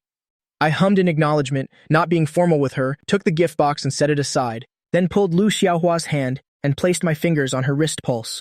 Lu Xiaohua's gaze froze, as if remembering something unpleasant, but she quickly returned to normal. "I'm fine. My health has always been very good." I only breathed a slight sigh of relief after checking her pulse. "Even so, you can't be careless. It's still uncertain if that illness is hereditary, so regular checkups are still necessary." Lu Xiaohua smiled faintly. "Oh right, brother, you're in the imperial capital now. So your new girlfriend? Is she in the imperial capital too?" I smiled and said, "Do you want to meet her?" Lu Xiaohua saw that I didn't avoid the topic, and moreover, when mentioning that person, the corners of my eyes and my brows showed I was immersed in love, which made her heart sink. "Brother, after the lesson from Su Lingyan, you need to be careful when you're in a relationship. Beware of others taking advantage of you, especially now that your status is different. That person has only been with you for a short time, yet she was able to give up everything in Shen City to follow you to the imperial capital. Is it for you? Or..." She didn't say the rest, but the meaning was clear. Seeing her hesitant expression, I couldn't help but find it a little funny. "You don't think I'm a love-struck fool, do you?" Lu Xiaohua retorted. "Aren't you? When you were with Su Lingyan, you wouldn't listen to anyone's advice, willingly letting that family leech off you. You just got a new girlfriend, and you're already saying she's the one you've chosen for life, and you even want to introduce her to someone who is practically half family to you." She didn't deny that I was like a god in other aspects, but as for my judgment of character, she really couldn't praise it. "You're overthinking it. She's originally from the imperial capital, and she's not inferior to me in any aspect. You don't need to worry about her having other intentions." I took out my phone and sent a message to Yun Mengyao. "You'll know when you meet her later." Lu Xiaohua didn't think so at all, and hearing this made her even more disbelieving. In her eyes, I was already a pinnacle existence. Who could be more outstanding than me? Thinking of this, a figure suddenly flashed in her mind, the young miss of the Yun family, Yun Mengyao. When I was devoted to Su Lingyan, she had thought how great it would be if this person was my girlfriend. Only someone like her would be worthy of me, but how could that be possible? Not to mention their family backgrounds and upbringing since childhood had destined that they would never cross paths. Even now that I have restored my identity, as the young master of the Xia family, I already have a new girlfriend. Thinking of this, she felt even less favorable towards the sister-in-law she hadn't met, and secretly resolved that if that woman was as terrible as Su Lingyan, she would risk her life to stop me from jumping into the fire pit again. While the two were talking, the food was served one after another. I told Lu Xiaohua to eat first and not wait, but how could she swallow anything? Her mind was full of plans to deal with. The second blood-sucking woman, she had lost count of how many times she checked her watch, and the food was getting cold. Lu Xiaohua finally couldn't hold back and said, "This person isn't too scared to come, is she?" As soon as she finished speaking, the private room door was pushed open. Seeing the woman who walked in from the opposite side, Lu Xiaohua was instantly stunned. She didn't know if she was, missing Yun Mengyao so much that she was hallucinating. Why would she appear here? Could this person be the new girlfriend I mentioned? Just as she was thinking this, Yun Mengyao walked in, placed the box she was holding on the table in front of Lu Xiaohua. "I'm a little late because I was preparing a meeting gift," Yun Mengyao said as she called for a waiter. Looking at the no longer steaming food on the table, she instructed, "Clear these dishes. Following the original menu, bring a new set. Yun Mengyao's series of actions, after entering the private room, undoubtedly confirmed Lu Xiaohua's suspicion. She cursed inwardly, and her initial anxiety and unease immediately turned into excitement and joy. Are you the new girlfriend my brother mentioned? I looked at Lu Xiaohua's reaction with amusement. So you two know each other? Then I don't need to make an introduction. Yun Mengyao also looked over doubtfully. Lu Xiaohua said hesitantly, we met at a business party before, but she probably doesn't have any impression of me. I hummed an acknowledgement, asking as if coaxing a child, so what do you think about this new girlfriend of mine? Does she pass your test, Lu Xiaohua was at a loss for words, her cheeks burning as if on fire. The dissatisfaction she had prepared beforehand couldn't be voiced no matter what. Besides, Yun Mengyao's gift was right in front of her. Having accepted someone's gift, you have to soften up. Lu Xiaohua finally managed to squeeze out a sentence. Brother, your taste in people is finally normal. Yun Mengyao raised an eyebrow, thinking to herself that this gift was not in vain. After dinner, the three of them walked out talking and laughing, the atmosphere as harmonious as a family of three. However, just as we stepped out of the private room, we ran into the Sulingyan siblings, enemies on a narrow road. Sulingyan also didn't expect to see me here, and originally intended to act as if she hadn't seen me, but for some reason, she still stopped to greet me. I heard you've taken over Xingqi. I gave Sulingyan a half smile. President Su's news travels fast indeed. Sulingyan pretended not to hear. The sarcasm in my words, said a few modest words, then changed the subject. It's just that you've never set foot in the entertainment industry. Wanting to use Xingqi to deal with Tianyu? Isn't that a bit too fanciful? I smiled. Whether it's fanciful or not, President Su can just wait and see. At least regarding Chen Jing's departure or stay, Tianyu didn't gain the upper hand, did it? Suzy looked as if he had heard some joke. Sis, this guy doesn't think that keeping Chen Jing will make everything alright, does he? With Tianyu suppressing her, how can an obscure second-rate artist like her possibly have any room to develop? After saying that, he acted as if he'd discovered something terrible, his tone exaggerated and sarcastic. He doesn't know what kind of situation Chen Jing is about to face today, does he? No wonder he can still happily go out for a meal. Sis, should we tell him? Suzy originally thought that after he said these words I would show a doubtful or tense expression. Who knew I would still look at him with that same mocking gaze, as if watching a dancing clown? This gaze completely enraged Suzy. He looked at me hatefully and said, You still don't know that Chen Jing's variety show? Today was cancelled, do you? Not just today's show. In the future, whether it's filming or getting endorsements, as long as we make a move, she can forget about getting a single gig. I'd like to see how you use an empty shell to fight against Tianyu. Lu Xiaohua, who didn't understand the situation before, was immediately choked with anger upon hearing this, and was about to argue with the two opposite them when she was stopped by Yun Mengyao, who squinted at Suzy. I'm afraid you've forgotten the lesson from the Zheng family's party. A casual remark immediately made Suzy cover his face and step back in fear.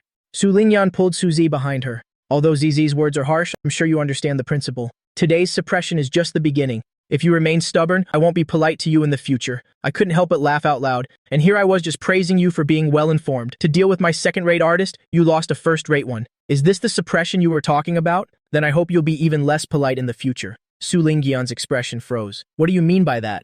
But I didn't want to say another word to her. I turned and signaled to Yun Mengyao and Lu Xiaohua, and the three of us walked around the siblings and left. Su Lingyan was in no mood to pursue the matter further, and took out her phone to call Kizen's manager. Suzy beside her was still consoling her. Sis, don't be nervous. He's most likely just trying to scare us. What level is Kizen at? Even if he can kick Chen Jing out, what could possibly happen to him? Su Lingyan ignored him, and after the call connected, she asked urgently, asking what happened to Kizen. Hearing the answer from the other end of the line, Su Lingyan's pupils suddenly constricted, and her phone slipped to the ground, shattering. The three of us had no interest in the siblings' reaction after learning the truth. This small incident didn't affect us in any way. After leaving the restaurant, Yun Mengyao and I took Lu Xiaohua to the lamppost next to the base. Lu Xiaohua held the gifts from the two of us, and looked at me hesitantly, asking, Brother, are you sure you're not going inside to sit for a while? Brother Hu and the others miss you a lot. Danzi hasn't even met you. He insisted on coming with me this time. I looked towards the base, my eyes unconsciously tinged with sadness. No need, you should go back. Lu Xiaohua was about to persuade me further, but I interrupted her. Then do you want to come with me to the Xia family's home to meet my mother and the others? After all, they can be considered your family too.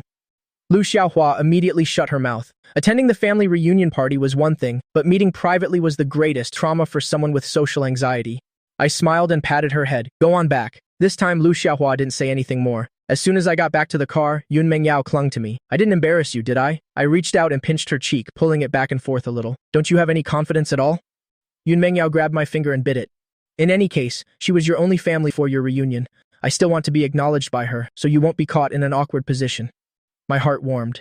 You did very well. Besides, you probably don't know, before you arrived, Xiaohua had all her hackles raised, looking ready to tear you apart at any moment. But as soon as you appeared, this child immediately softened her attitude. You didn't embarrass me. You made me proud. Yun Mingyao smiled. So do I get a reward? I raised an eyebrow. What reward do you want? Yun Mingyao didn't say anything more and just kissed me directly. Zhang Ting was already used to this, skillfully raising the partition. The amorous atmosphere in the back seat kept rising until Yun Mingyao melted like water in my arms. Tonight, are you staying at your place or coming to mine? After a pause, she added, I'm not staying at the Yun family home. I have my own place in the imperial capital. I smiled. They'll be home tonight so you can come over later. I looked at her and shook my head. Don't. My second sister has increased the number of bodyguards at the Xia residence recently. You'll definitely be discovered if you come. After hearing this, Yun Mingyao could only let out an aggrieved, oh, and accept the fact that she had to stay alone. That evening, I declined Yun Mingyao's offer to pick me up, and as I took my car keys to leave, I was wondering if I should hire a private driver. However, just as I stepped out of the main entrance of Xingche Entertainment, I heard a screech, and a luxurious convertible stopped right in front of me. The girl in sunglasses didn't even open the car door, but propped her hands on the back of the sports car seat and jumped out. Little brother, after a moment of shock, I was engulfed in a hug by Xia Xiao Xiao. Little brother, little brother, little brother. Smelling the cool pine scent on Xia Xiao Xiao, I thought to myself, the love for hugging must be genetic. No way, you flew back so quickly? Chen Jing, who had just returned from filming a variety show, saw the siblings hugging tightly.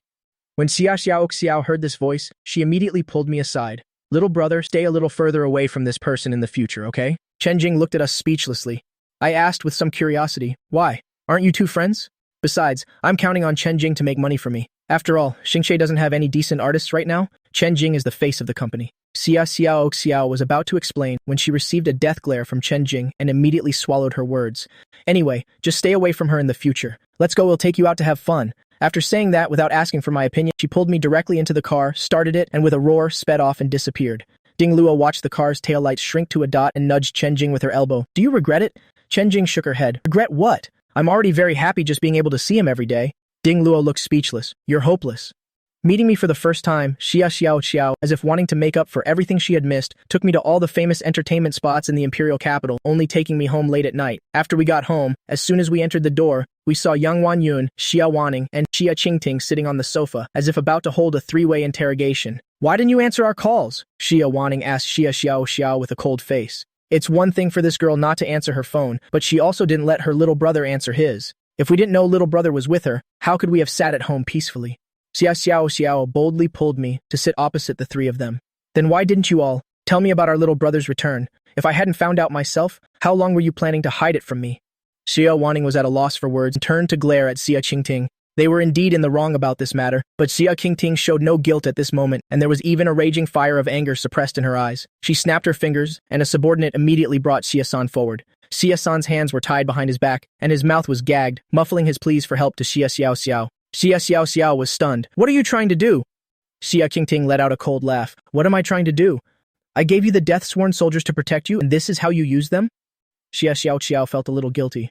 Who told you not to tell me about our little brother's return? You dare say mom and eldest sister hid it from me. Wasn't it you who cooked up this scheme? Xia Qingting looked at her with eyes that wished they could eat her alive. So what if it was me? You get tired of everything you do. You're already 22 this year and haven't accomplished a single thing. Little brother is already the president of you at only 19. You don't build a career? How do you have the face to be his older sister? Xia Xiao Xiao was stunned, looking at me in shock. Little brother is the president of you? I was suddenly dragged out as an example to lecture someone else, and the person being lectured was my own sister, which felt a bit awkward. Third sister is also very impressive. The others in the Xia family might not have noticed, but I knew that right now, Xia Xiao Xiao already held a certain status in the photography world. My one unspoken denial immediately made Xia Xiao Xiao feel ashamed. Xia Qingting ordered, I've already booked a plane ticket for you. Get back there tomorrow. Don't even think about coming home until you've made something of yourself. I won't. Xia Xiao Xiao hugged me tightly. I just got home. I need to at least cultivate my relationship with my little brother for a while before I leave. Xia Qingting glanced at her. Do you have the right to say no? I'm not negotiating with you. I won't. Xia Xiao Xiao still didn't compromise. Xia Qingting looked at Zhang Ying. Drag Xia-san out and chop him up. Xia-san's body trembled, the muffled sounds from his mouth growing louder. Zhang Ying was also a bit frightened. Didn't you hear what I said? Xia Qingting's tone allowed no room for doubt. Can't even distinguish who his real master is. Can't even tell who his real master is. Daring to plot against me? What's the use of keeping such a subordinate? Xia Wanning looked at Xia Qingting with confusion. What happened? How did our youngest sister tease you to make you this angry? It's not easy to train someone like this, especially since this was Xia Xiao Xiao's order. Logically speaking, no matter what, it shouldn't have come to killing Xia-san. But from your tone, it doesn't sound like you're joking. Thinking about tonight's experience, Xia Qingting's face immediately turned as black as the bottom of a pot. The moment she knew it was Xia Xiaoxiao's prank, she knew the other party must have found out about me, which is why she dared to tease her like that. If you dare to tease her like that, you must be prepared to pay the price. She can't do anything to her own little sister, but can't she deal with a subordinate? Zhang Ying also thought of this, and her heart sank further into despair. Knowing it was useless to beg Xia Qingting, she turned to beg Xia Xiaoxiao. Third young miss, please say something. After all, Xia-san was working for you. You can't just let him die like this. Of course, Xia Xiaoxiao wouldn't just ignore him. Seeing that Xia Qingting was genuinely furious, with no room for negotiation in her eyes, she reluctantly said, "You'll go back, all right? But when I become famous, don't you dare stop me from coming home again." Xia-san breathed a sigh of relief. His whole body felt as if it had just been drenched. Xia Qingting had achieved her goal, so she didn't make things difficult for him anymore. Let him go. Xia Xiaoqiao hugged me tightly, refusing to let go. Little brother, wait for your third sister to make a name for herself, and no one will be able to separate us. I forced a smile and nodded. She talks as if we're a pair of star-crossed lovers being torn apart. Can you please remember that you're my older sister? Besides, after being dragged out to play all night, my bones are so tired they're about to fall apart. How could I possibly endure being with her every day? Xia Qingting also shot Xia Xiaoxiao a glare. It's getting late, scram and go to sleep. Little brother needs to sleep too. Only then did Xia Xiaoxiao reluctantly let go. In the middle of the night, I wasn't sleeping very peacefully. As soon as I opened my eyes, I was met with a pair of glowing, cat-like eyes. I was startled and instinctively used a grappling move to pin the peeper beside me to the ground. Little brother. It's me. I heard Xia Xiaoxiao's voice coming from beneath me. I was immediately stunned. Third sister, what are you doing here? As I spoke, I let go and turned on the light. Xia Xiaoxiao rubbed her bruised elbow, her eyes filled with grievance. I have to leave at dawn, so I wanted to look at my little brother a little longer. I was speechless. Although I had heard that, the three Xia sisters doted on their little brother. This 2-day experience of meeting my relatives still exceeded my wildest imagination. Go to sleep, little brother. I'll watch over you from the side. I absolutely won't disturb you. I gave her a helpless look. With someone staring intently beside me, who could possibly sleep? I'm not sleepy. I cleared my throat and pulled a chair over for Xia Xiaoxiao. Let's talk. Okay. Xia Xiaoxiao crossed her long legs, sat on the chair, and rested her chin on her hand as she looked at me. What does little brother want to talk about? I casually picked a topic. Let's talk about our father. How did he go missing? Why hasn't anyone looked for him? I heard from Xia Wanning that our father went missing on the day I was born, but they never looked for him. Oh, him. Xia Xiaoxiao seemed uninterested, her tone lacking any respect. He's a scumbag. Why look for him? I was stunned. What do you mean? Back then, he had amnesia, and our mother took him in. She gave him a new identity and had him manage the company with her. In the end, she even gave herself to him and bore him 3 children. But what was the result? That ungrateful scumbag covered his memories on the day you were born, left a letter, and just took off. He said he already had a family and loved his wife very much. At this point, Xia Xiaoqiao let out a cold laugh. More than 10 years of our mother's companionship, plus 4 children, were all worth less than his old flame. He couldn't even bear to stay for one more day, leaving at the critical moment when Mom was giving birth to you. If it weren't for that, that day wouldn't have been so chaotic, and we wouldn't have lost you. Big Sis was only 9 years old then. It was hard for her to bear the responsibility. He and you went missing one after another, and a bunch of relatives took advantage of the situation, trying to seize the company. If Mom hadn't been strong-willed enough, I'm afraid she wouldn't have made it off the operating table. Tell me, a man like that, why should we look for him? Even if we found him, I'm afraid second sister wouldn't be able to resist killing our father. After hearing this, a shadow fell over my heart. I thought to myself, no wonder. With something like that happening, most people would probably just consider him dead.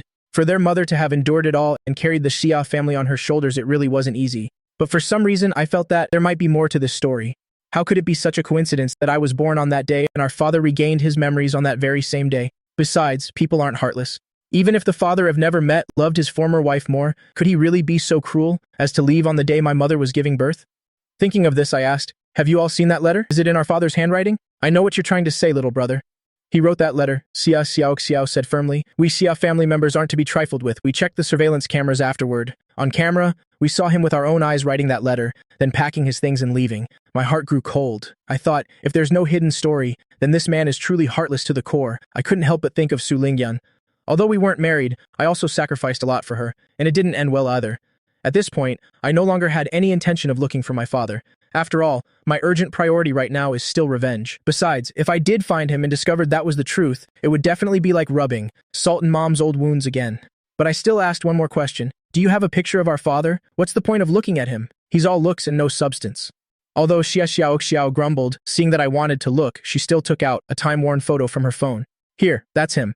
I took the phone and looked and was immediately stunned. I had seen this photo before. My So7 once took an order to find someone, and the target was this very face. But the client was anonymous, as if they didn't want others to know they were looking for this person. And what was even stranger was that their mission had failed. The intelligence network of So7 is so powerful that even the most heinous criminals that Interpol can't find would only take us half a month to locate. But this person seemed to have vanished from the face of the earth. We searched for a year and found nothing. So7 even said that if this face was real, the person was definitely dead. Moreover, his body was either cremated or fed to the fish. In any case, we checked all the well-preserved bodies everywhere and still found no clues. The client didn't seem to care much about the result either. If we couldn't find him, so be it. Little brother, what's wrong? Seeing my reaction, Xia Xiao couldn't help but be a little suspicious.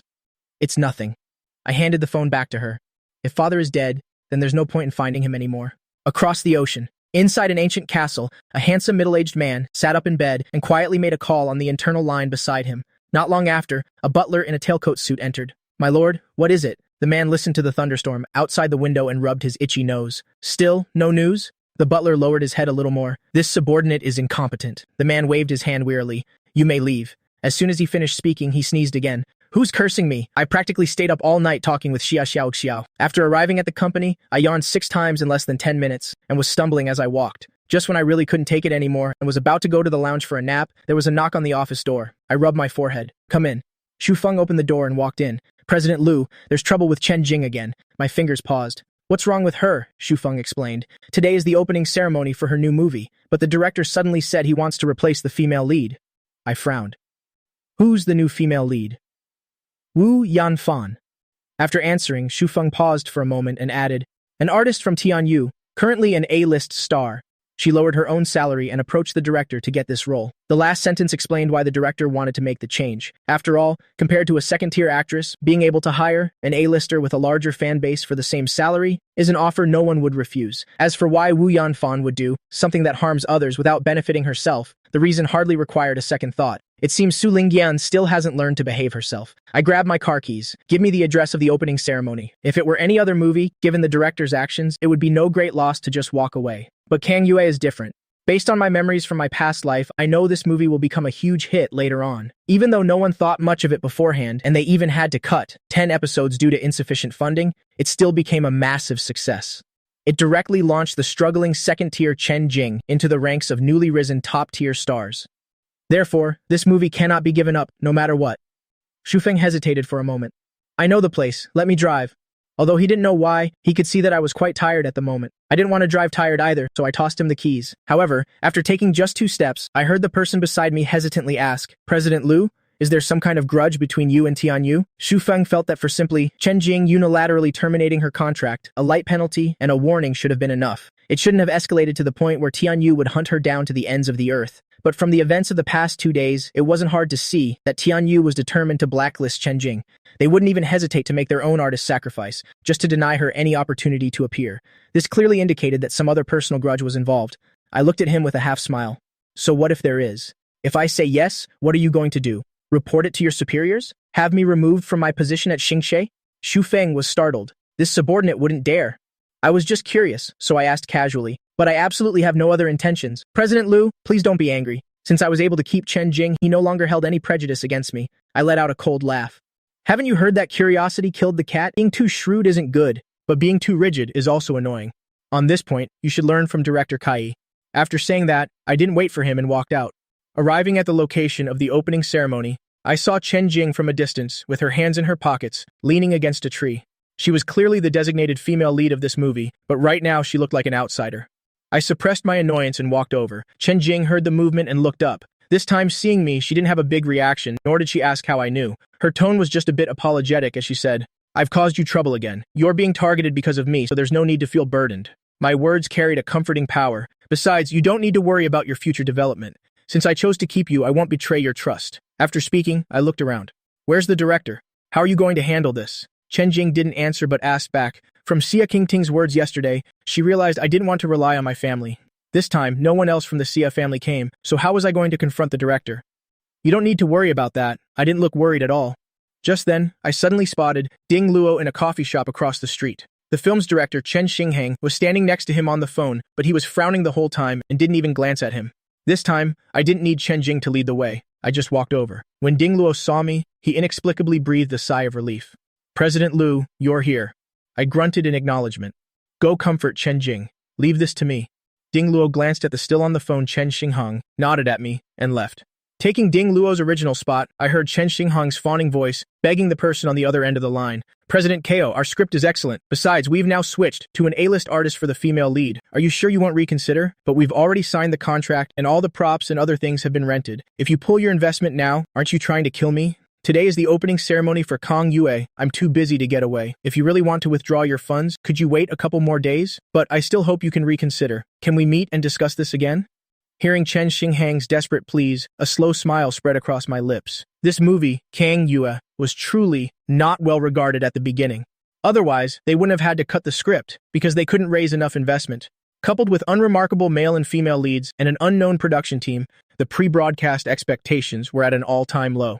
Therefore, nobody expected this movie to become popular, let alone internationally famous. Seeing Chen Xinghang finish his phone call, I took the initiative to approach him and start a conversation. "Director Chen, short on investment funds?" Chen Xinghang had already noticed me and had overheard my conversation with Ding Luo. Knowing I was from Xingche, his attitude was not very friendly. "This has nothing to do with you people," he said with a rather annoyed expression. "Don't bother me anymore. Trading a second-tier Chen Jing for an A-lister with a built-in fan base without paying extra salary, anyone would know which to choose." I thought to myself, this guy is quite blunt. "Director Chen, you're overthinking it. I just want to talk about investing with you. I know you're short on funds right now. Whatever you're short, I can invest that much. If you run out during filming later, you can also get more from me." Chen Xinghang was stunned for a moment, looking me up and down.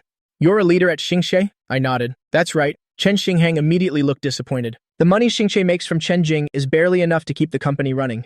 You have money to invest in me? Do you take me for a 3-year-old? I smiled. "Xingche may not have the money, but—" Chen Xinghang cut me off impatiently. "If you don't have money, then what are you talking about? I've seen plenty of people like you. If you don't have money, don't brag. I'd rather spend my time talking nonsense with you, making a few more calls, to solicit investment instead." As he spoke, his eyes suddenly lit up. President Zhu, a well-dressed man in a suit who looked to be in his 40s, stopped and looked suspiciously at Chen Xinghang. "President Zhu, it's me, the director of Kong Yue."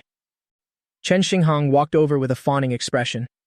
"About the investment I discussed with you before, how have you considered it? I've now changed to a new female lead, the A-list actress Wu Yanfan. Moreover, I have a feeling this movie will definitely be a hit after filming. If you invest just a small amount now, you'll reap huge profits later." Zhu Tao had already tactfully rejected Chen Xinghang's request before. He didn't expect to run into him just going out for coffee. This man stuck to him like a plaster, which he found extremely annoying. He was about to ignore the man and just walk away when he caught sight of me and was stunned. Immediately, he walked respectfully up to me. "President Liu, what are you doing here? Are you still looking to invest in me?" Chen Xinghang was stunned, looking at me in disbelief. People in the entertainment industry, although they like to suck up to the powerful and step on the weak, are all shrewd. A person who could make President Zhu speak with such a respectful tone was definitely not just a simple leader from Xingche. I smiled and replied, "I came here to discuss an investment with Director Chen." Zhu Tao was stunned again, then looked at Chen Xinghang with a strange expression. "You have a president actively seeking you out to invest, and you still have to go around soliciting other investors?" Chen Xinghang's face looked as if he'd been struck by lightning. He just wanted to die on the spot. Zhu Tao found Chen Xinghang's reaction amusing and proceeded to drop a second bombshell. Even without his identity as the president of EU, President Liu is still the young master the Xia family just found. If he's willing to invest in you, you basically don't need to go around looking for other investors anymore. He originally only knew me as the president of you. Although Zhu Corporation is indeed due, it has business with you. It was only after the Xia family's recognition banquet that he discovered this person was also the lost young master of the Xia family. That's enough. Seeing Chen Xinghang's devastated expression, I promptly reminded Zhu Tao to stop. Is President Zhu planning to get some coffee? Having been in the business world for a long time, the words and actions of both parties convey meanings that are easy for others to understand. Zhu Tao immediately showed his understanding and said, "Then you two can talk. I'll be on my way.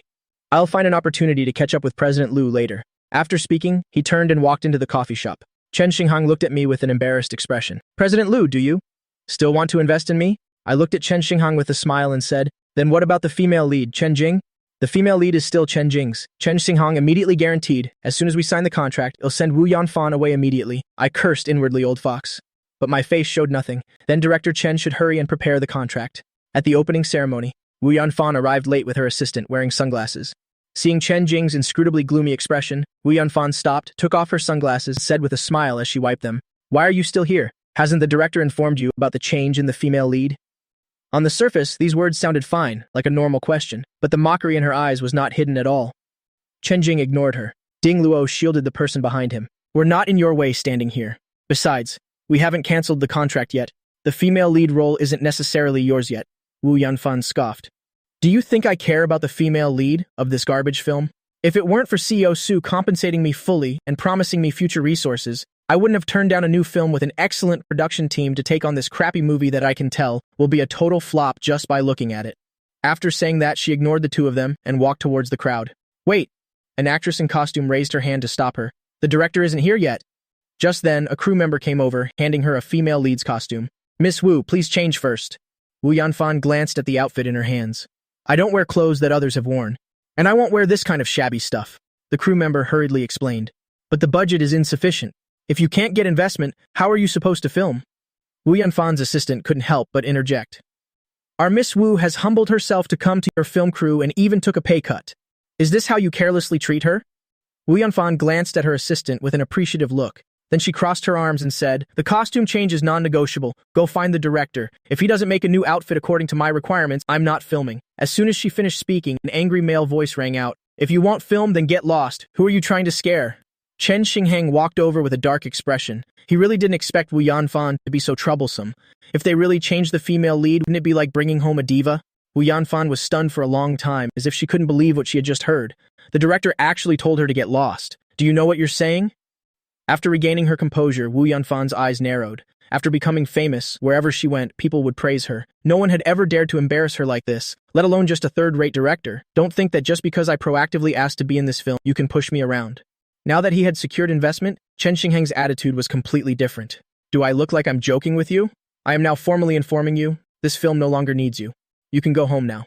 Seeing this, Ding Luo excitedly patted Chen Jing's shoulder. "I told you, Xiao Lu definitely has a way." Chen Jing looked a little dazed at me standing next to Chen Xinghang, a complicated feeling of warmth and bitterness welling up in her heart. At this moment, Wu Yanfan finally realized the seriousness of the situation. It wasn't that she coveted this crappy film, but that this was a task given to her by CEO Su. If things fell apart just like that, how could she face CEO Su when she went back? Thinking of this, she couldn't help but soften her attitude. "I'm not an unreasonable person. If the budget is insufficient, we can forget about the clothes." Wu Yanfan originally thought that after she showed some magnanimity, Chen Xinghang would know when to stop. But as soon as she finished speaking, she saw the other party chuckle. "It's not about the clothes. I still think Chen Jing is more suitable for my female lead role. You should go home." For Wu Yanfan, backing down was already very difficult, but the other party still showed her no face. How could this not make her angry? "Films with good production teams are lining up for me. Do you really think I care about your film? Remember, you're the one who doesn't want me to film. When my schedule is full, don't you regret it. At that time, even if you beg me, I won't soften up." After speaking, she pulled her assistant and left. Chen Xinghang shook his head and clicked his tongue. When he turned to look at me, his expression changed to one of fawning. "CEO Lu, are you satisfied with how I handled it?" I ignored his fawning and just said coldly, "Just film well. Don't disappoint me." Chen Xinghang patted his chest in assurance. "Absolutely." I gave Chen Jing a few more instructions, then turned and went back to the car. Xu Feng saw the tired look on my face in the rearview mirror, and his voice softened unconsciously. "CEO Lu, are we going back to the company?" Although he couldn't hear what people outside were saying, seeing Wu Yanfan leave with a dark face, he knew the matter had been resolved. He felt even more admiration for me in his heart. I rubbed my forehead and grunted in agreement, then leaned back in the seat and closed my eyes to rest. Back at the company, I took a nap in the lounge. After recovering my energy, I called Kai Min over. "Besides Chen Jing, are there any other artists in the company? To develop an entertainment company to compete with Tianyu, having only one artist, Chen Jing, is clearly not enough. I need to recruit new blood to strengthen the company. If there are promising artists among the company's existing ones, it's not impossible to train them." Yes. Ever since he found out I was Lu Xiaohua's brother, Kai Min's eyes practically glowed when he looked at me. Besides Chen Jing, the company also has 5 male artists and 1 female artist. After looking through their files, I tapped my fingertips lightly on the desk. "Have this girl named Qiwan come see me? Dismiss the others." Kai Min let out a sound of surprise. "Why are we dismissing the others?" I pushed the file in my hand forward. They've been signed with the company for so long, yet every single one of them has been wasting time, just waiting for handouts. Never mind that Xingshe is lacking resources. Even a large company wouldn't promote people like that. But this girl named Kiwan has no resources, no backing, not even a manager. But even when she's just playing an extra on a film set, she has never let herself stagnate. Although I didn't see this girl make a name for herself in the entertainment industry in my past life, I'm willing to give someone who tries hard a chance. Tiemin took the file and nodded. I'll get right on it. Not long after, there was a knock on the office door. After being given permission, a girl with a ponytail walked in with a timid expression. "Co Lu, you were looking for me?" I looked her up and down. To be noticed by an entertainment company, her looks were naturally impeccable. "Do you have any schedules recently?" At the mention of work, a light flickered in Kiwan's eyes. "There's a role in director Feng's new movie that needs to be re-auditioned for. I want to give it a try." I raised an eyebrow. "The legitimate daughter of the mansion of Prince Xian, Ye Linglong." Kiwan looked surprised. "Co Lu knows about it too?" "Of course I know. Feng Yihong is the ace director of the entertainment industry. His films have always been the focus of major entertainment companies. Even a small role with not many scenes in his films can bring some fame." Just then, I glanced over and saw Yun Mengyao standing by the office door, looking at me with a dark, unreadable expression. I don't know how long she'd been standing there. I looked at her and asked, "Why are you here?" Yun Mengyao slightly parted her red lips. "To pick you up from work." She paused for a moment and added, "You can go on with your work. Don't mind me." So I really didn't pay any more attention to her, turning my head to look at Kiwan. "Act out a role for me." Suddenly called upon, Kiwan immediately got into character. She blinked, and in an instant, her expression changed, and she was in character. I raised an eyebrow, my gaze on Kiwan also becoming focused. After Kiwan finished her performance, my initial casual demeanor was completely gone. I didn't expect her acting talent to be so strong. I couldn't help but ask, "You're not professionally trained?" Kiwan nodded a little embarrassedly. "The tuition for art students is too expensive, so I became an extra. No wonder," I thought to myself. Someone with this much talent, if they had guidance, wouldn't still be unknown by now. Although when I was alive in my previous life, this person didn't become famous, I believe she won't be buried forever. I've found a treasure. You can go back for now. If there's anything you don't understand, you can come ask me. Having found this treasure, I was in a great mood, almost forgetting that Yun Mengyao was just looking at me with a strange expression. After Kiwan left, I cleared my desk and then walked out. "Let's go." But before I could even leave the office, I was hugged by Yun Mengyao. Sensing Yun Mengyao's strange emotions, I raised my hand and patted her shoulder. "What's wrong?" Yun Mengyao looked at me and asked, "Tell me, do people have past and future lives?" My body suddenly stiffened. In that instant, all sorts of chaotic thoughts raced through my mind. I didn't answer her question directly, but asked tremblingly, "Have you remembered something? Does she have memories of her past life?" My reaction undoubtedly confirmed the suspicion in Yun Mengyao's heart. She couldn't quite describe the feeling in her heart. It seemed even more uncomfortable than when she found out I was with Su Lingyan. "Is this the reason you always rejected me before and went all out to find her?" I was stunned. Her words didn't sound like she had memories of a past life, but rather like she had figured out my first life in ancient times.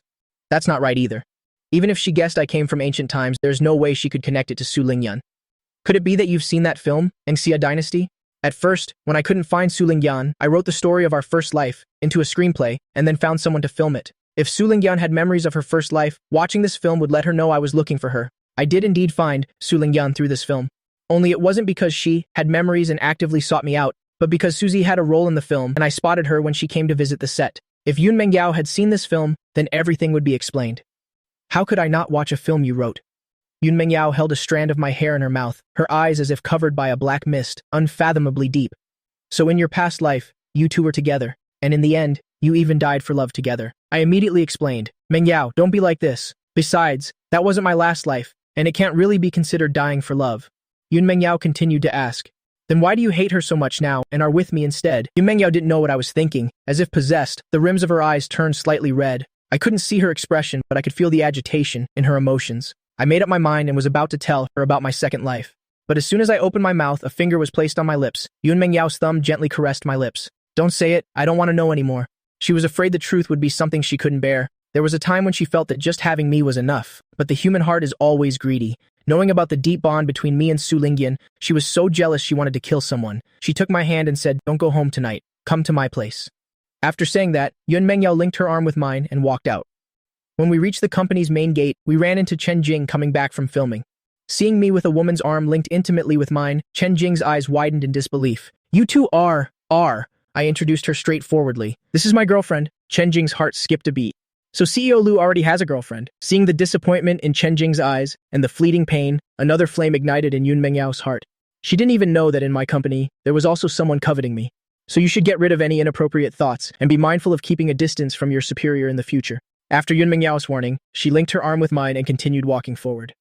Because of Yun Mengyao's words, I turned my head to glance at Chen Jing, but Yun Mengyao pushed my head back forward. On the way back, the car was unusually quiet. The usual ambiguity was gone. Jiang Ting, in the driver's seat, felt uneasy, thinking to herself that the two were having a fight. And after arriving at Yun Mengyao's residence, Jiang Ting knew, before she could even step through the door, she was blocked outside by Yun Mengyao. At the same time, the maids in the main villa and the subordinates were all sent out. Yun Mengyao, suspected of domestic violence, hadn't even gone upstairs yet when she pushed me down on the sofa and kissed me, right in the living room. She felt that this heart of hers could never be healed again. After learning about the two-lifetime love between me and Su Lingyan, she wished she could drag both of us down to hell with her. My brow furrowed slightly. Since being reborn, I had never been averse to intimacy with Yun Mengyao. This was the first time a trace of fear arose in my heart, and the illusion of being devoured. But I still did my best to endure it, comforting Yun Mengyao's explosive emotions. Sensing my unusual reaction, Yun Mengyao's actions paused, and her rationality returned for a moment. She stared at me and asked, "Lu Yan, do you love me?" She held my hand tightly. I was stunned. When I was first reborn, I was with her out of a sense of gratitude, but after spending some time together, her face and personality had been deeply engraved in my bones. When we weren't together, I often thought of her. In 2 lifetimes, I had no deep contact with Yun Mengyao, but I wasn't averse to doing this with her. Even now, when she was carrying the intent to vent, all I felt for her was heartache and indulgence. Is this love? Thinking of this, I lifted my chin and kissed her. I love you. Yun Mengyao licked her lips, her eyes narrowing into a line. Liar. But so what if you love me or not? A hint of madness flickered in the depths of her eyes. This time, you were the one who walked towards me. No matter what, I won't let you leave again. If you want to abandon me in the future, I'll lock you up. You're not allowed to go anywhere except by my side, she repeated fiercely. I will really lock you up. I found it a little funny. You can lock me up now too. Yun Mengyao looked at me seriously. I'm not joking with you. I'm not joking with you either. I continued to recklessly test the limits on the edge of danger. As long as you want to, you can do anything to me. Sure enough, hearing my words, Yun Mengyao's eyes deepened. You brought this upon yourself. Then she fiercely sealed my lips with hers. The next morning when I woke up, I looked at the clock, wondering whether I should go to the company, when I received a call from Kei Min. After the call connected, Ti Wan's voice came from the other side. Xiao Lu, I got the role of Ye Linglong. Moreover, the scene I drew during the audition was exactly the part you taught me. The director even praised me. I heard the girl's excited voice, laughed and agreed, and added a few more words of encouragement. After hanging up the phone, my mood also brightened a bit. Although we've been through some turmoil, overall, things are developing in a good direction. After settling the company's artists, the next step is to recruit new people. Thinking of the globally famous music group that I personally created in my past life, I grabbed the car keys, intending to go out. Yun Mengyao reached out and pulled me back. It's almost dark. Where are you going? Since there was nothing else to do next, I explained. I'm going to do some talent scouting, looking for good prospects. After speaking, I gave her a reassuring look. We'll be back tonight. The color in Yun Mengyao's eyes indeed darkened. We'll have Jiang Ting take you. I didn't refuse.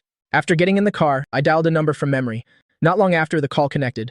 A voice as clear as a spring breeze came from the other side. Hello?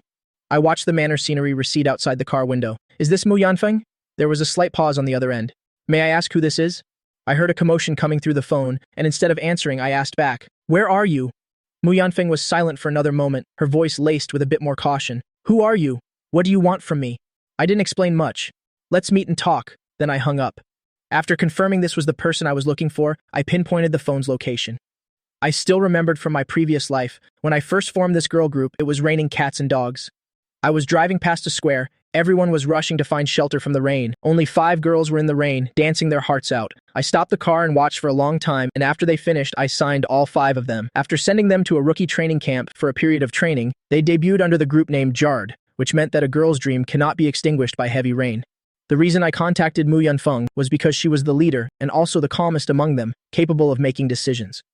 Following the location on the phone, I told Jiang Ting to drive to a concert. Looking at the sea of people, I thought for a moment before remembering this was a concert by Qinyu's famous singer, Fang Zhikai. I initially thought Mu Yanfeng was here to watch the concert, but according to the red dot on the phone, she gradually walked towards a lounge backstage. The lounge door was ajar. I was about to knock when I heard an indignant voice. We've been practicing for so long, you say we can't go on stage, and just like that, we can't? You have to give us a reason. My hand froze midair. This voice was very familiar to me. It was Tong Zhan, the youngest of the 5. Through the hand-wide crack in the door, I took a quick glance and found that besides Zhang Xiang, the other 4 were all there. The person standing opposite the 4 of them was a core staff member of Fang Zhikai's team named Yuan Shiji. Looking at the confrontational situation at the scene, Tong Zhan's previous words were also directed at him. There are too many backup dancers, so we're cutting a few. Is there a problem? Yuan Shijia's tone was clearly perfunctory. Mu Yanfeng held back the furious Tong Zhan and said coldly to Yuan Shijie, "Since you're not letting us on stage, then pay us our wages." Yuan Shijie acted as if he had heard a joke. "You're not going on stage and you still want to be paid?" Tong Zhan exploded again. "You're the one not letting us on stage. It's not like we're canceling the contract on our own. We've wasted so much time and effort practicing. On what grounds are you not paying us? I really don't want to have to say the same thing twice." Yuan Shijie sighed with a helpless expression, staring at their beautiful faces, his heart itching as he thought to himself, no wonder Feng Jikai was wary of them, afraid they'd steal the spotlight with their looks, even if it meant disrupting the backup dancer formation to get rid of them. But it's fine if you want money, after all, these faces and figures can fetch a good price. "Tonight at the Lansing Hotel, serve me well, never mind the salary, I can give you this much." As he spoke, he held up 5 fingers. After he finished speaking, the scene fell into a strange silence. The 4 of them seemed to be stunned by Yuan Shijie's shamelessness, and for a moment, aside from heavy panting, no one said a word. "So, once you've thought it over, give me a straight answer. Let's see if the 4 of you together in bed can coordinate as well as you do when you dance." As Yuan Shijie spoke, he was about to reach out and touch the tender Tong Zhan, whose face looked so supple one could squeeze water from it. But before his hand could touch her, it was grabbed by another hand. Then came the crack of a bone breaking, accompanied by a blood-curdling scream from Yuan Shijie, like a pig being slaughtered, shattering the silence in the room. I viciously threw him aside. "Pay them." The 4 of them were stunned to see me suddenly appear. Just then, Yuan Shijie charged towards me, his face contorted with rage, but before he could even get close to me, I kicked him to the ground and he fell flat on his face. I dusted off my hands and looked down at him with contempt. "Is that all you've got? Security? Where's security?" Yuan Shijie pushed his greasy body up from the floor, glared at me viciously, and said, "Don't get too cocky. Once security gets here, it'll make you pay." "Calling for backup? Fine." I waved the phone in my hand. "I recorded your conversation just now. If this video gets out..." I didn't finish the sentence, but the threat was obvious. A flash of panic crossed Yuan Shijie's face. He wanted to snatch the phone, but remembering my skills, he hesitated to move forward. "What do you want?" I glanced at him. Didn't I already say it? Pay them. The 5 young women had been watching in a daze until now. When they realized the topic had returned to them, and that someone was helping them, they were at a loss for what to do. Yuan Shijie watched as the cooked duck was about to fly away. He felt utterly unwilling to let it go, but he had no other choice. He could only take out his phone and transfer the money. After completing the transfer, Yuan Shijie looked at me grimly and reminded me, "You can delete the video now, right?" I glanced at the 5 of them, asking with my eyes if they had received the money. After getting an affirmative answer, I smiled. But I never recorded any video. The 5 young women beside me burst out laughing, while Yuan Shijie, having been tricked, looked like he was about to vomit blood. "What the hell did you say?" I clenched my fist and raised it. "Do you want another beating?" The fat on Yuan Shijie's face trembled. He pointed a trembling finger at me. "You just wait." After saying that, he rushed out the door, venting his anger by slamming the door with a loud bang. After Yuan Shijie left, I successfully scheduled a time to sign a contract with these young women. Leaving the concert venue, I was about to get back into the car Jiang Ting was driving, when a black Hummer honked at me. Outside the car window, a spark of fire was burning, flickering on and off, illuminating Xia Qingting's face. "Little brother, your second sister is here to take you home." Recalling my earlier promise to Yun Mingyao, I asked hesitantly, "Second sister, why are you here?" Xia Qingting pretended not to understand what I meant, and didn't mention me spending the night at Yun Mingyao's place. "I'm here to take you home, of course. Little brother, you've been out for 2 days. It's time to come home." I took a deep breath. I could only ignore Jiang Ting's expectant gaze, and ducked into Xia Qingting's car. For the first time in my life, I had the illusion of being under house arrest. Jiang Ting quickly took out her phone to text Yun Mingyao. Mr. Liu has been intercepted by his second sister." Having picked me up, Xia Qingting was in a great mood. On the way home, she ordered Zhang Ying in the driver's seat to drive. Thinking of how Yun Mingyao would be hopping mad, Xia Qingting's mood was, needless to say, absolutely wonderful. The pent-up frustration in her heart gradually dissipated. But when she got back to the Xia family home and saw the person, sitting in the living room with Yang Wanyun, chatting away happily, Xia Qingting's entire demeanor soured. She told her not to climb over the wall, but her opponent was clever and had come right through the front door. When I saw Yun Mingyao, I was even more surprised than she was. But considering that the Xia family home was much farther from Fang Jikai's concert venue than Yun Mingyao's manor, it didn't seem so strange anymore. I just didn't expect Yun Mingyao to pull something like this. For a moment, I didn't know whether to laugh or cry. Xia Qingting looked at the time on her watch and her face darkened as she tried to shoo her away. "Miss Yun, it's so late and you're still visiting my home. Don't you feel you're being a nuisance?" Yang Wanyun turned her head and glared at her. "What kind of way is that to talk?" Seeing me, her expression immediately changed. "Xiao Yun, you're back. Come here to mom." Xia Qingting. Xia Wanning came out of the kitchen with a cup of coffee. As she passed by, Xia Qingting let out a schadenfreude laugh. "At someone else's expense. Don't you have any self-awareness? Even dogs would despise you in this house." Xia Qingting frowned. "Is it illegal to hit your own sister?" Although young Wan Yun had scolded Xia Qingting, Yun Mengyao still seemed provoked by her words and made a show of getting up. Then I won't disturb Auntie Xia's sleep any longer. You'll come again another day. Young Wan Yun was momentarily flustered. After glaring at Xia Qingting again, she turned to comfort her. Silly child, what are you talking about? We'll all be family in the future, so what's there to disturb? Just treat this place as your own home. I know you don't mind, Auntie, but I don't want to make second sister unhappy. Saying that, Yun Mengyao still stood up. As a result, she swayed a little as she straightened up. Yang Wanyan was startled. What's wrong? Yun Mengyao shook her head, rubbing her temples and said, Don't worry, Auntie. I'm just a little tired. You'll be fine after a nap. What has this child been doing to be this tired? The worry in Yang Wanyun's eyes hadn't faded. If you're not feeling well, don't go back. Xiaoyan, help Mengyao upstairs to rest. A cunning smile flashed in Yun Mengyao's eyes, but she asked in a weak voice, Is that really okay? Yang Wanyun gave her an affectionate, chiding look. What's not okay about it? I already told you, just treat this as your own home. Besides, you and Xiaoyan are already boyfriend and girlfriend. We don't need to be so formal. Having achieved her goal, Yun Mengyao stopped pretending and let me support her. I really admired this person's cunning mind, but I also played along and didn't expose her. This series of coquettish moves from Yun Mengyao made Xia Qingting's eyes widen. After snapping back to reality, she immediately tried to stop it, saying, No, Yang Wanyun's patience with her had reached its limit. Shut your mouth, Xia Qingting could only watch as I helped Yun Mengyao upstairs. She gritted her teeth in hatred, then looked at the person sitting on the sofa. Xia Wanning was calmly drinking her coffee, leaving her with no outlet for her anger. Are you dead? As the eldest sister, you didn't even step up to stop it and just let that scheming person waltz right into our house. Xia Wanning took another sip of her self-made coffee, not even sparing her a glance. You were all fired up, but what good did it do? You're still just as useless. Xia Qingting suppressed the urge to throw a punch at her sister and turned to Yang Wanyun. Mom, you've been so wise and brilliant all these years. How could you not see through that girl's clumsy acting? Stop making a fuss.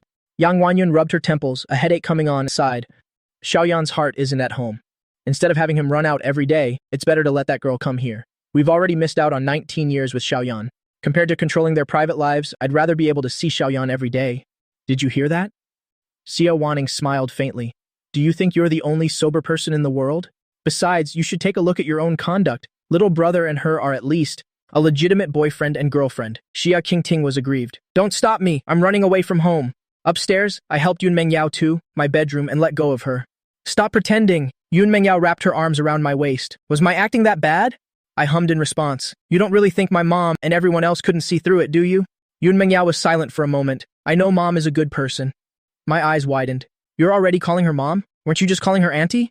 Of course, I can't be too casual in front of Mom, but in my heart, I already see her as my own mother. Yun Mengyao walked to the bed and sat down. An hour of a spring night is worth 1,000 pieces of gold. We can't let down the opportunity Mom has given us. The next morning, a beaming Yun Mengyao went downstairs with me for breakfast. Xia Qingting had a dark look on her face the entire time. I'm not eating anymore. She then stood up and left the table, and no one stopped her. Yang Wanyun forced a smile. Don't mind her, let's eat. After breakfast, Yun Mengyao drove me to the company gate. As I opened the car door to get out, she pulled me back. Did you forget something? I hummed, and was immediately pulled into a kiss by Yun Mengyao in the back seat. I was utterly speechless. Finally, I couldn't take it anymore and pushed her away. What's gotten into you? Yun Mengyao couldn't resist pressing against me for a moment longer. Go to work. I glanced at her and got out of the car.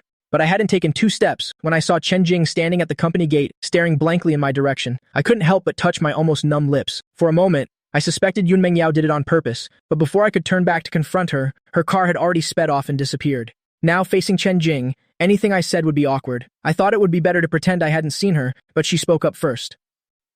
Sorry, I didn't mean to spy, it's just that I happened to. I knew she was just passing by and that I had opened the car door earlier and forgot to close it when I was kissed. I'll go in first. Chen Jing's ears were indescribably red. She turned to flee the awkward scene, but I called her back. If you're staying at Xingche because of me, then I can give you a chance to choose again. After all, you've seen it. I have a girlfriend. The scene of Yun Mengyao and Chen Jing meeting the day before yesterday was still fresh in my mind. My previous impossible speculation had been confirmed. Even if Yun Mengyao hadn't played any tricks, I would have had to make things clear with her. I wanted to keep her, but not like this. It was too cheap. You don't want me anymore? Hearing my words, Chen Jing immediately shed her earlier shyness, her expression extremely tense. I admit I've had improper thoughts about you, but after that game show incident, I haven't dared to cross the line again. Right now, I just want to stay at Xingche, and I absolutely won't do anything to cross the line. To reassure me, she stopped being polite. Don't think I'm that obsessed with you. If it weren't for you helping me resolve those 2 crises, I wouldn't be staying here. In the future as well, my career will always be what I value most. I sighed in relief. As I was about to say something more, with a screech, a black car pulled up beside us. A youthful face peeked out from the car window, her beautiful face full of youthful charm. Brother Yan, we're here. I turned my head and saw it was indeed Tongjian. The vibrant girls jumped out of the car, lining up in front of me, a truly eye-catching sight. Hello, Brother Yan. Actually, in the group, besides Tongjian and Leng Bingbing, the others were a bit older than me, but I accepted their form of address and introduced Chen Jing, who was beside me. This is your senior, Chen Jing. The group all turned to Chen Jing and shouted in unison, Hello, Senior Chen!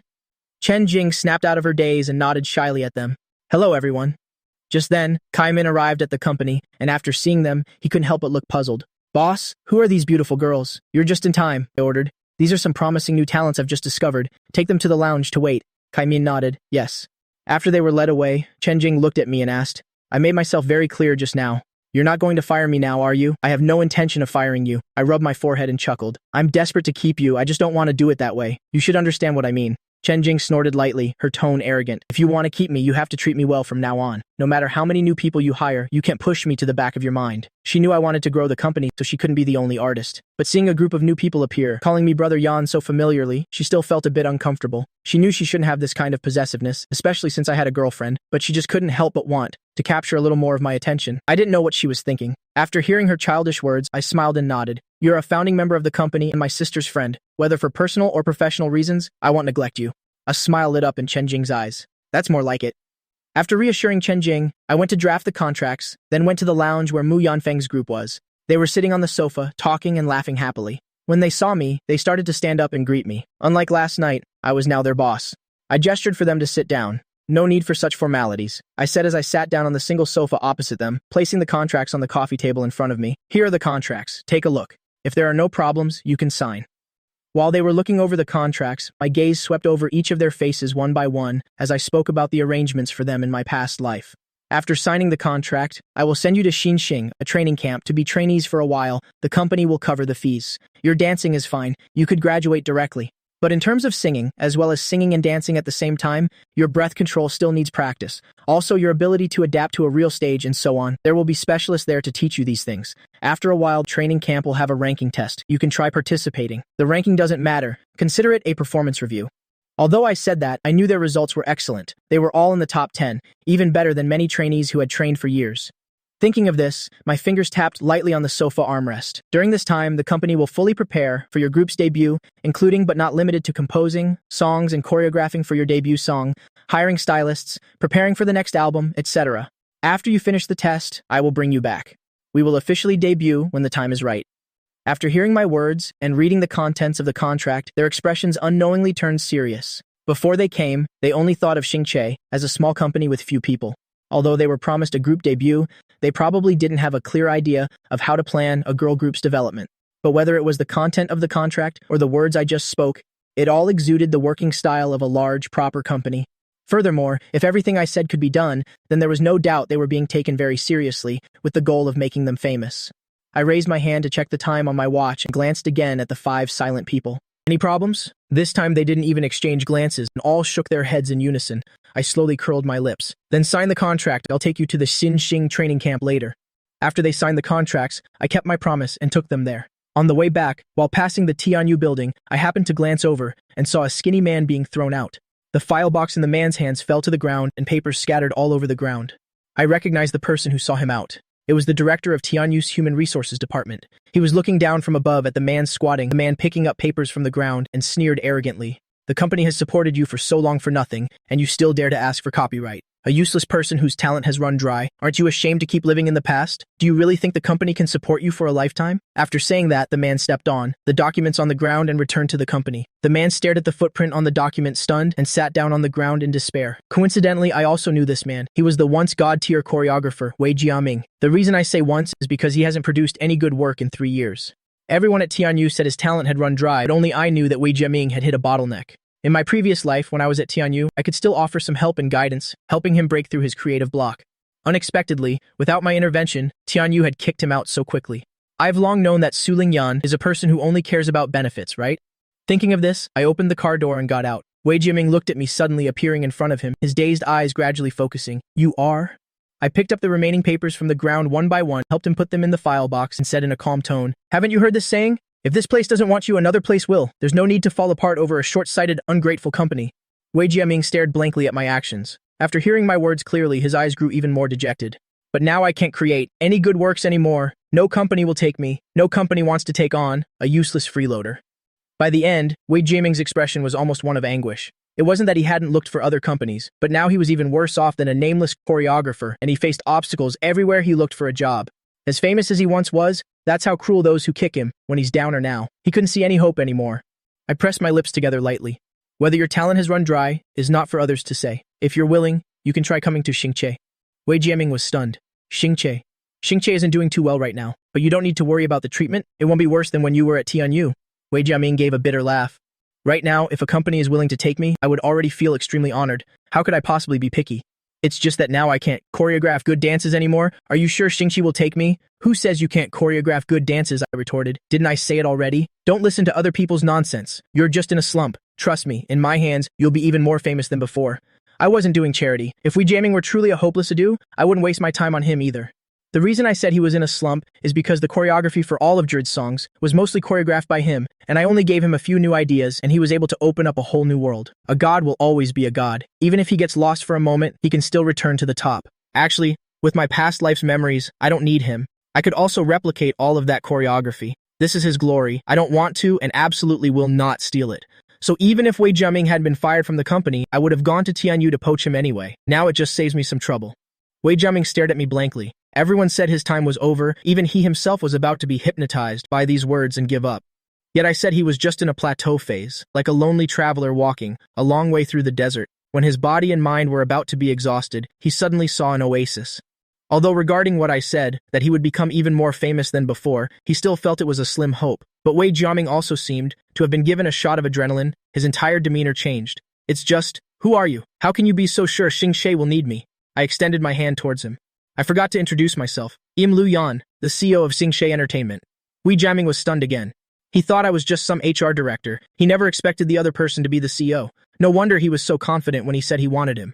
He was about to reach out to shake my hand when a sneer suddenly sounded from the side. Sister, so this guy who said he wants to use Xingche to deal with Tianyu is just picking up our trash.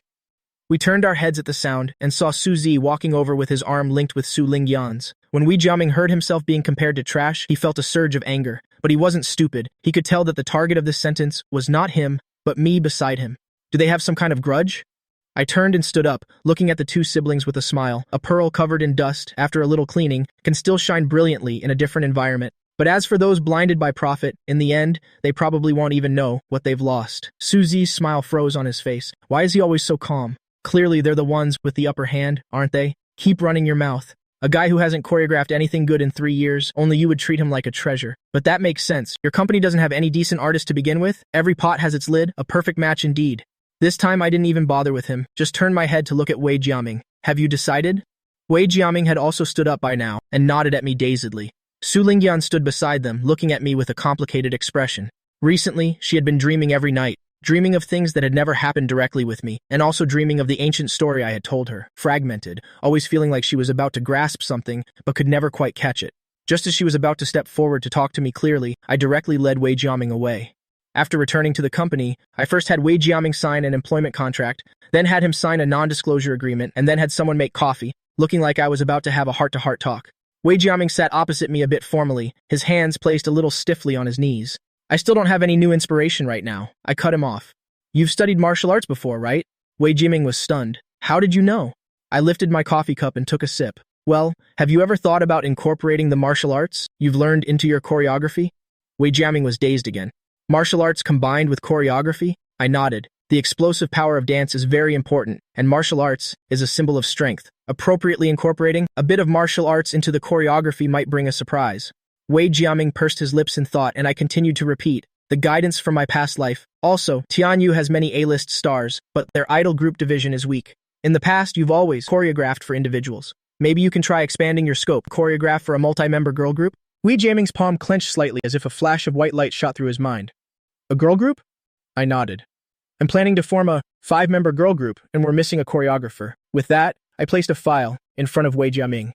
This is the debut single I've prepared for them. The lyrics and music are all done. You can choreograph based on this. At this point, Wei Jiaming finally knew why I had him sign a non-disclosure agreement.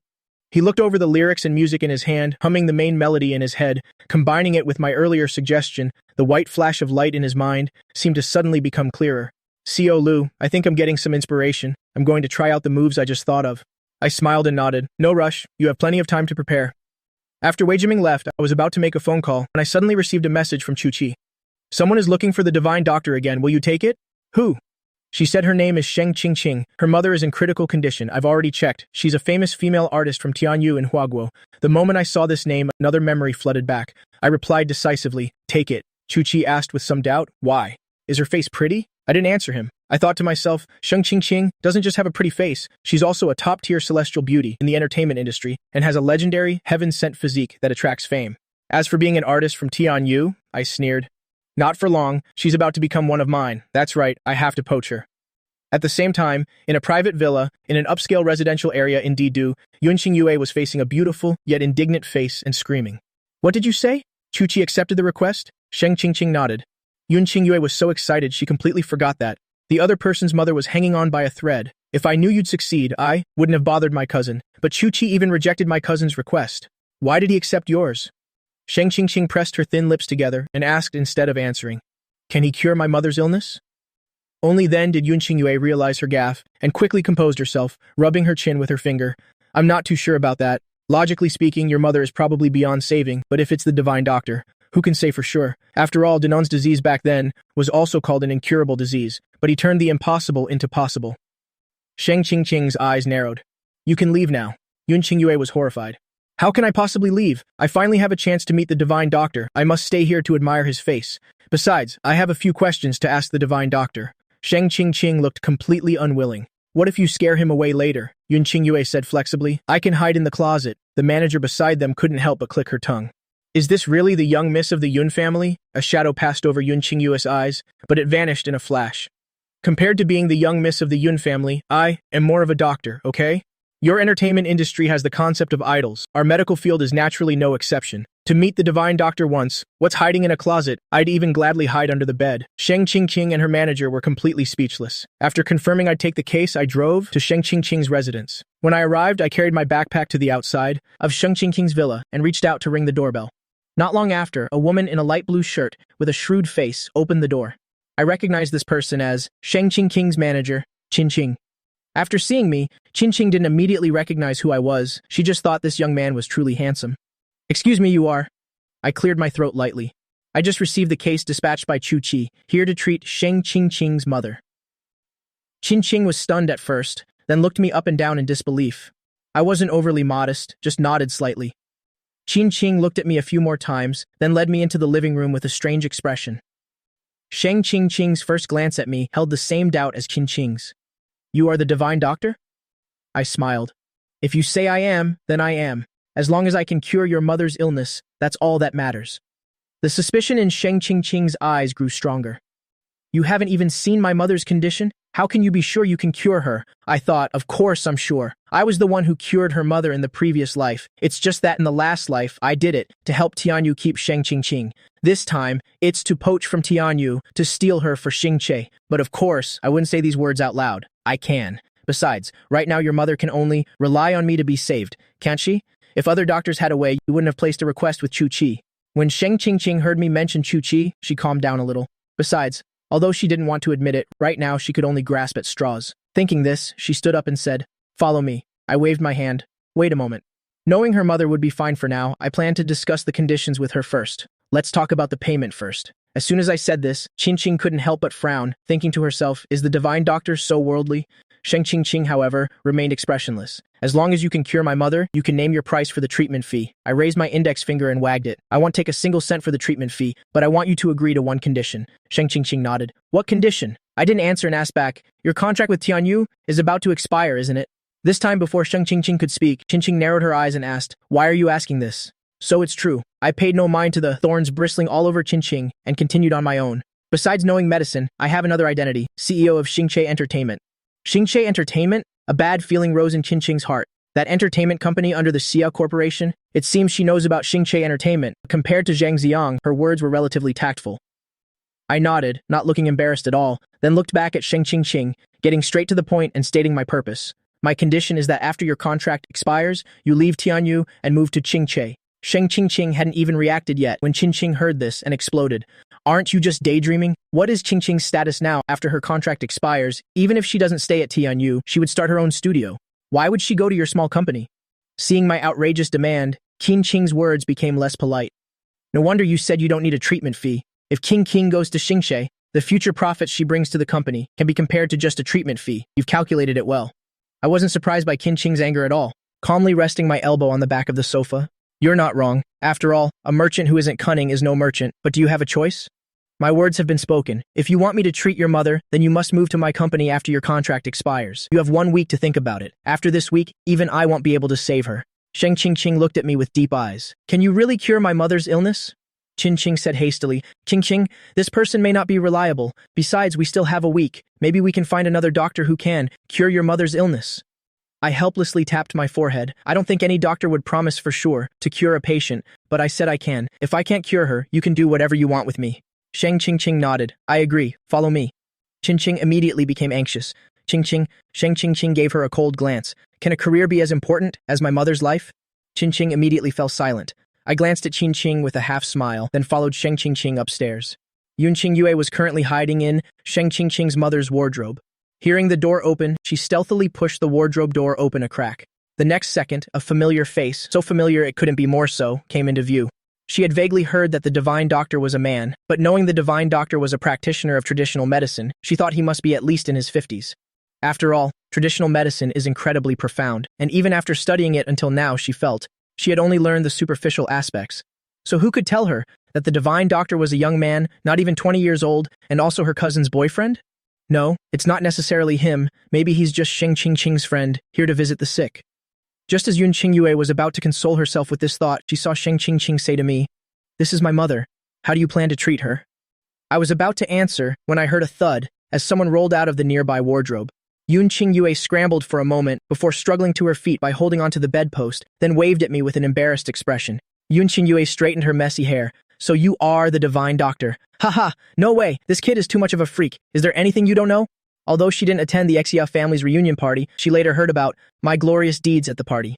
Now, to discover I'm the legendary divine doctor, is there anything this kid isn't good at? Thinking of her own heaven-defying younger brother, Yunqing Yue couldn't help but sigh. Freaks really do attract freaks. The moment I saw Yunqing Yue, I understood what was going on. While thinking with a headache that I had truly brought trouble upon myself, I waved my hand. Since you're here too, come and give me a hand.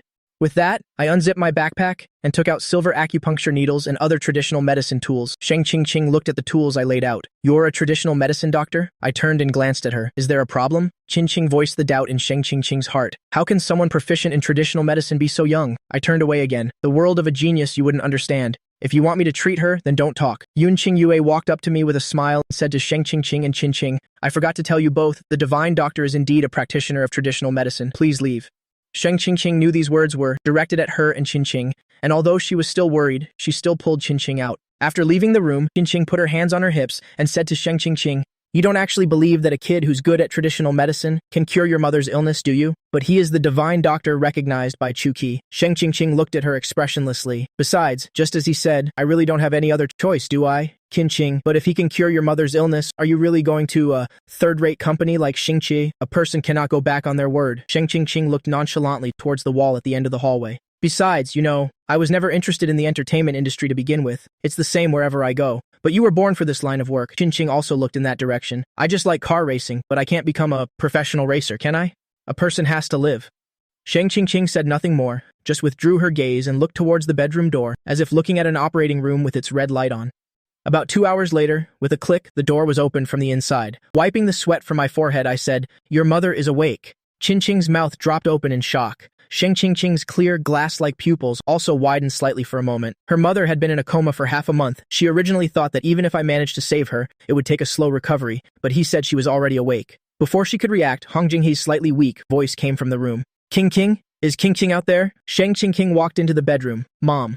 Yunqing Yue was sitting by the bed, taking Hong Jinghe's pulse, while sighing in admiration. Amazing, truly amazing. Hong Jinghe's complexion, which was initially pale with a hint of grayish blue, had now regained some color. She took the hand Sheng Qingqing offered and looked at me with a kind gaze. It was this child who treated me. Truly, a hero emerges from the young. The young man is handsome too. Qingqing turned to glance at me. He was indeed handsome, and dazzlingly so.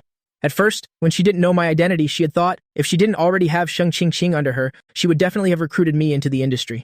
But remembering my purpose for coming here, her mood soured. Now that I've cured Sheng Qingqing's mother, it meant that Sheng Qingqing had to leave Tianyu for Xingche, and since she had worked so hard to cultivate such a famous artist, she would definitely have to follow. In other words, I would be her superior from now on. Hong Jing, he didn't sense Qingqing's turmoil at all. The more she looked at me, the more pleased she was. How old are you this year, young man? Do you have a girlfriend? Sensing the thoughts of the person before her, Yun Qingyue immediately exclaimed inwardly, "Damn it!" Before I could open my mouth, she hurriedly said, "Auntie, he already has a girlfriend. It's my cousin." Hong Jing, he let out an "oh," her tone clearly a little disappointed. Sheng Qingqing pursed her lips and held her hand. "Mom, you just woke up. Don't think so much. Get some rest. I have something to discuss with them." After saying that, she tucked her mother's hand into the blanket and turned to look at me. "Is my mother's illness cured?" I handed her a prescription. "Just follow this prescription to get the medicine. 1 dose every morning and evening. Take it for a week and she'll be fully recovered." Sheng Qingqing took the prescription and nodded at me. "Let's go outside to talk." Several people left the room. On the way back to the living room, my footsteps suddenly stopped, my gaze fixed on the wall at the end of the hallway. This is... Yun Qingyue followed my gaze and saw the wall at the end of the hallway. A huge photo was hanging there. On the left side of the photo was a person wearing a helmet, dressed in a racing suit, completely covered up, with only a pair of eyes visible. And standing to the right of the racer was a slightly immature-looking young woman. From her familiar features, it wasn't hard to recognize that this was the big star Sheng Qingqing next to me. And Sheng Qingqing, as the idol of tens of millions of fans, looked like a crazed fan in front of this racer. Her eyes were full of adoration as she looked at the other person, a stark contrast to the cold, indifferent face she showed to the camera. "This is a photo of Qingqing and that person from many years ago, the racer she idolizes," Qingqing explained. Knowing I was about to become her boss, Qingqing's tone with me was much more polite. I said, "Oh," as the corners of my mouth slowly turned up. I didn't notice this photo in my previous life, so I didn't know Sheng Qingqing was a fan of mine. For Sheng Qingqing, racing is quite private. She doesn't want outsiders to pay too much attention to this secret hobby and joy of hers. I was about to urge them to leave when her gaze fell upon my eyes. She suddenly stopped, turning back to look at the eyes in the photo.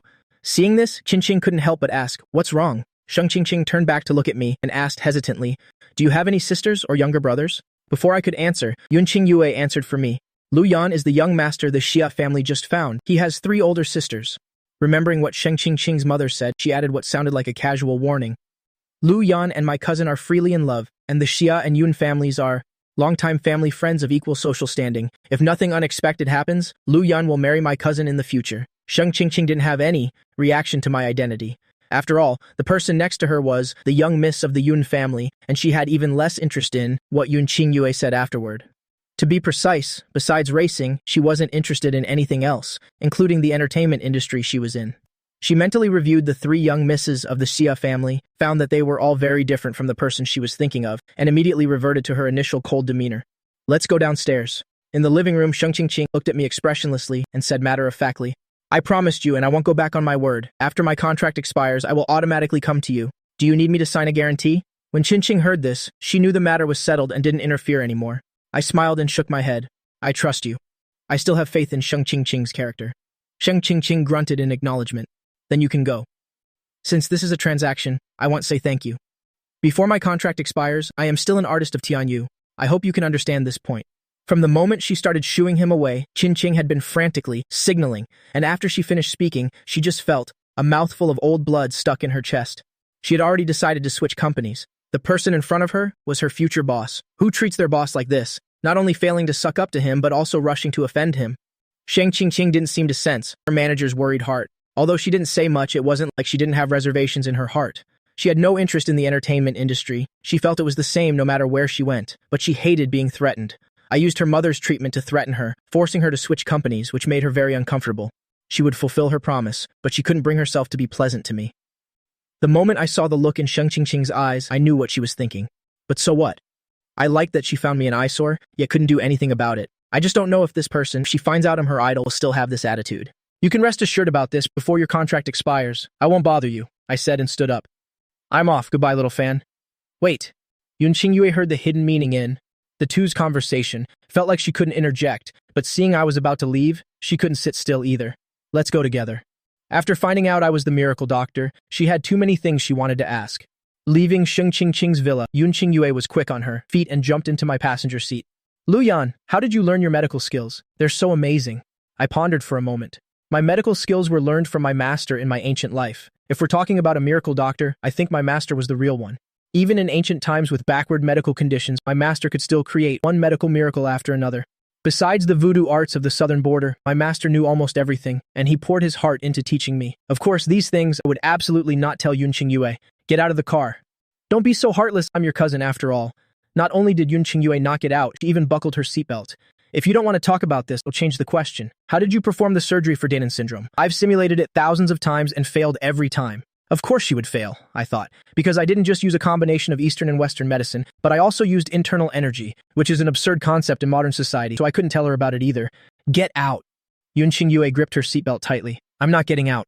Knowing I had brought a nuisance upon myself, I rubbed the bridge of my nose. Seeing she wouldn't get out, I decided to just ignore her and started the car. After returning to the company, I had a little tail behind me. Wherever I went, Yun Qingyue followed. I'd answer whatever I could with a few words, and if I couldn't, I remained silent.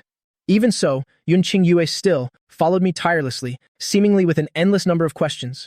When it was time to get off work, I walked out as if I'd been liberated, intending to go our separate ways. But as soon as the two of us walked out of the company gates, we ran into Yun Mengyao, who had come to pick me up. Seeing Yun Qingyue trailing beside me, Yun Mengyao's eyes narrowed, her icy gaze looking as if it could pierce right through Yun Qingyue.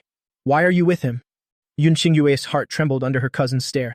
I came to ask for Xiaoyan's medical advice. Yun Mengyao's expression darkened. You call him Xiaoyan? Yun Qingyue was a bit speechless. Seriously? Her focus is a little off. So what if I call him Xiaoyan? He's your boyfriend. Am I not allowed to call him that?